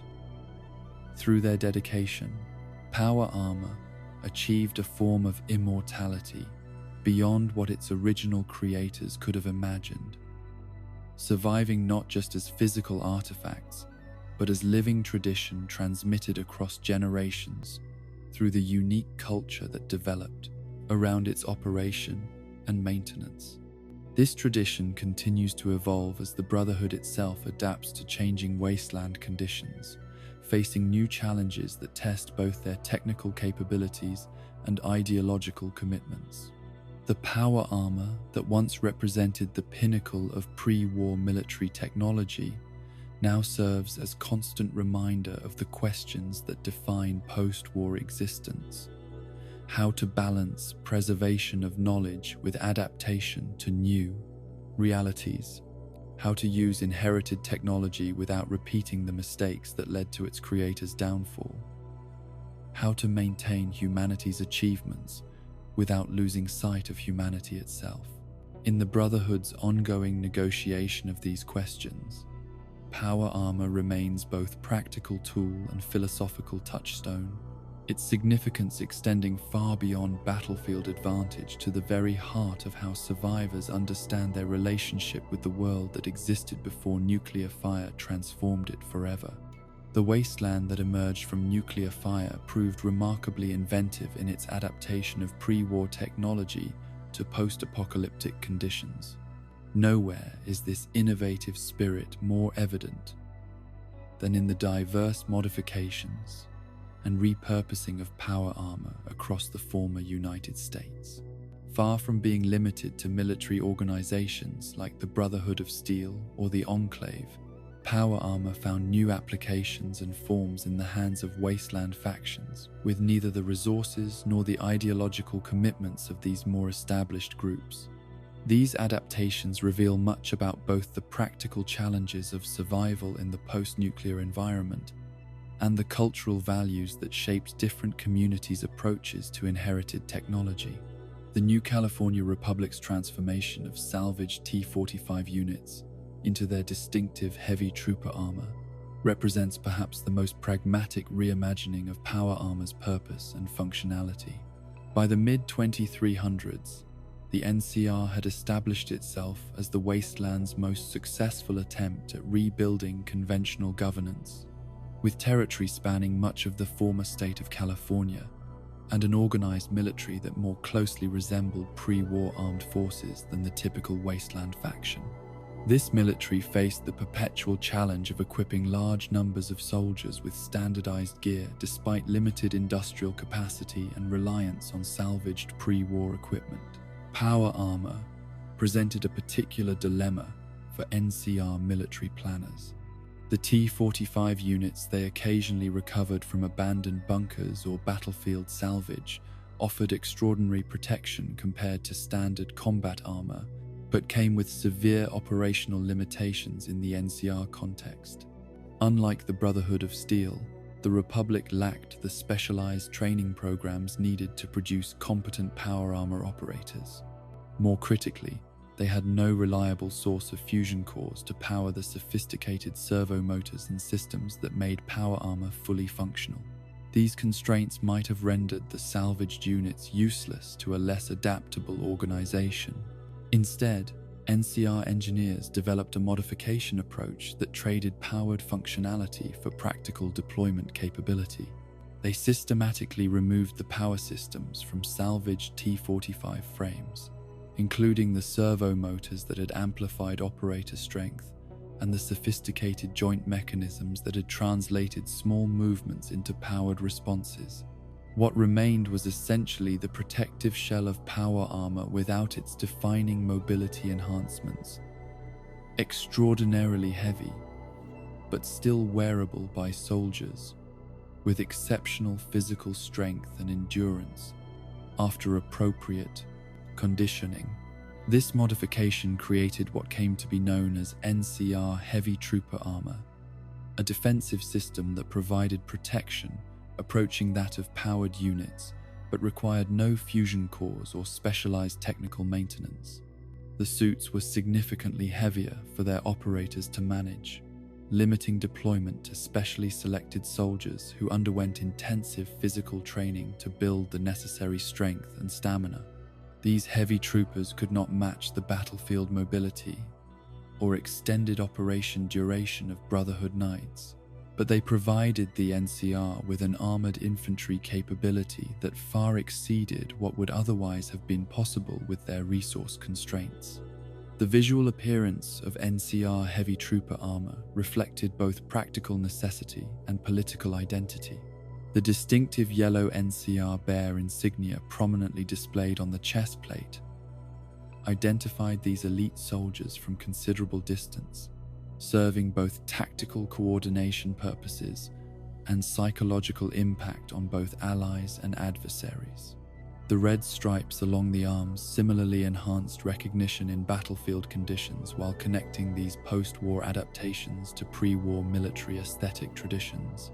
These markings transformed what had been symbols of American military power into representations of the new California Republic's emerging national identity, a visual statement about the continuity the NCR claimed with pre-war governance structures, despite the nuclear apocalypse that had destroyed those institutions. The practical limitations of these modified units shaped NCR tactical doctrine in ways that differed significantly from both pre-war military approaches and Brotherhood of Steel operations. Heavy troopers could not function as mobile strike forces capable of independent operation over extended distances. Instead, they served as anchors for defensive positions or as breakthrough elements in carefully planned offensive operations with well-established supply lines.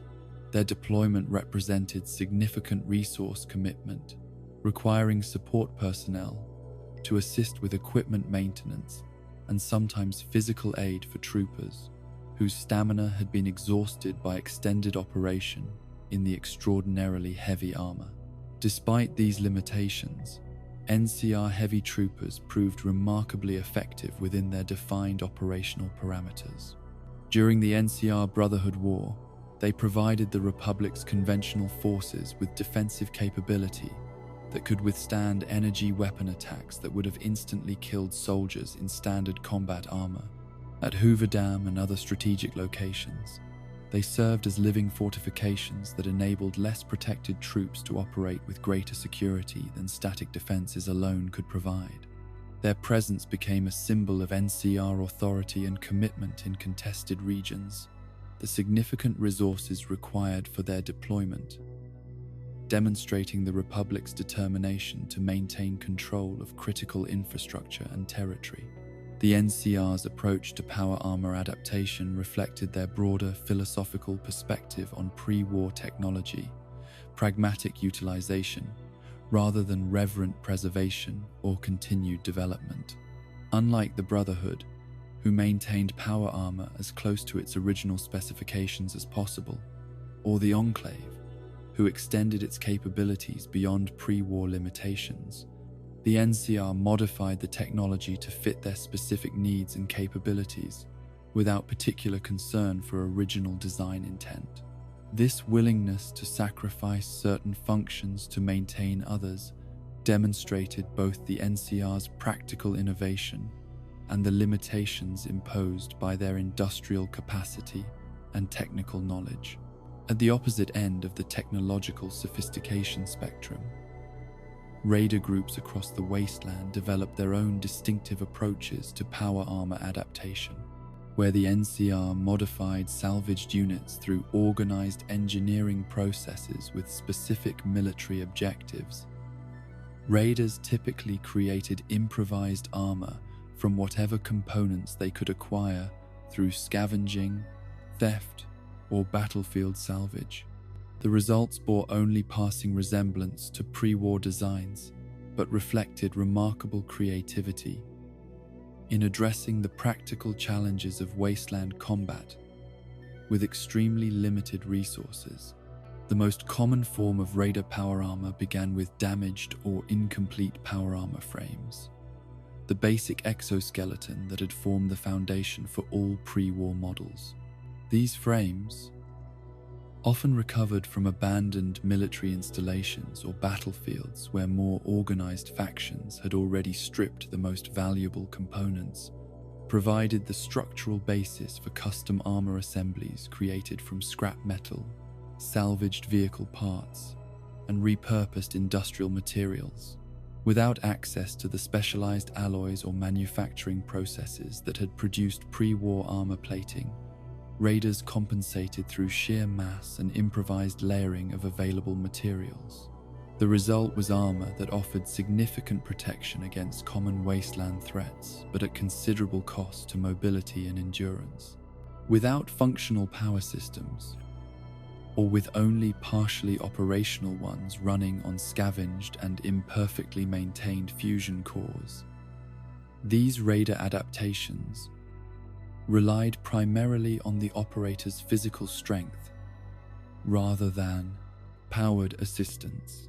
This limitation restricted their use to the physically strongest Raiders, who often underwent primitive physical enhancement through chems or surgical modification to improve their capability to function in the extraordinarily heavy improvised armor. Aesthetic considerations played surprisingly important roles in Raider power armor design, reflecting the psychological dimensions of wasteland combat as much as practical protection requirements. Where military organizations prioritize standardization and functional optimization, Raider groups emphasized intimidation and individual identity expression. Skulls, spikes, trophies from killed enemies, and deliberately distressed metal finishes created appearances intended to provoke fear rather than merely provide protection. This approach recognized that in many wasteland confrontations, creating psychological advantage through fearsome appearance could be as valuable as actual defensive capability. The most sophisticated Raider power armor emerged from groups that had established sufficient territorial control and resource access to support specialized crafters dedicated to equipment creation and maintenance. These individuals, while lacking formal engineering education, often possessed remarkable intuitive understanding of mechanical principles and material properties developed through years of practical experimentation. Their creations represented the highest expression of wasteland bricolage, the art of creating functional technology from disparate salvaged components never intended to work together. Among these more organized Raider groups, power armor often served as visual signifier of leadership authority and combat prowess. The most powerful Raider chieftains typically claimed the most impressive armor for themselves, with the quality and elaborateness of a Raider's equipment directly reflecting their position in the group's hierarchy. This practice created constant pressure for innovation and improvement, as ambitious subordinates sought to enhance their own equipment to challenge existing power structures. The resulting competition drove continuous evolution in Raider power armor design, despite the absence of formal research and development processes. Perhaps the most remarkable example of Raider power armor innovation emerged from the Nuka World Raider Confederation under the leadership of a figure known only as Coulter. His overboss armor represented the pinnacle of what could be achieved through systematic scavenging and improvised engineering without access to pre-war manufacturing capabilities or formal technical education. The suit incorporated components from multiple power armor models, alongside custom elements fabricated from amusement park materials, never intended for combat applications, creating protective capability that approached military-grade equipment while maintaining the distinctive aesthetic that characterized Raider technology. The overboss armor's most innovative feature was its power system, which repurposed the electrical infrastructure of the Nuka World amusement park to overcome the perpetual fusion core limitations that constrained most wasteland power armor operations. By connecting to the park's still-functioning power grid through improvised conductive components, Coulter achieved nearly continuous operation without reliance on the scarce pre-war fusion cores that other power armor users depended upon. This adaptation demonstrated how wasteland innovations sometimes found entirely novel solutions to technical challenges, rather than simply modifying existing approaches with available materials. The psychological impact of this armor on both Coulter's raider subordinates and potential adversaries formed an integral part of its functionality. The imposing silhouette created by its modified components and deliberately exaggerated proportions established immediate visual dominance in any confrontation. The distinctive electrical arcing that resulted from its improvised power system created an almost supernatural appearance, particularly in low-light conditions. Even the sound of its movement, a distinctive combination of mechanical joint operation and electrical discharge, served as audio signature that announced the overboss's presence and triggered conditioned fear responses among those who had encountered it previously. These raider adaptations, despite their technical limitations compared to Brotherhood or Enclave models, demonstrated the remarkable human capacity for innovation even in the most resource-constrained environments. Without access to technical documentation, specialized training, or industrial manufacturing capability, wasteland scavengers and craftsmen created functional protective systems that captured the essential concept of power armor, enhanced human capability through mechanical augmentation, using only the materials and knowledge available to capture the essential concept of power armor, them in the post-apocalyptic environment. Beyond these combat-focused adaptations, perhaps the most unexpected power armor development in the post-war world came from industrial applications, never contemplated by the military engineers who had developed the original technology. The most significant of these, the excavator power armor created by the Garahan Mining Company before the Great War, demonstrated how the basic power frame concept could be repurposed for entirely different objectives than battlefield superiority. The excavator model originated from the specific challenges of Appalachian mining operations in the resource-starved final years before the Great War. As easily accessible mineral deposits were exhausted, mining companies faced increasingly difficult extraction conditions that conventional equipment and human labor struggled to address effectively. The Garahan Mining Company, competing with Hornwright Industrial for government contracts and market share, recognized that adaptation of military power frame technology to mining applications could provide decisive advantage in this competitive environment.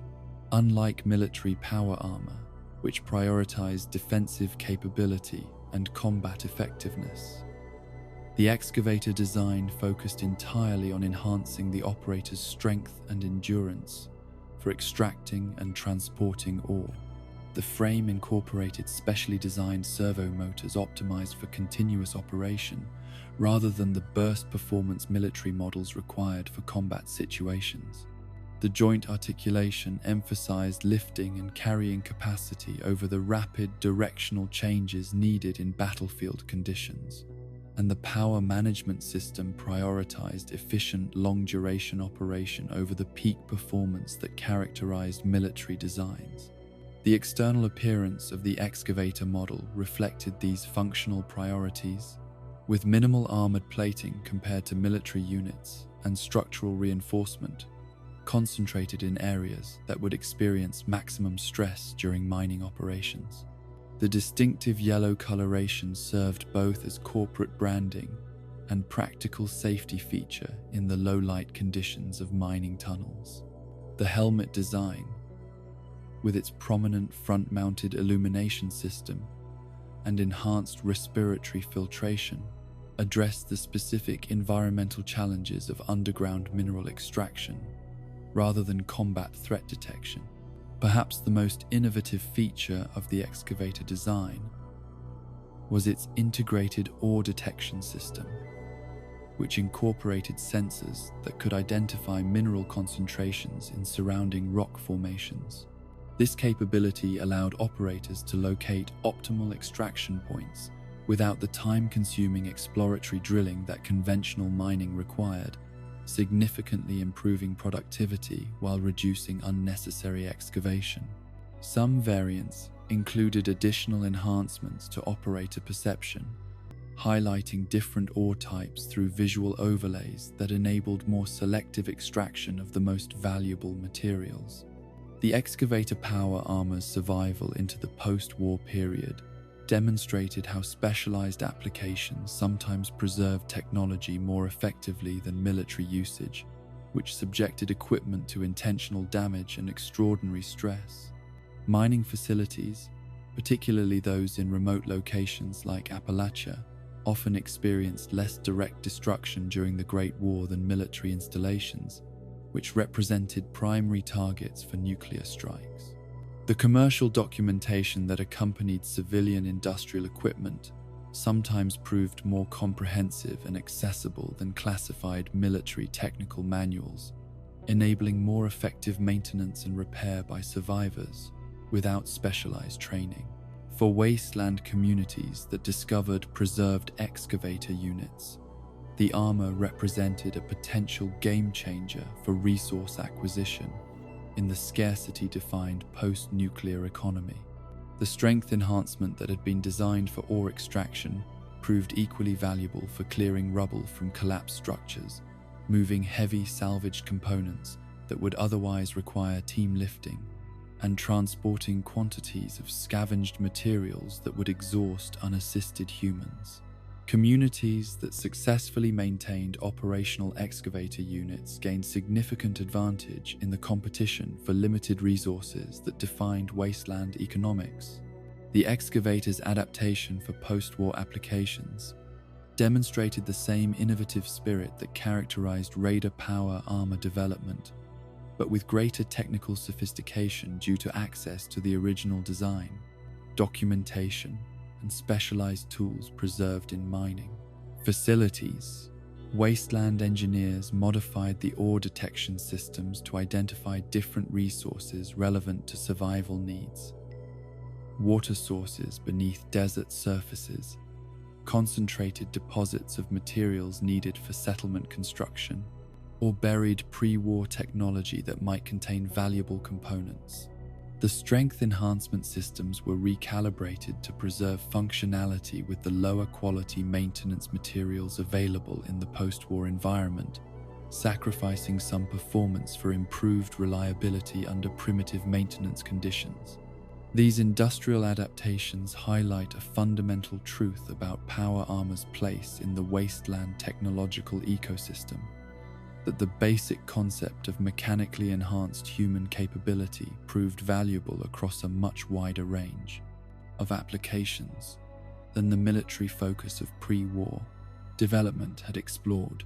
The power frame that had been created to turn soldiers into walking tanks proved equally effective at transforming wasteland scavengers into more efficient salvagers, miners into more productive resource extractors, and settlers into more capable builders. The technology designed for destruction found its most sustainable post-war applications in construction and resource acquisition.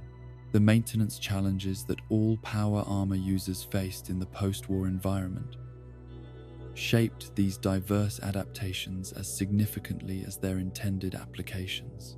Without access to the specialized lubricants developed for military power armor joint mechanisms, wasteland operators substituted everything from rendered animal fat to repurposed industrial hydraulic fluid, each alternative creating different performance characteristics and maintenance requirements. The microelectronics that had managed power distribution in pre-war models were often beyond wasteland repair capabilities when they failed, leading to improvised mechanical control systems that sacrificed efficiency for repairability using available skills and materials. Most critically, The fusion cores that powered all pre-war power armor models became increasingly scarce as the decades after the Great War stretched into centuries. These sophisticated power sources, designed for extended use in their original military context but never intended to function beyond their planned replacement cycles, required specialized knowledge and equipment to maintain in operational condition. As cores degraded beyond usability and no new production occurred, power armor operators across the wasteland developed increasingly creative approaches to power management. From scavenging multiple partially depleted cores to combine their remaining energy to developing entirely alternative power sources like Coulter's grid connection system. This fusion core scarcity created an economic dimension to power armor operation that significantly influenced how different wasteland factions utilized the technology.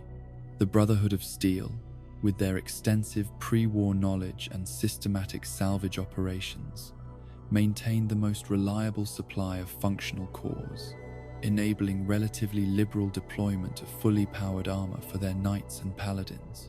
Smaller groups and individuals who managed to acquire power armor frames often found themselves unable to operate them at full capability due to power limitations, creating the strange spectacle of potentially extraordinary technology, rendered only marginally useful by the absence of the energy sources needed to activate its most valuable features. For wasteland communities without formal engineering education or preserved technical documentation, the challenge of maintaining power armor extended beyond practical resource limitations to include conceptual understanding of how the technology actually functioned. Pre-war power armor had integrated sophisticated systems that operated in carefully calibrated harmony, servo motors that responded to operator movement, sensor suites that provided environmental information, life support components that regulated internal conditions. Without comprehensive understanding of these interrelationships, wasteland adaptations often created unintended consequences when modifying one system affected others in ways the improvisational engineers could not anticipate. These knowledge limitations led to power armor folk traditions across the wasteland, collections of maintenance procedures and operational practices passed between generations of users without full understanding of the underlying principles that made them necessary. Operators might perform specific preparation sequences before activating their armor, not because they understood the initialization requirements of the control systems, but because experience had taught that failure to perform these rituals resulted in malfunction. Maintenance might include applications of specific substances to particular components with no recognition of why these treatments preserved functionality. Only that armor maintained this way continued to operate while units that missed these procedures eventually failed. The cultural significance of power armor in wasteland communities reflected these practical realities while extending beyond them into symbolic realms. For groups like the Brotherhood of Steel, power armor represented continuity with pre-war knowledge and the responsibility to preserve that knowledge for humanity's future. For raider organizations, elaborate custom armor signified dominance in a social ecosystem where strength determined survival. For settlements that benefited from adapted industrial models like the excavator, the armor became symbol of community resilience and resource security in an environment defined by scarcity. Perhaps most poignantly, power armor, across all its wasteland adaptations, embodied the complex relationship between pre-war and post-war worlds. The simultaneous dependence on inherited technology and the necessity of moving beyond reverence for that inheritance to create new approaches suited to changed circumstances. Each modified unit Whether NCR heavy trooper armor with its disabled power systems or raider assemblages with their improvised materials, represented both connection to what had come before and pragmatic acceptance that the past could not be perfectly preserved, but must be adapted to meet present needs. This adaptive approach sometimes produced functionality that the original designers would never have contemplated.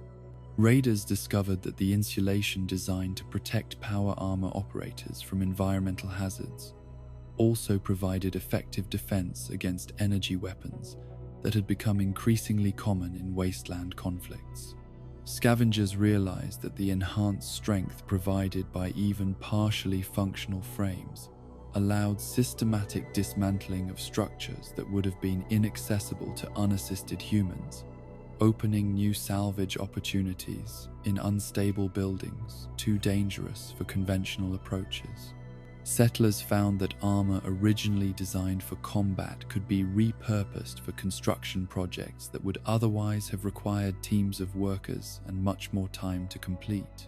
The legacy of these diverse adaptations extends beyond their immediate practical applications to influence how wasteland societies understand their relationship with inherited technology more broadly. Power armor, perhaps more than any other pre-war creation, demonstrates that technology itself is neither inherently beneficial nor harmful, that its impact depends entirely on how humans choose to apply it and adapt it to their circumstances. The same basic power frame concept that enabled more efficient killing in military applications also facilitated more effective resource extraction, construction, and salvage operations that supported community building rather than destruction. This lesson resonates differently across wasteland factions. The Brotherhood of Steel's restrictive approach to technology sharing reflects their belief that unrestricted access to advanced capabilities contributed directly to the Great War, leading them to closely control power, armor, and other pre-war systems despite the potential benefits wider distribution might create. Raider groups, with their improvisational adaptations of whatever components they can acquire, embody the opposite perspective, that survival requires immediate, practical application of available resources without concern for long-term consequences or broader ethical considerations. The NCR's middle path, systematic modification of salvage technology to serve defined strategic objectives through organized engineering processes, perhaps best represents the wasteland's most sustainable approach to inherited technology, by neither rejecting pre-war systems out of fear nor preserving them unchanged out of reverence. The Republic demonstrates how post-war societies might build upon the past without being constrained by it. Their heavy trooper armor, despite its limitations compared to fully functional power armor, represents successful adaptation to post-apocalyptic realities, rather than futile attempt to maintain pre-war capabilities without the infrastructure that originally supported them. For the average wasteland dweller, who might encounter these various power armor adaptations only occasionally, and from a distance, the technology retains an almost mythological significance regardless of its practical modifications. The silhouette of a power-armored figure emerging from wasteland mist carries immediate recognition and response. Across most of post-war America, though that response varies dramatically depending on which variant appears and what experiences the observer associates with it. Brotherhood Paladins in their T-Series armor, NCR heavy troopers with their distinctive bear insignia, raiders in their intimidating improvised assemblages. Each creates immediate identification and triggers conditioned expectations about the interaction likely to follow. This recognition transcends functional understanding, operating at a symbolic level that shapes wasteland social dynamics as significantly as the practical capabilities the different armor variants provide. Power armor, in all its diverse post-war forms, represents one of the most visible connections between the world that was destroyed and the one that emerged from nuclear fire, a tangible reminder that human knowledge and ingenuity survived even civilization's collapse. The technology that had been developed to win wars that ultimately proved unwinnable, instead found its most enduring application in the struggle to build something new from the ruins of the old world. The story of power armor in the wasteland thus extends far beyond technical specifications or combat applications to encompass broader questions about humanity's relationship with its own creations and the legacy of knowledge that survives even catastrophic disruption. Through all its adaptations and repurposing, from military preservation to radar improvisation to industrial application, power armor reminds us that technology itself is merely a tool, that its meaning and impact depend entirely on the purposes for which humans choose to employ it and the values that guide those choices.